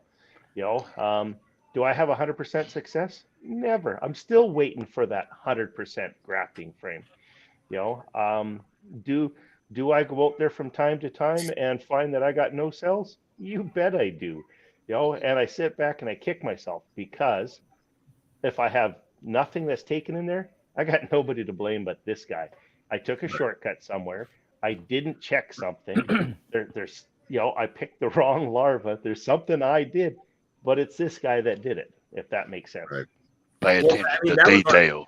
That was our conversation today, right? I was like, you said, well, why was it that way? And I was like, I don't know. I have no eggs, no larvae, nothing. And then he said, well, Brad had that situation where he grafted 3. He threw you under the bus, Brad, if you're still here. He said Brad had that situation 2 or 3 times. He grafted and he was having that result. And he said, you know what? He found out he had a virgin walking around in there. And sure enough, I pulled that frame out. And if you guys have never tried to find a virgin queen in a starter finisher colony without taking the bees out, it's kind of tough. It's like, where's Waldo? because there are bees everywhere on every Just about frame. have to shake her through. And Well, 85 to 95% of James of the information that you get from what you do is transferable to me, to Brian, to Mark, to whoever. But I would think so. 15% of that is, of course, regional to your area. Correct. Well, and the other thing that everybody has to remember, like, I don't know, do you, is anybody on here a full-time beekeeper? Nope. You know, Nope. so in that case, we're probably all in the same boat as to what our limitations are, right? And Time. as time, absolutely, right? I don't have now. I shouldn't say that. I'm quite fortunate. Quite often, I'll come home from work if the weather and everything's nice. I'll jump in, you know, have a quick bite to eat, jump in there, and I'll zip out to the apiary, you know. But I'm not doing anything big that night. I might do some inspections. I might do some feeding. I might, you know, but I don't have the time to go through 40 hives at that apiary that night to say, okay, you know what, I'm going to do this. I just don't have the time. Yep. So Priorities. exactly, you know, and I mean, there's no secret. I am working hard to, you know, double my apiary every year. Yep. Last year, my goal last year was, once again, to go into the bee barn with 25 hives. I managed to find my groove. I got my feet under me, and I put 78 into the barn. You know, that is it luck? Part of it, maybe. But I like to think that it's 5 years of research and understanding and learning from my mistakes. I think that made me, you know, able to do that. Am I going to be able to duplicate it this year? We're going to find out. Well, you know, and some of the things hopefully you hear me regurgitating it, like when you're listening and we're talking about it. Like it was no surprise if y'all watched the 5 o'clock video of how many queen cells I got. You could tell in the tone of my voice, I was not a happy camper at that time. I was a little bit frustrated, you know, to be honest with you. And You got sprayed by the skunk. Oh, I pulled him back off the cliff, I think, twice today. And it was a, you know, but I don't lose. I'm not, when I say lose, if I'm doing something, I'm playing to win. I'm not going in there to half-ass it. If I want success, if I'm grafting, I want as much success as I can get from that. Now, is it unrealistic? Yeah, it's unrealistic because I haven't done it before, right? But what did we say, James? What'd your wife say? Well, Rome wasn't built in a day. And what'd you say? That's because I didn't have the contract. Exactly. Right? So, exactly. I mean, it's perspective. I don't play anything to lose, whether it's beekeeping or chess or Monopoly or a video game. I'm not out here just spinning my wheels. I'm trying to make some progress at some level, you know. And so I'm going to be honest. I haven't seen your 5 o'clock video yet, Bob. Well, you already heard it all face to face. I was oogling and googling and drooling over my new toys. Well, you know, with this, after the fact, James has a way of putting things into perspective for me. And I don't know what it is, but he says, Bob, he says, it wasn't a failure. You got a queen out of it. It's true. I got a queen. Absolutely. And you know, and better than that, I'm pretty sure you got a mated queen. Yeah, because she couldn't fly. I mean, she was hopping. She couldn't fly. Her abdomen was fat. You know, I actually think you got a mated queen. And what did you find on the two cells when you dumped them out? You said you found a black spot on the side of both of them, correct? Both of them had a black spot on their side. there was still plenty of jelly in the cups. Yep. So But either they got dislodged from the jelly somehow, or they got stung. Not with a black spot on their side. So What do you think caused that? I like big butts, and I cannot lie. Right? Exactly. So somewhere you had a queen in there that I'm thinking hatched out, arrived, or whatever during your first graft. Those black spots, that if you research it, don't take my word for it. Those black spots, I think that queen stung those cells. That's what I think you'll find that black spot is. Well, when I put her in the roller cage outside and I set her off to the side, bees were flying over to the roller cage and landing on it. So why would they do that? Would they do that with a fresh virgin? No. She hasn't got that pheromone that strong yet, right? So, I'll make you a bet, and if I was a betting man, I still think you're going to find eggs in that mating newt. Yeah, I didn't see any when I went through it, so I don't know. So who was the closest? Nobody. Closest to 0? Well, James said 12. I said 13. So James is closer than I was. Charlie said 10. Robert S. said 5.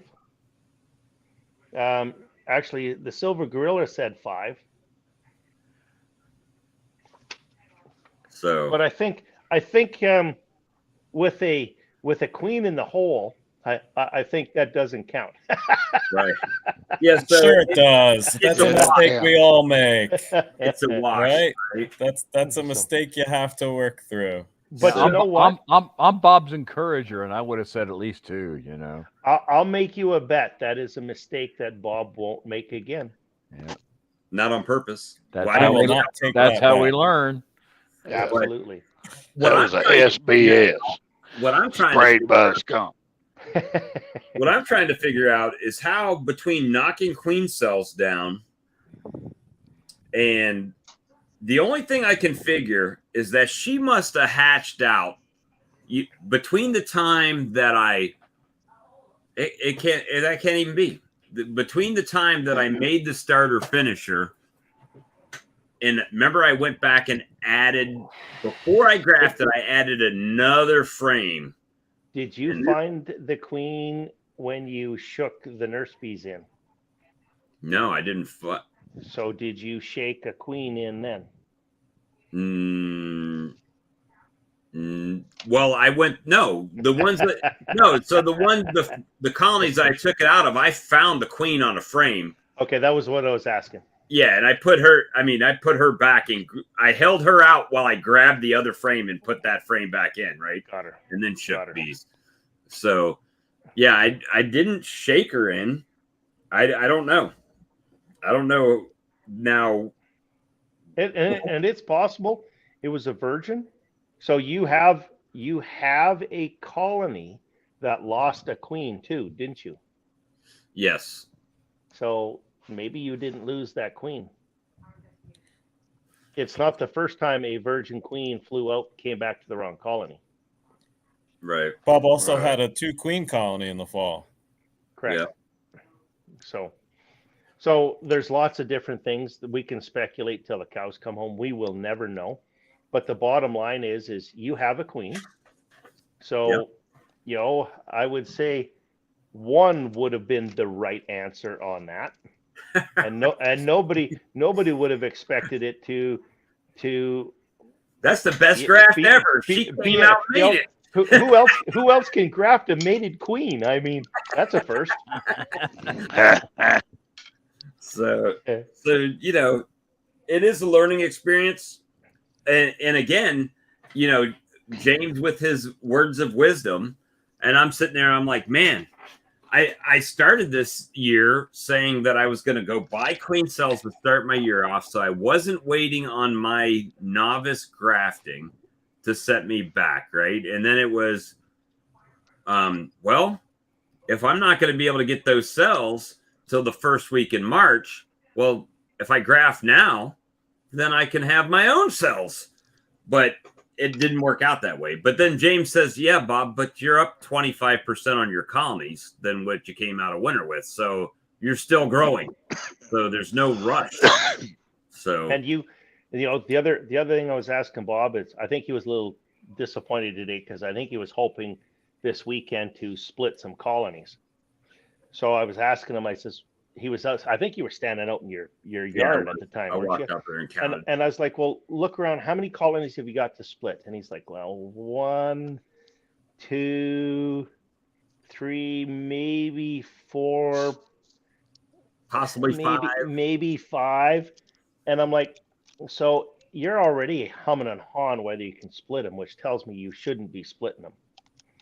So it makes no difference if you've got cells right now or not, and you definitely don't have to go buy cells because you don't have the bees right now anyway. So my advice to him on that one, and once again, just advice. So anything that I say on here, I hope everybody takes with a grain of salt. This is just what I would do. Paul, you think I'm 32 years old? I don't know where you're at, buddy. Holy cow! I'm 50, Paul. Oh, good night. there you go.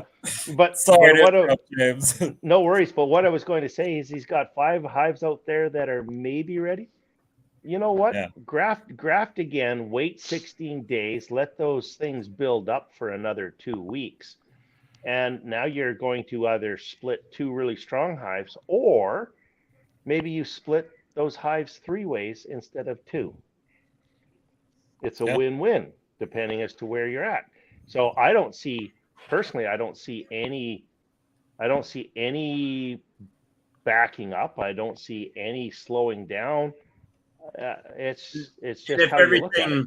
And if everything works out, knock on wood, with those 2 framers I have out there, well, then I have 4 or 5 mated queens already that I can. Right. You guys were talking about that earlier too. So the nice part is, in this part of the year, you screw up, you get a pass. That's what I was telling him. He hasn't even hit his flow yet. Yeah. Right. When the main flow comes in, that's when hang on for the ride, and you better have your poop in a group, because if you don't, if you will, if you don't, you'll be fishing them out of the trees and everything else, and that's So what you're saying then, James, what I understand is, by the time we get to June, we need to be fecally aligned.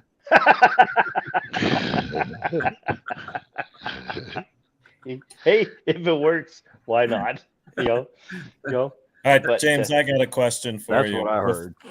But before, James, you mentioned one of the big problems with a queenless starter finisher. A virgin queen can find her way in and mess up the whole thing. That's one of the benefits of a queen right finisher. That can't happen. Absolutely. Is there anything special that you do with your queenless starter finisher to address that issue? I don't keep my starter finisher at my apiary. My starter finisher, different place than your mating nukes. My starter finisher is in my backyard. Okay. So absolutely. Now I have another colony here, and there are colonies nearby. So my drone colony is also in my backyard. But yeah, my starter finisher is not in my apiary. Do you have drone colonies somewhere else as well?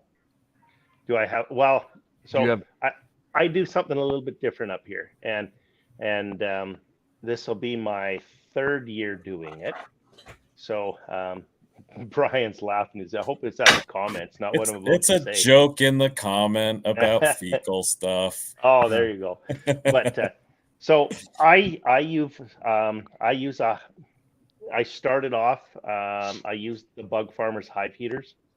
I've kept and I've integrated those hive heaters into my process and into my apiary and the way I manage my hives up here. So I have one hive that is set up with pretty much 50-50, and I'm going to change. I'm still trying to find what the right ratio is, but 50% worker comb and 50% drone comb. That's all that's in there. So what I force that queen to do is that queen will very, very quickly lay up The worker cells, the only thing that's left is the drone cells, and she'll start laying into those. So I turn the heat up on that that hive heater, and I've already started to turn that heat up on that hive heater. And as soon as they can get out and do some cleansing flights, I slam the pollen patty and the sugar water to that drone colony. I call it my drone colony, because what ends up happening is you end up with having just about as many drones in that colony as you do workers. And right now, I can select my genetics for my drones for my early queens that I can graft and I get out there, because there's no other drones flying around up here quite yet. And this is one single colony in your home yard. Correct. Okay. I'm following you. So it allows me to kind of select my genetics a little bit. I haven't quite got it worked out yet. The problem and when I say I haven't got it worked out is what I found the last couple of years is I end up with too many drones to workers. So the workers can't look after all the drones. I'm still trying to find that proper ratio in that hive. But what it has allowed me to do is that as soon as the weather is nice enough for the queens to go out and do a mating flight, I have virgin queens waiting for that day. I have piles of drones from a selected genetics. Yeah. And it's really worked well for me up until this point. Like I say, I'm still trying to hone it, but so my it's been an question interesting is, concept. Do you have this same setup at a remote location? No. So and this is where now what I do is my mating nukes are out at my apiary, which is what it would be. I'm going to say a mile and a half away from my drones, mile away from my drones. So it's like I said, it's worked quite well up to here. Some of the suggestions and some of the things that I'm thinking is I don't have power out at my apiary, which is why my drone colony stays at my house. I got to figure out how to get that drone colony out to where the mini mating nukes are. I think that would be a little bit better. Right now, there's a little bit of a flight path that has to happen in between. So how far distance is that between your drone colony that you have at your home apiary and the mating nukes that you have at a remote location? Just under a mile. Okay. James, you lost me on the bug farmer hive heater. Yep. So I'm lost. So the bug farmer he's down in just outside of Atlanta, Georgia. And what he's done is, I don't know when it was, 5, 6, 7 years back. He's actually made a heater. So the bottom, he's taken a medium super, and he's got some infrared lizard light bulbs is actually what he puts down in the bottom. And on top, he has a control box. So we can actually control the temperature inside that hive to the decimal point of a degree.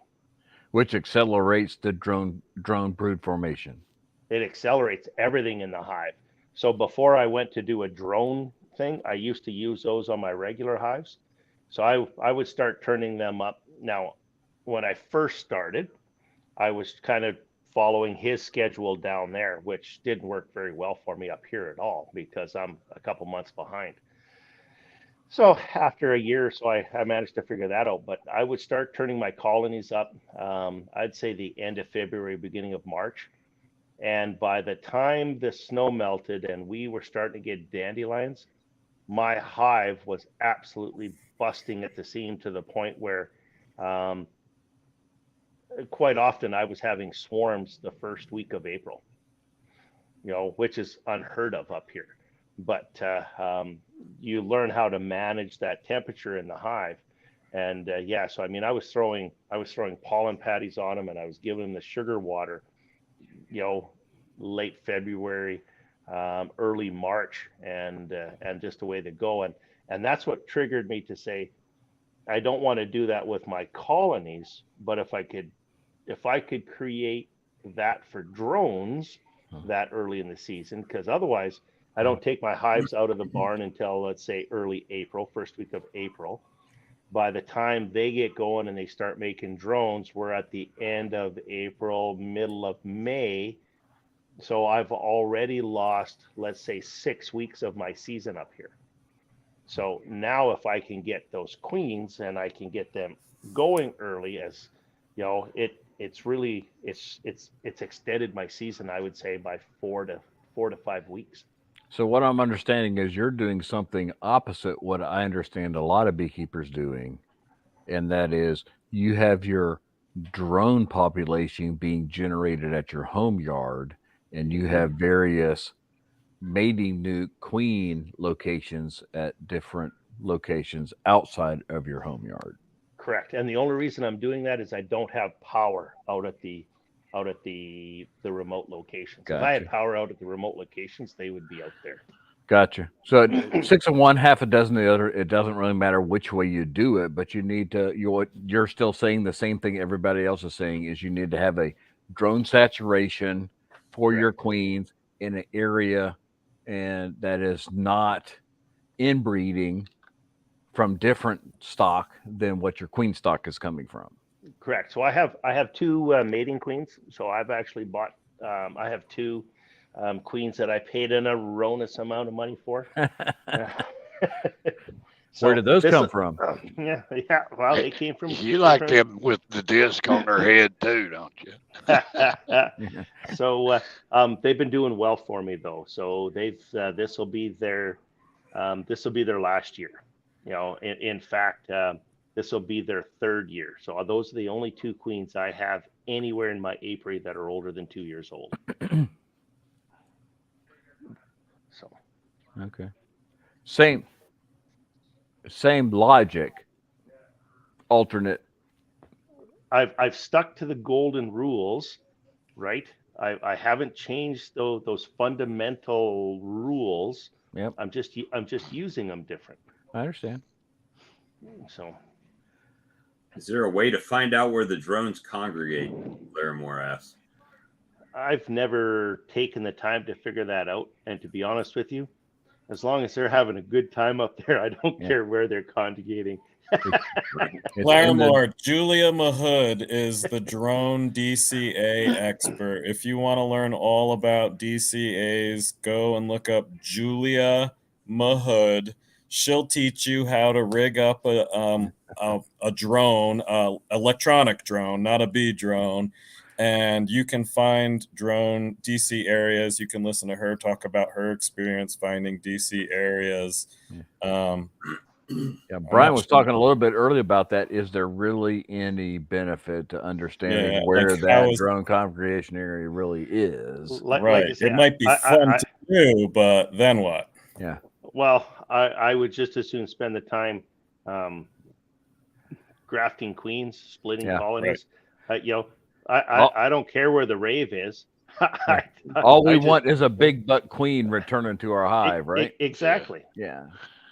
James, I got a question for you. Like your first acceptance rate, do you do okay on that being you're starting so early? So far, all right. Now, last year, one of the things that I do, so I make my own queens. I buy queens for the nukes that I sell. Partly because I just don't have enough time, right? So, but my acceptance for my queens that I put in the cells, I think I lost the first round. I think I lost 4 last year, right? On your first round. On my first round. Now, one of the things that Bob was talking about was, them not coming back. So as far as acceptance into the hive, that seems to be, I don't really seem to have too much of an issue with that. Yeah, I'm talking about them coming back. So what happens up here is we don't have those predators around that first round. Dragonflies. Right? Dragonflies. And in fact, our dragonflies up here, they fly early morning and late night. You don't see them out in the middle of the day. So that's really not that big of an issue for us as far as losing them to dragonflies up here. Like I say, our mornings are a little bit cool. Our evenings are a little bit cooler, but in the heat of the day, unless it's during a dragonfly hatch, you don't see them out during the day. So Mark asked a question here that He says, "Do queens know related drones?" But it's my understanding, and let me get your all's input here, that drones will fly about a half mile away from their colony, but queens will fly even further than that in order to find unrelated drones. That's what I've heard. Chime in. I've never. Yes, I've, and I think opportunity is pretty important too. yeah, Right? I was gonna say If I've there's never. no one, yeah, go ahead, I've never. James. I was gonna say I've never spent a whole bunch of time doing the research. I've read those articles and stuff like that as well. That's what I've heard. I have to trust the researchers that have done the work. You know, Right. a lot of times, some of the local guys say, "Look at me." I don't want to say a little weird, but a little bit different. So I look at the traditional ways of beekeeping, but I read the articles and it's pretty hard to not trust the science, not trust the data. I am very, very much data driven. Yeah, somebody that spent So 6 months looking into it, as opposed to us that spend this much time looking into it. Yes. exactly. I mean, if I can read the articles, trust the guys, Paul Cali, Randy Oliver, guys like that that have spent years and years and years and years, looking at this stuff. Right. I don't have the time, and I'm not about to, to say that I know better than any of them. I mean, they've done the research. Anybody that doesn't want to look at that research, personally, I think is doing themselves a disjustice. Right. Well- It's good information. But if you've got 20 colonies, it should not be hard for your queen to find drones that she's not related to. But again, opportunity. I mean, is she going to hook up with the first Joe that she finds flying in the west wind? Or is she going to say, "Oh, hey, you smell familiar to me. I'm going to fly a little further"? They're flying Well, behind her anyway, so Right. So I mean, I'll be honest with you. I read a bunch of those articles, and that's exactly why I started my drone colony. Is if I can do that early in the year, I'm not saying I can guarantee 100% success, but if there's no other colonies around that have an influx or a population of drones like that one, Yeah. as long as I'm not grafting from any relatives from there, I should have pretty good success, right? Yeah. I find it's a lot to be said about survival of the fittest. Well, there's Because a and the ton reason to why I that. say that, James, is because my first mating success is never as good as my second, third, and on down. Right? So therefore, when you look at it this way, there's more nutrition out there. There's better nutrition out there as time progresses through the spring. Yep. The I can't bees argue are it. the bees are more fit. The drones are more fit. They get to her quicker. I think there's a lot to be said about that too. I don't think you can argue with that logic at all. And in fact, I think the last live chat I was asking if anybody had any plans or anything like that for a top pollen collector, because I want to start collecting my own pollen for raising my queens and stuff like this too. Right. Now I have easy access to the global patties. I like the global patties. I'm going to do a bit of a test this year too. So I did a test last year with the Apis product where I fed half of my I fed 20 colonies with Apis biologic in my sugar water and 20 colonies without it, all on the same apiary. So literally a side-by-side test. I think it was like, I'd have to go back and dig out my notebook, but it was like 2 or 3 weeks into that test. I asked myself, what in the hell am I doing? Because the ones that was feeding the Apis product probably had 2, if not more, frames of brood in there than the ones that didn't. And it was like, what am I doing? And I completely abandoned the test because it was just so blatantly obvious how much better they were doing with the supplements. So this year, what I'm going to do is when I was down by Calgary there 2 weeks ago, I picked up a bunch of pollen patties, but they didn't have their apis yet. So I'm going down there again next weekend, and I've ordered boxes with the apis in it, and I drop 2 pounds of pollen patty in my hive when I bring them out. So this year I'm going to drop one with, one without, and I'm going to do a side-by-side comparison again, and I'm going to see which one do they like better. So, Well, Okay, you I know got a I'm going to be question watching for that. Mark on the statement that you just made. You said on their first mating success. Are you talking about the first My- mating success in the season, or Yeah, the my first first. mating success on an individual queen going out there numerous times before she comes back mated? My first round of grafts that I put in a mating nuke. Right. How many come back mated? Right. That's success. What I'm Okay. looking at. But they may go out for 5 flights on that before they come back mated successfully. Yeah, I don't know. see, and I've never tracked that either. I've never tracked how many times they went. I don't know if you have, Mark. No. What I consider a successfully mated is when I go back into that mating nuke, and I have a queen that is laying eggs and generating brood. Yes. I consider that a success. Yes. Right. And you don't know how many times she's taken flight in order to achieve that mating success. I don't have a clue. And then once she comes back and start laying eggs, she's probably shutting it down and never flighting again, right? I would think so, yeah. Right. I think more, like I said, it is to be said of that. The more nourishment that drones get, the better mating success you have. Because, like I said, I've noticed over the years, my first round, my success is low. But as the nutrition is out there to be had Okay. for them drones to feed on in the colony, I got you. the better my success goes So up. your success was grafting queens, first graft, second graft, third graft through the season, not the Right. number of times that she goes out to get mated. That The one rounds queen of mating. from the. Yeah. I got you. I just Yeah. wanted I just wanted to understand that a little better. What your comment meant. That's So because the- you're feeding them that diluted 70% down honey. I mean, So to you know. answer Alex's question down below, yes, early in the year that was 1-to-1. Now I don't get hung up on the, how do I put this? Exact measurement. I don't get hung up on the exact measurements. Now I'm lucky up here in Canada, as Alex is there as well. So 1 liter of honey and 1 kilogram of sugar pretty much gives you almost a perfect 1-to-1 ratio. So my tank is all set up in liters.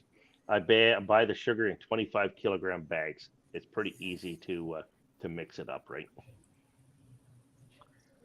Well, at that time of year, we're trying to graft queens and mate them all before those dragonflies and all those other predators and all come out, and Yep. hopefully we get a higher degree of return and from their mating flights and success.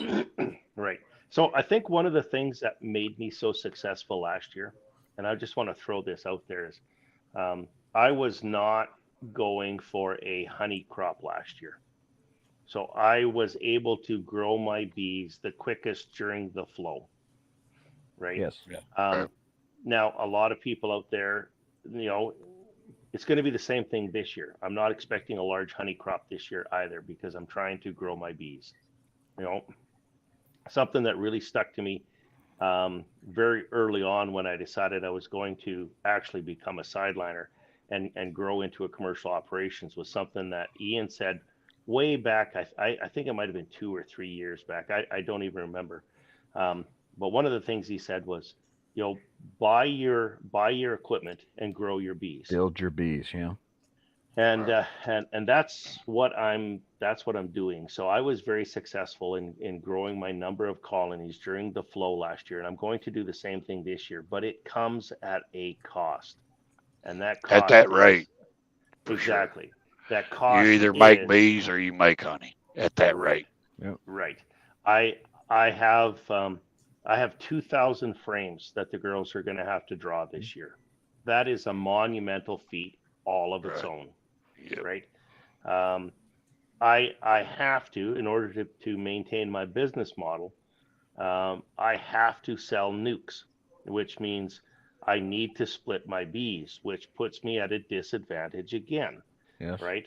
But I refuse to go in the red, for any extended period of time.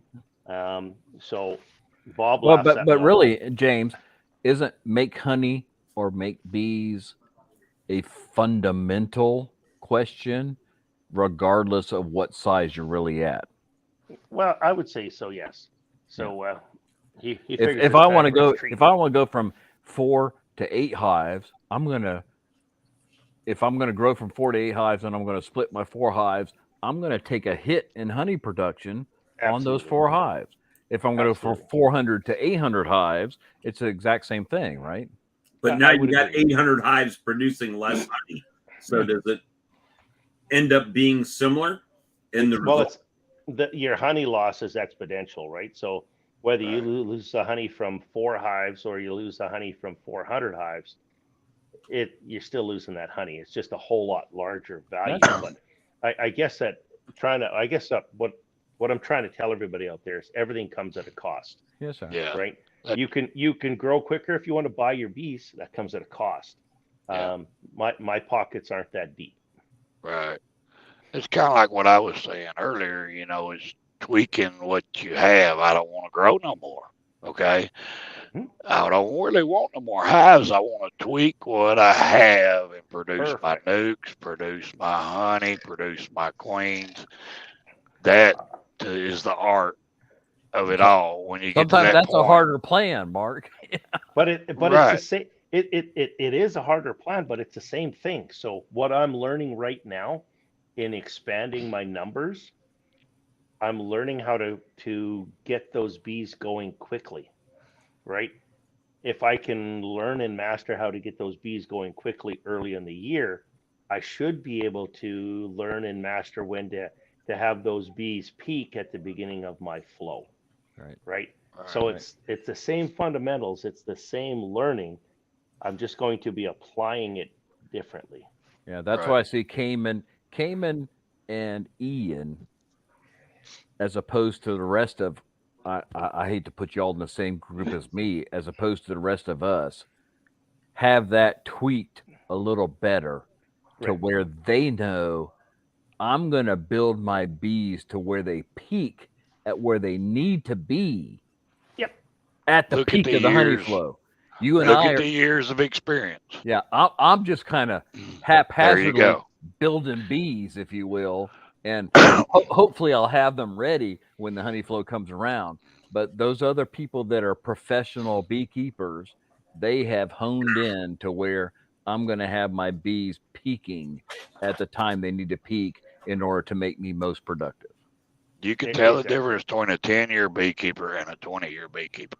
Yep. You can tell the difference between a 5-year beekeeper and a 10-year beekeeper. And Well, I'm down here. I'm down here on the bottom, buddy. Well, I heard you peak early.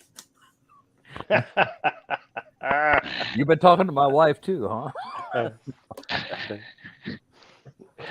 So I'll I stay out of totally that agree one. with you, Paul. Like when you even think about the phrase peaking, what does that mean that your colony is peaking? I'm not sure I know the answer to that right now, you know? So I think what you're saying is a really good point. That's And experience, knowing when that peak is going to take place. Yeah. yeah, and I think it goes back to, I like how, James, you're so science-based and you always go to the research. I think there are times where it's important to go back and read some of the stuff you read 5 years ago because you have a totally different worldview on it. Absolutely. You're gonna glean things that you never even noticed 5 years ago. So those pieces that you read that were really meaningful, or maybe even those pieces that you knew were really important, but you knew you just weren't getting, go back to those later, and I guarantee you'll get something more Yeah. out of those. Yeah, then you can put it to work, put it to action. That's where what's you called couldn't do it experience, before. Brian. That's what's called experience. Yeah. That's Yeah. right. Well, like I say, last year my season started slow. I mean, I started with 15 hives, and I set my goal. I thought I was setting a pretty hard goal to achieve, which was 25 hives from 15 to 25, growing by 10. And then hell, I've done that. The season hadn't even started yet. But I was going to say something clicked, and I can't tell you what that was, other than I just managed to put everything together, and at the right time, and I'm going to be 100% truthful and honest here too. Brad probably got sick of me sending him text messages, well, what about this? Have you seen that? Where do you do here?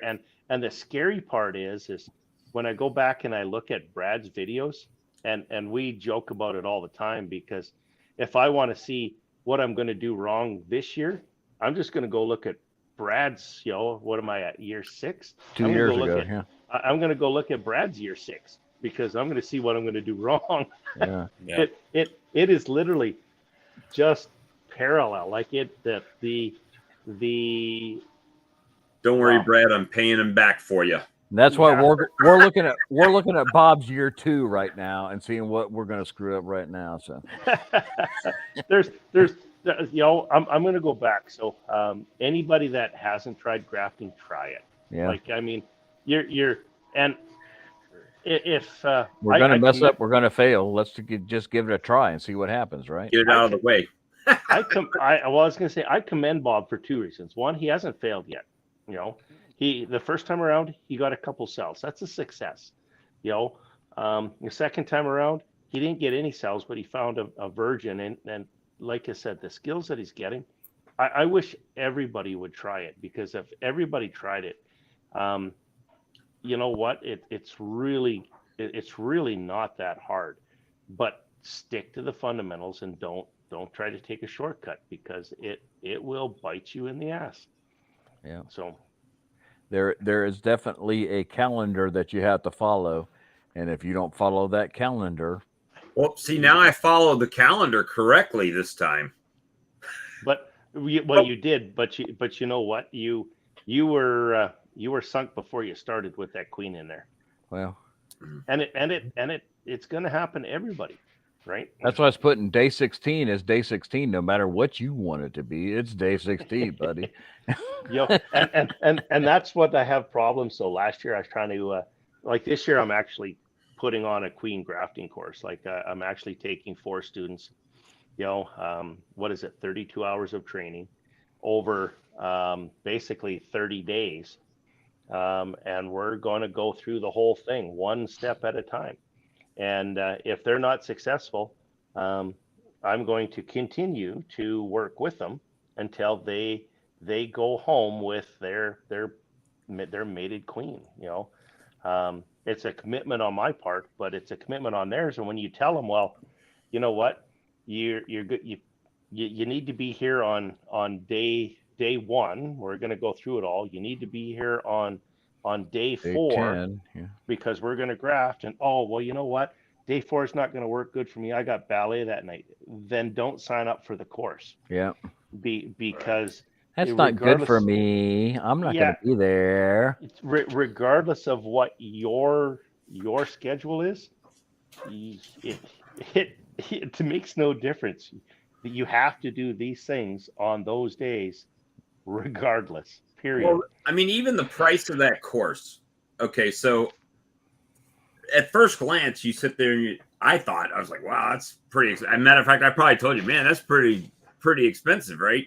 But then Absolutely. If you think about it, okay, so depending on your goals, the amount of queens that you can raise and save $40 a piece every time you go to buy one, then the course pays for itself. Absolutely. Right? So yeah, but we're just getting James to come on here and tell us all his secrets for free, so we don't have to take the course. That's what it is. But you know something? There's I'm open to share everything I can with we appreciate everybody. that. Absolutely. But there's things that I can't he can't look over my shoulder and say, Bob, that's the wrong size larva. Right. So. And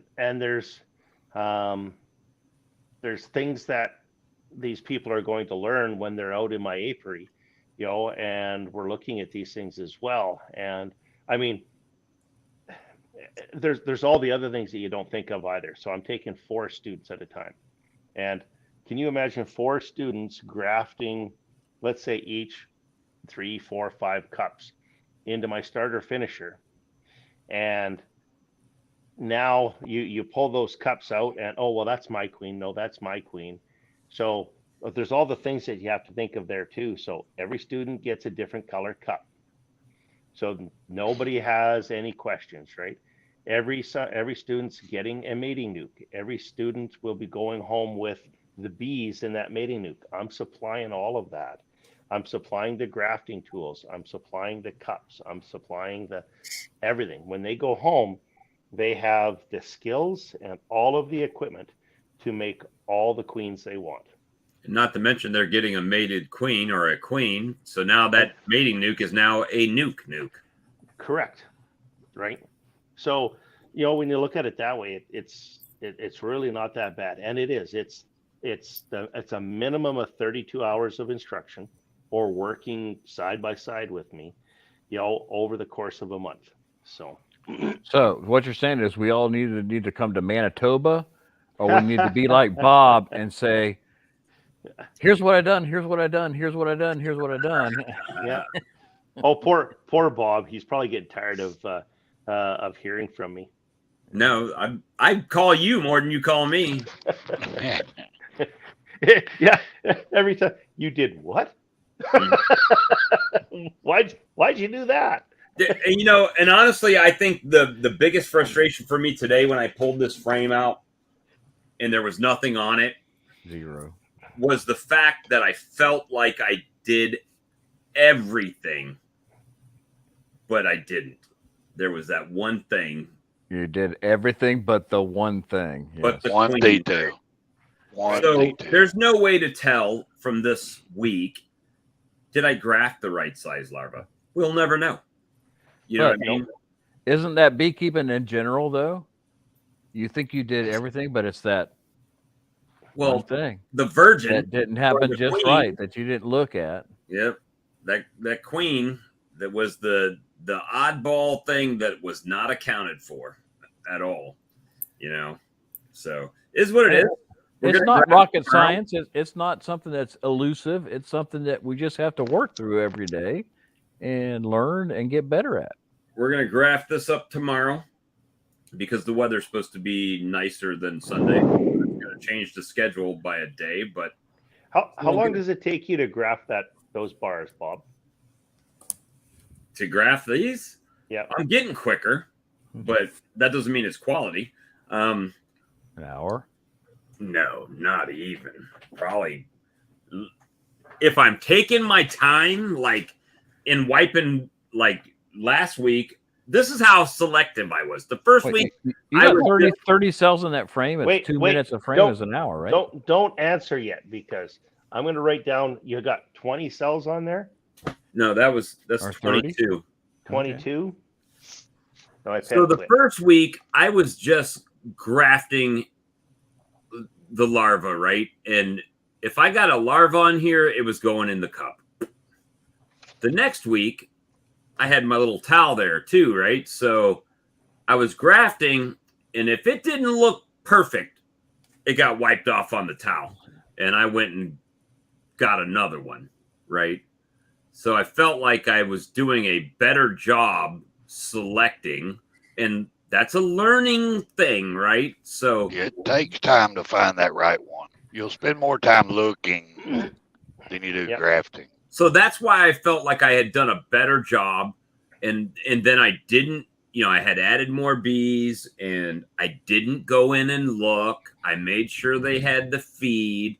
Everything was looking golden from that aspect. So when I pulled it out, it was like you said, damn, I got an apple, an orange, and a banana for Christmas. What the hell? That was the damn. I like fruit salad.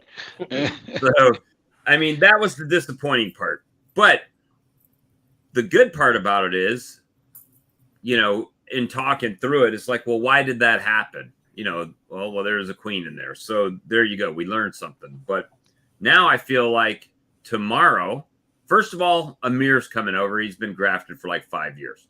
So I will have somebody over me saying, no, that's not the right one. Right. So I'll have that reference visually that even though it's small, if it's too curled, it's too old. Right. So I'll have that. No, Bob, don't use that one. Use this one, or just the extra set of eyes telling me. So once again, how long did it take you to graft those 2 bars? Taking my time, 15 minutes maybe. So I'm not anywhere close to that fast. Really? It's taking you 30, 35 minutes? Yeah, an hour for two frames of 15 cells across, I would think. Yeah, well, like I said, I'd do those 2 bars in about 30, 35 minutes. But and what takes me so long is kind of the same thing Mark said. I'm extremely picky, and I'll look through all the cells. This one's younger.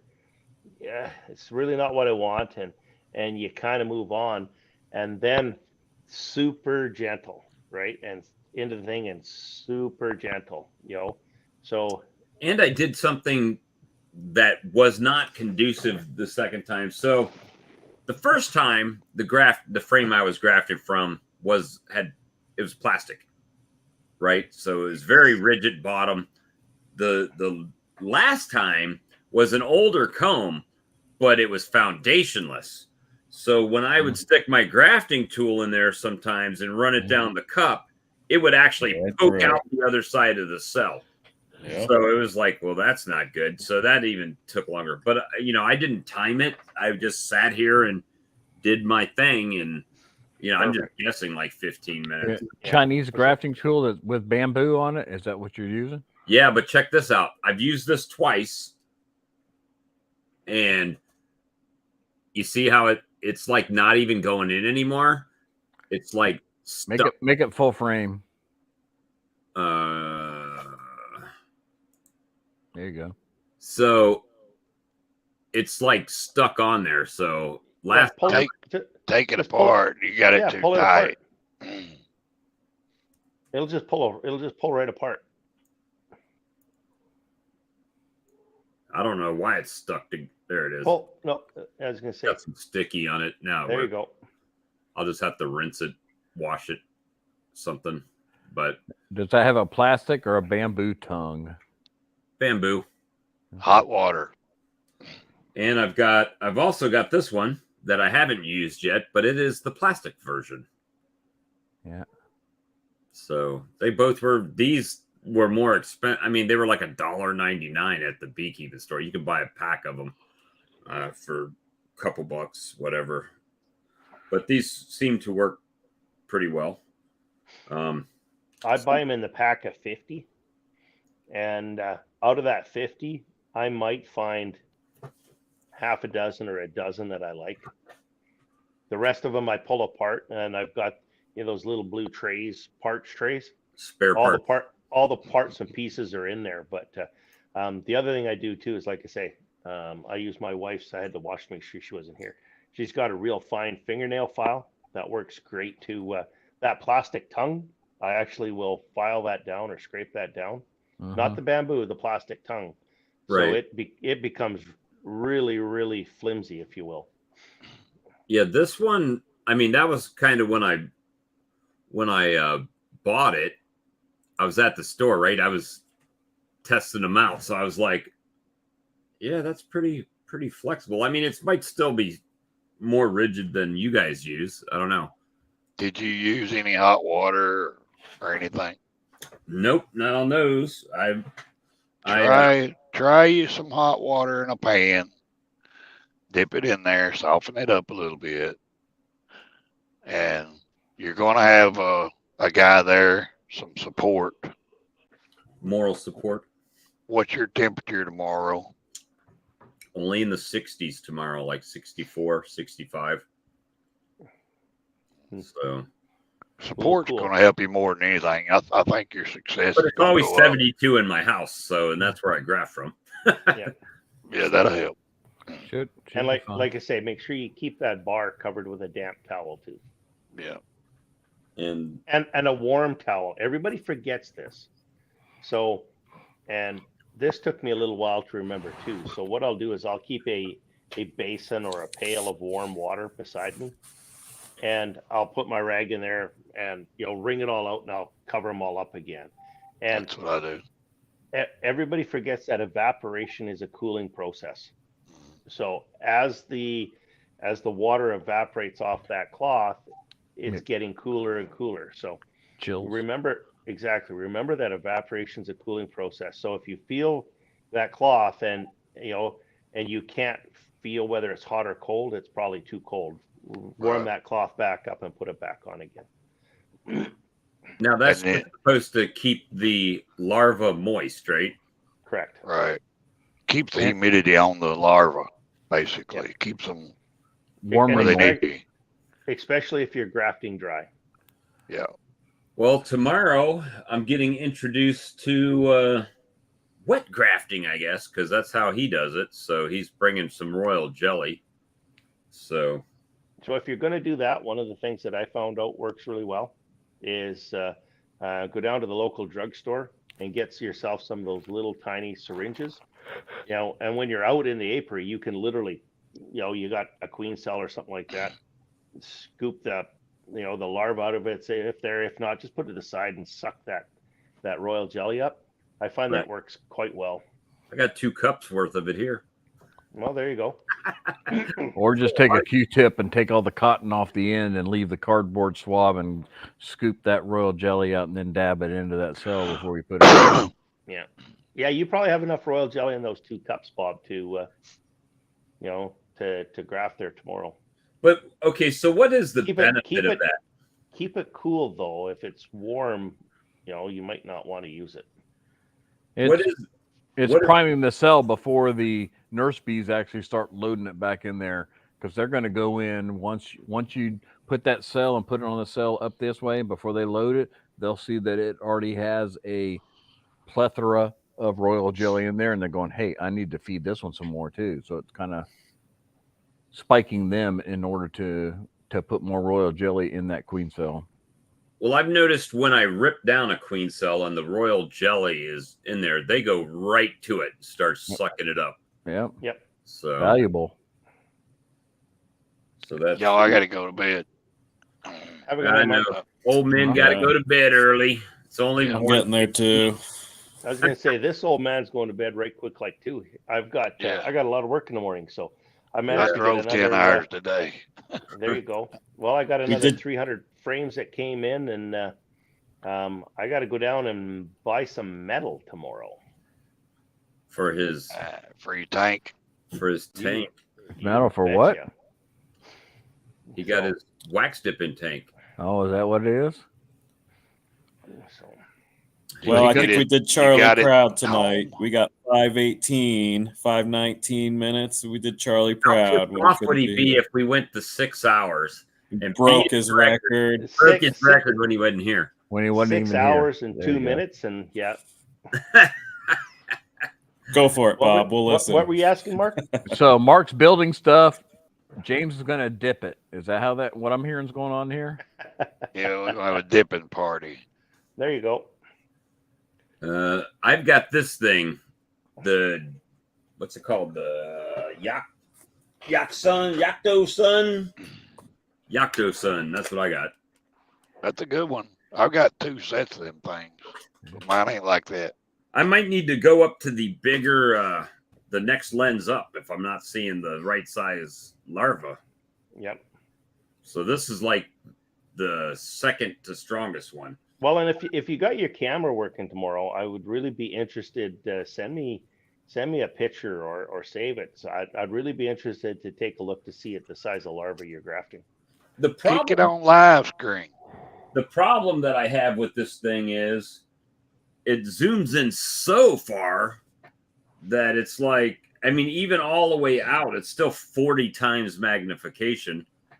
And I don't know how it would work with a grafting frame being in the way when you're trying to work the frame. Oh no, I wasn't thinking working it. I was thinking after you've got the larva grafted in your frame, take a picture of the larva that you put in the cup. Oh. Yeah. Why, you feel like writing another email to me?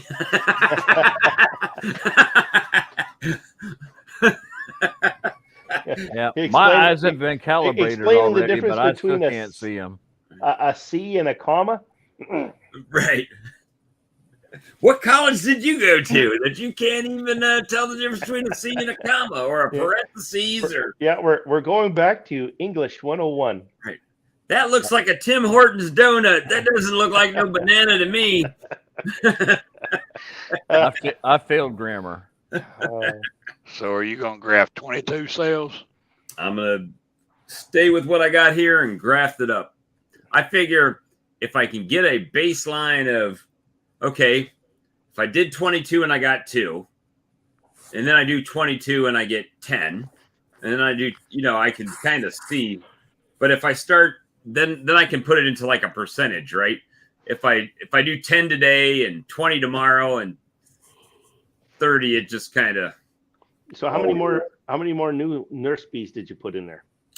None. Load them up. How old is it?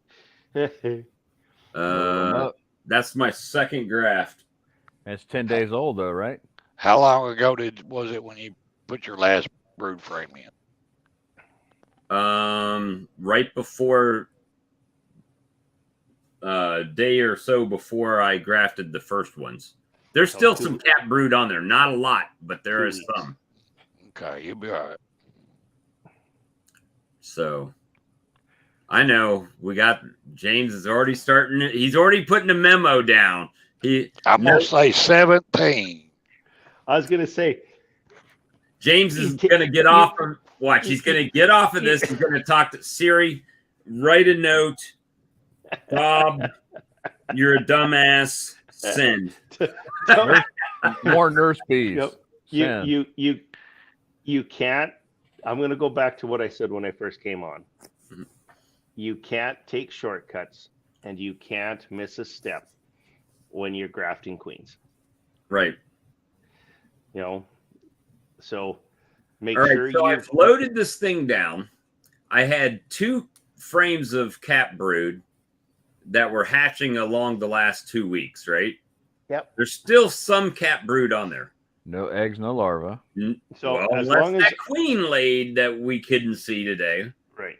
So if you still have hatching brood, you're probably all right. Okay. Yeah, because he's got some right age workers in there. Nurse bees in there. Yeah. I'm going to say 17 and I'm going to bed. 17. James, you going to keep up with it this time, James? 17. Keep up with yeah, hang on here. I was just trying 17. 22 cells? 22 cells. He's going to do better. He's going to have some moral support. I'm going to say 12. I'm going to say 11, 50%. 12 is my guess. Hang on. Okay. I got to get this wrote down again. Better than 50%. All right. I like you more than Brian does, evidently. What did you say, Mark? 15? 17. 17. Moral support means a lot. I'm 11, James. Okay. And I'm 12. You're the middle of the road guy. Robin Hood says 9. What's yours, James? Well, I'm going to go back to my original one because I think he was robbed with that queen. Yep, he learned from his first lesson. Originally, I said 11.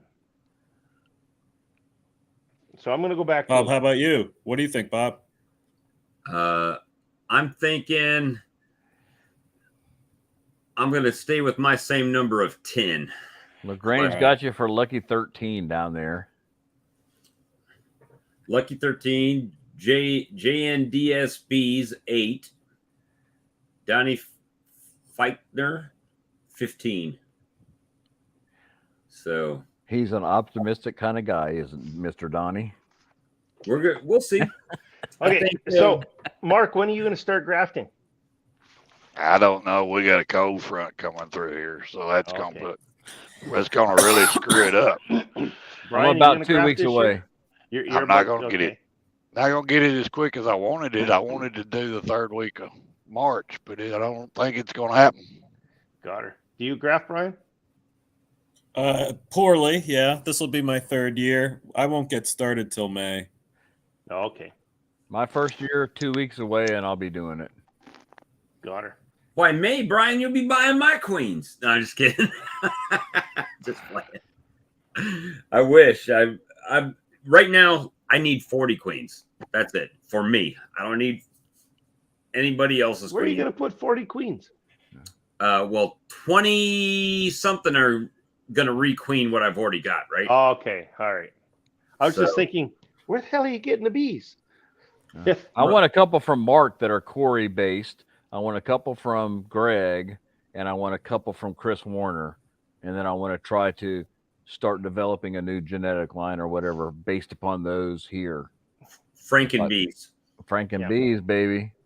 Instead of Franken beans, we're gonna have Franken bees. Right. So I use That'll be fun to watch all them too. Yeah. Yeah, absolutely. See, and I'm doing just the opposite. I'm doing away with the ones that are not the same genetics of what I've got. There we go. So I'm doing something a little bit different. So the 2 queens, so I originally had purchased 4 or 5 breeding queens. 3 of them didn't make the first year. They didn't make it through my winter up here. So that was the first thing that I look for. I look for genetics of a queen that can make it through the winter. Right. Right. The next thing I look for is I don't have that problem down here. I mean, Louisiana, anything can make it through the winter. There you go. Well, and then the next thing is I look at the attitude of the bees. Are they calm bees? A lot of the nukes that I sell to beginner beekeepers. They are the Carnolian line, so they're a little bit more gentle anyways. But Yep. I want to make sure that I look for that. The next thing I look for is what kind of how quickly do they build up, and what are they looking for a cluster going in and coming out of winter? So Are they Carnolians prolific? are a little bit, they're a little bit smaller to start with. But going into winter or coming out of winter? Coming out of winter. Oh yeah. Right. And then the last thing I take a look for is hygienics. How much do they clean? I've only done that twice, but of the 2 queens that I had left, I think it was after the first 24 hours, I think we were like 82% or 83%, which was pretty good versus the other one I think was like under 50%. So that was pretty much a given. Yeah, that's what I'm thinking. I'm thinking the Corey line for the Varroa specific hygienic. I'm thinking the Greg Burns line is Carnolian, very gentle bees. Yep. And then Chris Warner line from Florida is very prolific and still puts out bees that are very quick to come out of winter and very quick to brood up out of winter. But you still have to control that to a certain extent because you don't want them to grow too fast to where they grow and peak before the honey flow actually starts here. Yep. So that's you're playing with something there. So I figured those 3 genetics between those 3 different queen breeds would be something good to amalgamate into a new breed that would be specific for my area that would be very good. Right. So how are you going to control that? Excuse me? How are you going to control that? Well, I got to get the queens first and start developing the daughters of those first. And then I'm going to develop the drone areas away from my home yard from those original queens that are here, then develop the drone yards and move those out, a mile away from my yard here as I try to cross those. Got it. Well, let me let me enlighten you on the challenge that I have that James enlightened me to, right? So last year was my first year bringing Carniolans into my yard, right? And I got Greg's queen, and I got some Jose queens, and then I got some Cutic bee queens in, right? So I had all these different genetics in my yard. they all act differently. So you'll look at a Carniolan colony and be like, what the hell are you guys doing? At least that's what I was saying. And my Italian colonies are just blowing up and exploding, got queen cells, drones, and everything. And it's hard to compare visually in the same yard anyway. When you're looking at a Carney colony and you're like, man, something's wrong with these guys. But maybe there's not. Maybe that's just how they are, you know? And becomes very challenging to manage those differently. Yeah. Well, don't get me wrong. I don't have a degree in genetics at all, but I know if I take these drones and these queens over here, that I may get some positive traits. I may get some negative traits, and I'm going to have to choose from those whether I want to keep that one or not, and then blend those from these drones and these queens or whatever from these yards over here. This is not a 1 year and you got a perfect D kind of scenario. Yeah, there ain't no silver bullet. The only reason I ask is I went down the other day, actually after one of the live streams we were on. So a few years back, I actually bought the artificial insemination equipment, and I dug it out of the box. So, you know, one of my goals this year will be to play with that a little bit and see what I can have for a success with that. Now, you know, Bob had mentioned some Jose queens. I want to, I've been talking to Jose and Kelly there for a couple of years. I would really love to populate my nukes with their queens, especially from their Carnolian line. That's what I'm looking for, the Carnolian VSH, high VSH line. And that's what I want to breed off of next. But I ain't decided where I'm going to go to get that. So, but I don't want to get into the artificial, no offense, but I'm not going to go that deep. But, and Jose's line, from what I understand, Jose has a kind of a Carnolian, Italian hybrid blend or whatever out there. That's really, so he does. Yeah. That's really Italian, not specific for anything else than it's a Carnolian Italian blend. I'm sorry, but it's not VSH. It's not. There's nothing else really specific about that bee out there. That's what I'm mating in my yard now. I have Carnolians now, basically. That you got from Cole. That you got from Corey. That are a Sukobi line, right? No. What I actually have right now is probably 7-8 years ago. I got from Kent Williams.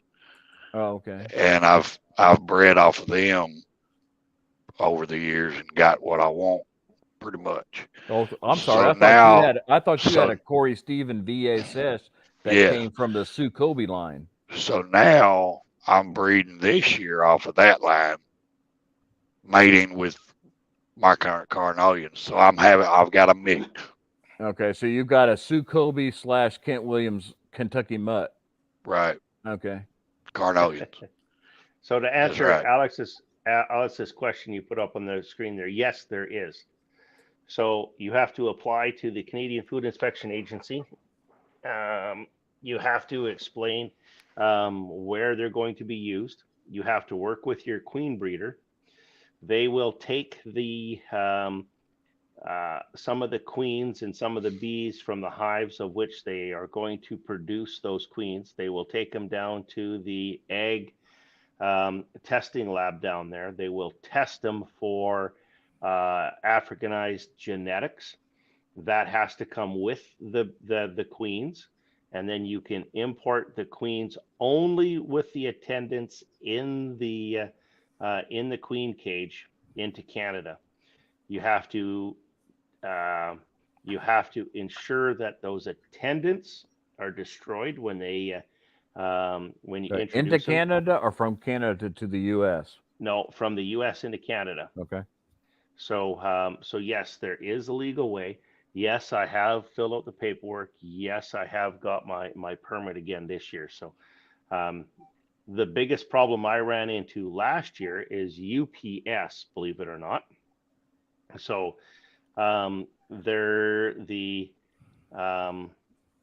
I what do you guys call it down there that looks after the livestock? The Agricultural Society working USDA. with USDA. That's right. They've put the restrictions on any and all of the shipping companies. The only way they will accept livestock, including bees, is if they can go outside the country to the point of destination in 24 hours or less. So in order to get them from California, I had to work with the airline company to get the exact routing. So I think in this case, they would go from Los Angeles to, where was it? I think it was to Denver to, anyways. So you need the exact route and the port of entry. And then you have to be there at that port of entry inside of 24 hours. If you can't do that, they will not accept them. So what's the impetus or benefit that you see in importing the Urabe Jose bees? Well, I want to try them for one. So they have got the. Is there a trait that you're specifically looking for there? So I'm looking for their Carnolians that have come from the Carnolian breeding stock that he got last year. I don't want the hybrids. I don't want the Italians. Okay. I want the Carnolians from that stock. That he got brand new F1 Carnolian stock coming into his yard, and you want something coming off of that. Correct. Okay. I love my Carnolians. They're frugal. I like that. I've got nothing but Italians right now, but I'm looking at Carnolians. I've got one of my hives produces a buttload of propolis, so I don't know what kind of blend they are, but I definitely don't like those, even though they're supposed to make a more healthy hive with the propolis or whatever it's in there. But so here's why I go with the Carnolian breed. Everything that I've mentioned already. So they're gentle. Yeah. Right. But the Italian cluster, because it is so much bigger, I need so much more resources putting them in the barn for 6 months. Yep. Right. Where the Carnolian, they'll go in and they will reduce down in size. That cluster requires fewer resources. Now, keep in mind, this is my first year in the bee barn. I'm still trying to learn this. Right. Well, whether they're in the barn or in the hive, the resource requirements are going to be the same. Yes. It's going to be win-win. Yeah. Pretty much. So that is exactly why I am trying to stay with the Carnolian. Are they slower to build up? Absolutely. Do they have some as many cons as they do pros? Absolutely. Yeah. It's just it's the one that I have decided to try and go with. Yep. I'm going with what I got, my breeder queen I got now.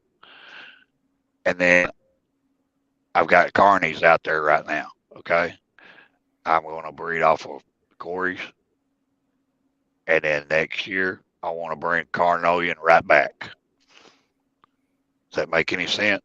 It does. Yep. So you're going to mix it up with a VHS line, correct? Yep. Right. And another VSH line next year of Carnies with the drones that I have from Corey's. So that makes sense. I can understand as to why you're doing that, and I understand what it is you're trying to bring in. Right. Should be good overwintering. I mean, it should be excellent. I hope. And I want good supersedure. There you go. Yep. That's one big key is good supersedure. Yeah, we have mild winters down here, but I still want to not have to take something that I've got to feed a buttload of sugar syrup to get into the winter time, even if the temperatures are going to be mild down here. And I would like, to be honest, I would like to have a little retarded spring buildup, if you will, rather than I'm sitting here in we just finished February. We're in the first week of March or whatever here. And I go out in my college. I've got 8 frames of brood. No, I don't want 8 frames of brood in March. I mean, bring them on over, Paul. I got some use for them. I mean, my main flow is not going to start until the beginning of May. I don't want to peak April 10th. I want Are to they compete. all? Are they all that size? Yeah, But that's a good money maker if you're selling nukes. Well, I'm splitting them and I'm pulling things off of here, and just in order to keep them from hitting the trees rather than anything, right now. So I want to breed that. Okay, starts building up in April, 1st of April, not the 1st of March, so that when we get into the May 10th honey flow peak, that I'm at peak performance then. And so I kind of want to breed something that's a little bit carny, with definitely Varroa specific or whatever, with some gentleness in it, but still has a little bit of oomph to them, if you will, that they don't get a little bit of country, but a little bit of rock and roll at the that, same. Exactly. I need Donnie and Marie both, in my daggone eyes here. Okay. So is the perfect bee out there? No. Can I try to I'm experimenting. I'm playing with this. We'll see what happens. If it works out, it does. If it doesn't, it doesn't. And I can, I'm willing to fail, just like Bob. When it comes to whatever Good at that, I man. try next. I'm excellent at that. You haven't failed yet, Bob. But see, I'm not trying to haven't- make. I'm not James. I'm not looking to quit my day job and make a living off of this. Right. I've got the ability to fail, and it doesn't hurt me so bad. Right. I was going to say, Bob, you still haven't failed. No, he ain't failed. He's going to do good this next time. Going to do good. I think the grass tomorrow will be, well, I mean, now it's James is in my head, right? He's like, I'm pretty sure there's still eggs in there. We couldn't see them, but they're probably in there. From what I didn't see your queen other than the picture you sent me inside the cage, but from the way you explained to me, the way she hopped, didn't really fly, how she wasn't moving really, really fast. She couldn't fly higher than that ashtray. Those are all the traits of a mated queen. I hate to tell you, my friend. And if she's mated, how many eggs does it take in there to upset the exactly? One egg will upset the pickle cart. Yep. Okay, Lagrange tells me I shouldn't use the word retarded bee buildup. Maybe I should use the word slower. I'm not politically correct. I'm sorry. Never go full retard. So yeah, none of us. We're beekeepers. None of us are politically correct. Well, I'm hopefully optimistic again, but that's why you got to live your life, buddy. So I'm probably, to be honest with you, I'm probably going to do this graft. If I get a cell, I'm probably just going to leave the cell in it. Yep. One cell behind, right? Because that nuke is now going to become the third of my 3x6. Right? And then, good night, Brian. Good night, Brian.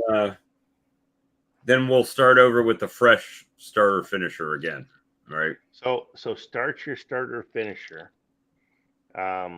You cut a few corners when you built that, right?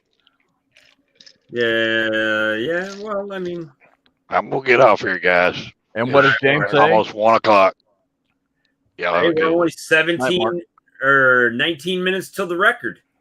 What does James say? No shortcuts, buddy.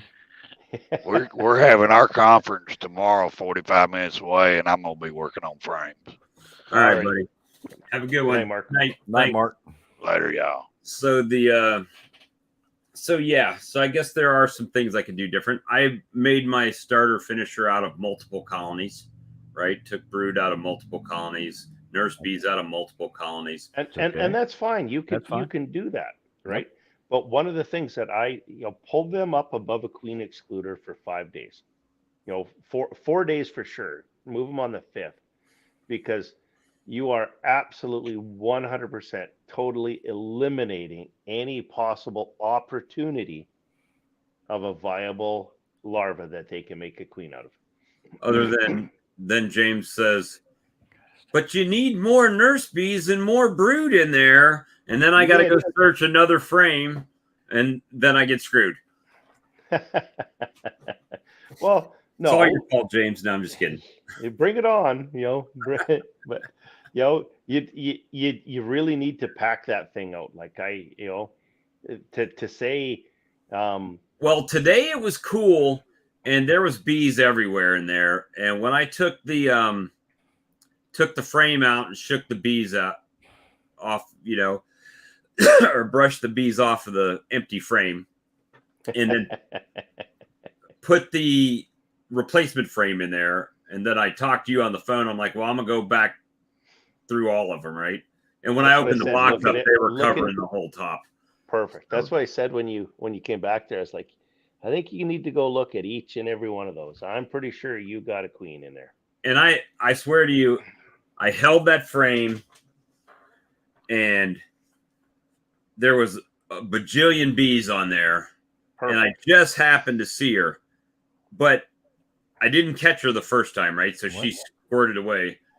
Yeah. But then on the bottom of the frame, there was like a massive clump of bees on that side. So you flip it around, and they just start scrambling back to the other side. And you're just constantly doing the rotation. But that tells me that you probably have close to the right amount of bees then. And she was also when I missed her the first time and I tried to catch her, then all of a sudden I started hearing piping in there. From her? Yeah. So there you go. So I was like, yep, she's still here somewhere.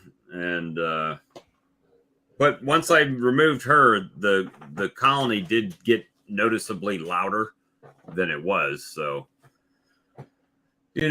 we'll see. What's the worst that can happen? I get a 0 like this time. So, well, but we'll learn something else. Yep. So what I will know tomorrow is, with Amir being here, I should not have the failure part of the wrong age. So that should be eliminated off the list. Perfect. So if it don't take, then it's something else, and we'll figure that one out. And if I just have to make a whole new starter, then that's what we're going to do. Well, I don't think you need to make a new starter, but I honestly do think you are at risk for the next 4 days. But look at it this way, though.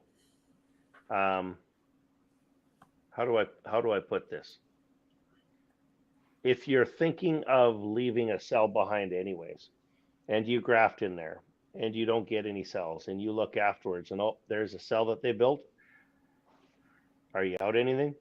No, I just move it to where I want to put it and let it go. Let them finish it and let it go. Yep. Well, I'm gonna this week. The plan is that I'm only going to I'm going to go by that sheet. If in 3 days it says check queen cells, I'm going to check it. This week, I didn't check it at all. So, which normally would have been fine, right? If you wouldn't have had a queen in there, that still would have been fine.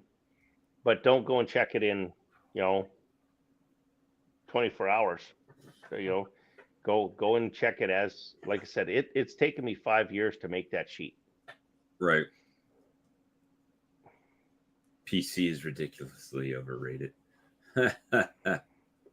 Anyway, guys, I don't think we're going to make the record tonight. What is the record? 6 hours and what was it? 6 hours and 6 minutes or something? I don't know. You're like, what are we? We're 5 hours 49 minutes exactly. You're 15 minutes away. I think we've talked about queen cells, equipment. What have we missed tonight? Anything? I doubt it. Yeah. The worst thing that can happen is your nuke exploding. Cayman had a nuke explode on him? Well, yeah. I think they put tannerite or something inside of it. Oh, and blew it up. Okay. Blew it up. Yep. That was, what were they? There were, he started this off as a 100% success of eradicating varroa mite, I think is how he started that, or something like that. Oh. And then I don't think they quite expected it to go the way it did go, because it completely, totally incinerated the whole darn thing. Like, Paul's fast over there. Paul looks like he's falling asleep. I'm trying to look at 6 hours, 1 minute, and 57 seconds. Oh well, we can. So do we only that. got 12 minutes. I was 12. I was out there looking up Sawmill Charlie's record. That's what I was doing. We're gonna kill that tonight. That's funny. I'm surprised Brad didn't jump in when he was in the chat. So we only got 12 minutes to go, and we're good to go. There we go. We can't have Chuck having the record. That just don't. Yeah. And to add insult to injury, it's on his stream night. There you go. There you go. I saw. Should have been here, earlier. Charlie. Get your bag of popcorn and come on, buddy. Yep. I was gonna say I saw Brad in here. I saw Ian in here earlier tonight. I just couldn't stick around. I just I got more stuff to build, so I'll be busy doing that tomorrow. So well, I had to shame you getting in here because you were making all the comments over there on the side, and I said, "Hey, if you're gonna sit there and make comments on the side, you got to come tell us how to do this correctly." Well, I'm not going to tell anybody how to do it, but what I will do is I'll tell you how I do it. Yeah, okay. That's the disclaimer at the bottom of the screen, right? Okay. Bob, when Bob was first asking for some help, it was like, okay, you can do what you want, but if you're, this is what I would do. He was laughing all the time, and now it's to the point where it's like, what are you doing? Why are you doing that?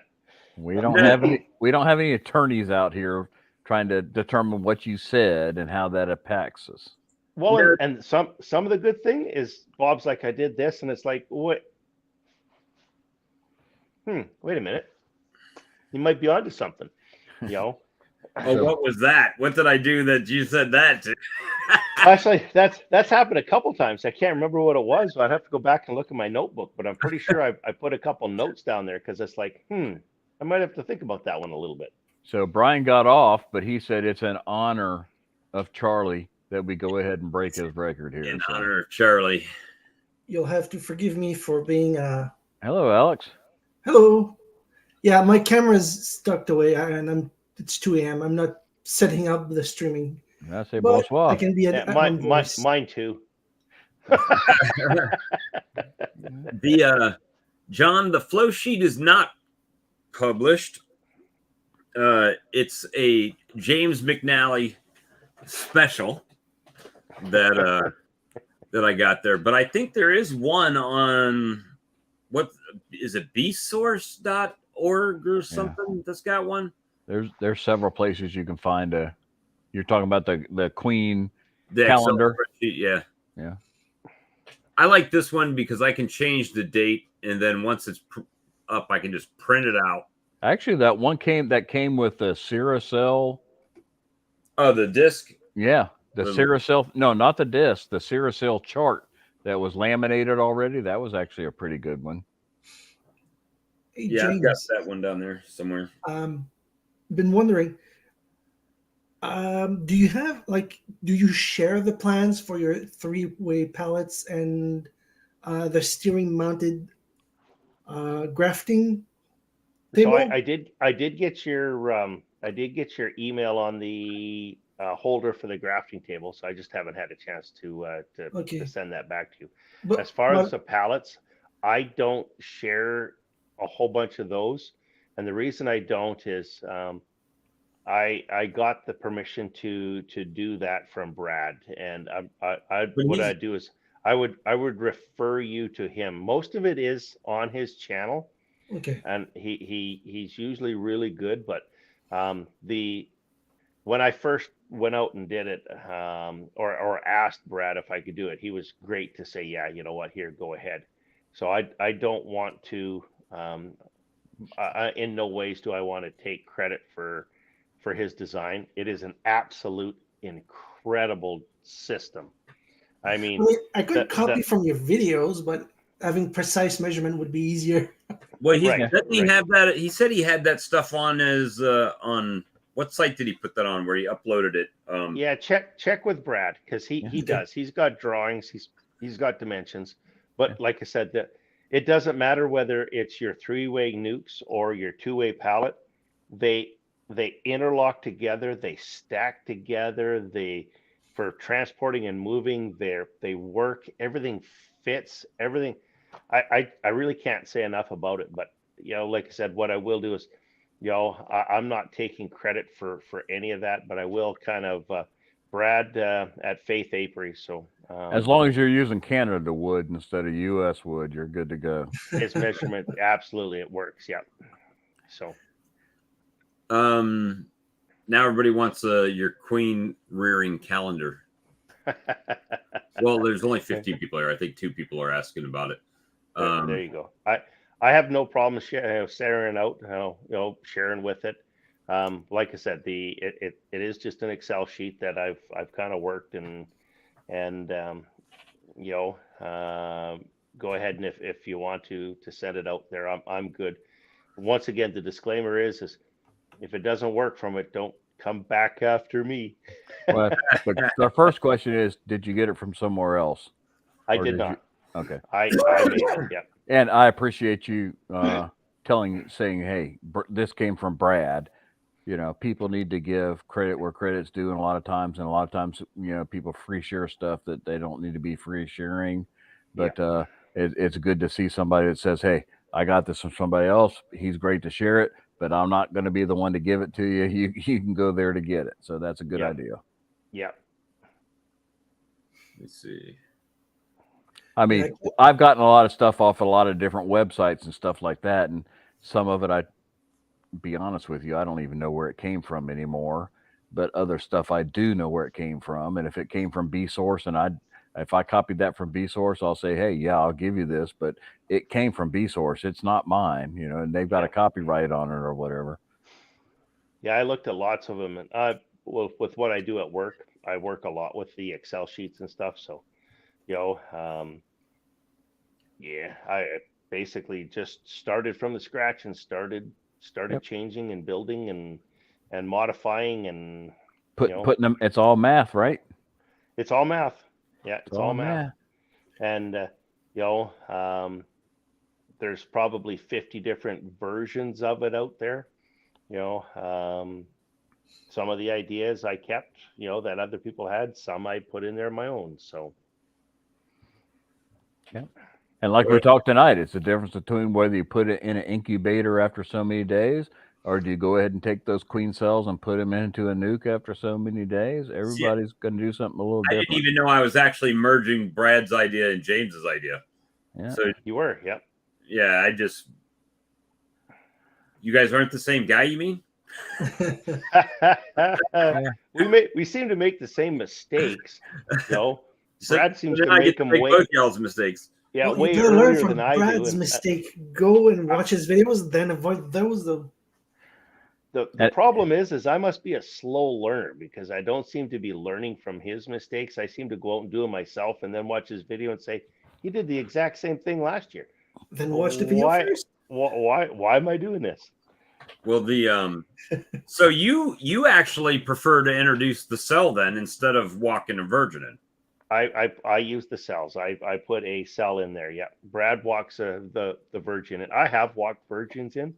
It's not my preferred method because I'm not right beside my apiary. And if I get up in the morning and I got a queen in the incubator, I can't mark her and walk her out to the apiary. I got to go to work, and I'll be home 12 hours later. Right. So if I drop, go ahead. If it comes down to it, you're going to end up, you can open a page into here and probably find out somebody had that idea 100 years ago, or the ABCs in 1, 2, 3, or Tom, whoever you find out, or Brother Adam's book or something, you open up and find out hey, there's nothing new under the sun. We're all just trying to connect the dots and take the next step, right? Absolutely. Yep. Absolutely. Well, that's like I say, I can drop a cell in the hive, 2 or 3 days before it hatches out, whatever works out for me on my days off, and I don't have to worry about it. That's what I did last year. The 2 cells that were successfully reared, and all the cells I got from the flyback and walkaway splits, I just peeled them off and just dumped them in their own nukes. And it worked for the most part.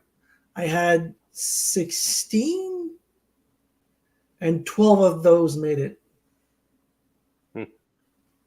The Right on.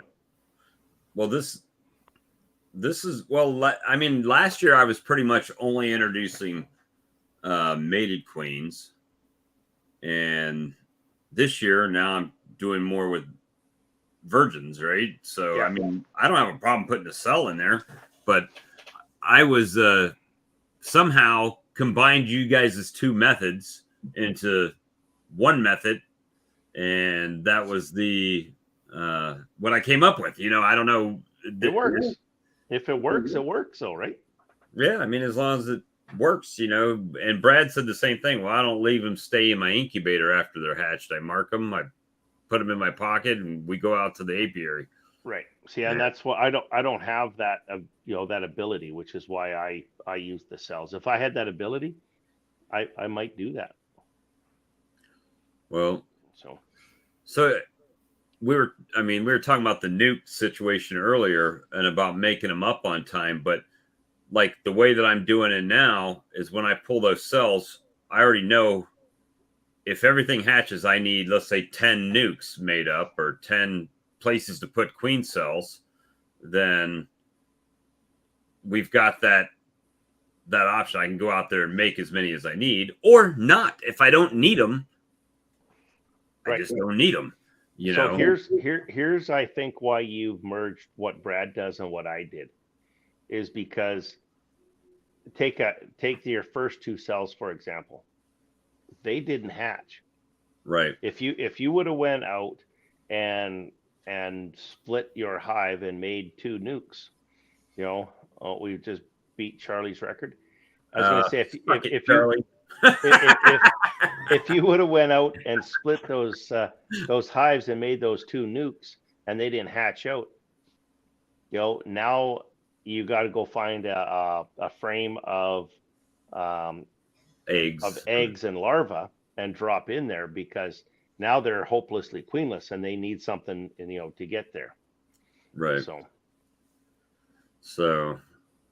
So I understand why maybe you've merged the two, and in all honesty, I think that might be wise. Well, if it works, it works, right? So that's what we're going to roll with now. Well, I think growing the queen cells and then dropping them into freshly prepared mating nukes is the best. To me, it makes sense to be the best way to go, because the queens are going to hatch. By the time they hatch, those little 2-frame, 3-frame, 4-frame, 5-frame, whatever size you decide to do it, has already decided they're hopelessly queenless, and they're not going to have time yet to advance a queen build beyond what the cell that you've already put in there. Yeah, I've seen them ignore the cells you put in there, though, if they've already started one of their own. Really? Or tear it down. Yeah. So, but even if it was within only a 2 or 3 day period? Yeah, if you're within a 2 or 3 day period, you're probably all right. Anything outside of that, yeah, your success will, I think, go down a little bit. Yeah. But the main thing was, with what I'm dealing with in my apiary, I don't have enormous amounts of bees to be splitting, right? So if I make 20 cells, I'm not going out there and making 22 frame nukes. Right. So if I get 20 cells and only 10 of them actually hatch out in the incubator, well, now maybe I can make 10 mating nukes for them. But here's where you can start going. So by the time if you're successful in this next graft, and by the time you know what you have for queens, your 2-frame mini mating nukes are going to be mated. Right. So cage them, right? Cage those queens, make those mini mating nukes hopelessly queenless. Right. Go through, if you want, even if you just wait 24 hours, take those queens that are in the cage and go requeen one of your old hives. Put them in the cage, let her, pinch that queen off. You now have a mated queen. Let that queen sit in there in that cage for 2 or 3 days, and let them eat the candy out. Let her walk out there. You've requeened that one. You now can take one of these cells that are about to hatch out in the nuke, or a mate or a virgin queen, and put her in that mini mating nuke. Let her go mate. Right. Right. And use those 2-frame mini mating nukes to do that, to get those queens out there. So now you're guaranteed to have a mated queen. Put her in that cage, right? Pinch your other queen off, 24 hours before, so they're queenless. Drop that queen, that new mated queen in there. Let them sit in that cage for 3 days. Let them eat the candy out. And now you've requeened that one. So now all of a sudden what's happening is you're going to have brand spanking new mated queens in these hives that are about to explode right when your flow starts. That's what I said this morning. Like, your timing is, you were thinking you were way behind. I would say your timing's impeccable. What about introducing the queens right away? From what Michael Palmer says, laying queens get almost always accepted. So you could just find the old queen, pinch it, and drop the new the queen straight away without caging for a long time. Why would you take that chance, though, Alex? I'm just saying. Like Michael Palmer says, it's over 95% chance acceptance. So, but is this a laying queen? Yes, laying queen. So you don't give her time to stop. You just scoop her and drop her in a new hive. Yeah, I wouldn't want to take the risk of emballing it, and now you have no queen. Michael Palmer also has probably thousands of queens that he can select from and pull another one if it doesn't work. Well, he don't get me wrong. I'm not. Michael has 50 million times more experience than I do. Just what I'm saying is I'm only losing 3 days, Alex, if I put her in that cage. Okay. I'm losing 3 days of laying. So let's say 1,500 eggs a day. I'm losing 4,500 eggs, which is still a lot. But my success of her being accepted is probably better or greater than it is if I just walk her in. I personally have tried that, walked queens in and watched them ball and kill her. He might have temperament that allows him to do that. So it just for the 3 days, that's cheap insurance for me. And there's some things I like. Michael Palmer, there's some things I agree with him on, but they're not mainstream, right? Like VSH. If you're walking the mated queen into that hive, though, you're talking about spending another at least 14 days, if not longer, having her in the mating nuke, as opposed to throwing a cell in something and seeing, does that cell work or not? And if the cell doesn't work, go ahead and recombine the rest of the bees in that colony. So that's 2 weeks that you're giving up if you're trying to mate the queen first. Right. Well, what we were saying in Bob's case, if let's say he does this graft and he ends up with successful cells, and he's going to pull them out, he's going to put them in the incubator. So if he has, let's say he comes out with 10 cells, he has a very, very good chance of having a queen hatch out of that. Right. But he has the 2-frame mating nukes, but by that time they will be back and they'll be mated. So what he's got is, let's say he puts his cells in the incubator for, what is it, 4 days, 5 days? Well, you've already, from the time they're capped to the time they hatch, 10 days, right? No. They're capped on day 10. They'll hatch on day 16. Okay. Yeah, right? So like 5 days. So you're talking 4 or 5 days. Okay. So inside of that time, what I was telling Bob is, what I would do is I'd go out, and if he's got a queen that's failing in one of his other hives, I would pinch her off. Right. I'd make sure that hive was queenless 24 hours later. I would go to his 2-frame mating nuke. I would cage the mated queen. I would take her over to the hive that he just pinched off, and I would let the bees in that hive eat the candy out and release that queen in 3 days. Accept her, okay. And accept her. Now, with these cells that are in the nuke, he can either drop that cell into the nuke, or if he wants to do it, and use that nuke as his mating nuke. Okay. His main hive is only going to lose 3 days. Okay, so he's got the mating queen from the previous queen's generation over there. She's already mated in his mating nuke, and he's pulling her out of there. Correct. Okay, I misunderstood you. Okay. Yeah, so he's actually using the mating nuke exactly as it was designed. Right. As a resource hive mating nuke over there, waiting to be placed somewhere wherever she's needed. Oh, gotcha. Yep. Gotcha. And that's actually, that kind of falls right under the same idea of Ian's battery. Yes. Yes. Right. Yes. So, and that's on a smaller scale. He's doing it 5-frame nukes, and you're talking about doing a 2-frame mating nuke. Right. But that's the same thing. And he's using D cells. That's Right. So I mean, that's what I'm busy. I'm doing this year. So that's why I've built all of the 3-way pallets that I have. So I have actually increased my 3-way pallets to where if I can get to 100 hives, I have a 30 additional 3-way pallets as my battery. Okay. So are you using the 2-way mating nukes, or are you using the 6-frame over 10s? I'm using the 6-frame over 10s. Well, there's 6-frame mini mating nukes on. There's 3 of those on a pallet, and what I'll do is when my flow starts, I'll drop a 10-frame a queen excluder and a 10-frame box right on top of them, so they'll make me honey too. Oh. A queen excluder and a 10-frame. Okay. Yeah. So you're using a 3-way 6-frame 3-way pallet is the exact outside dimension of 2 10-frame boxes. Yeah. So, I've seen Ian do it, but I thought Ian was putting his 3-frame nukes that he wants to build nukes on top of his 10 frames that he already had established hives. And that's how he builds his battery of nukes or whatever is 3 frames over 10. I haven't seen him do that.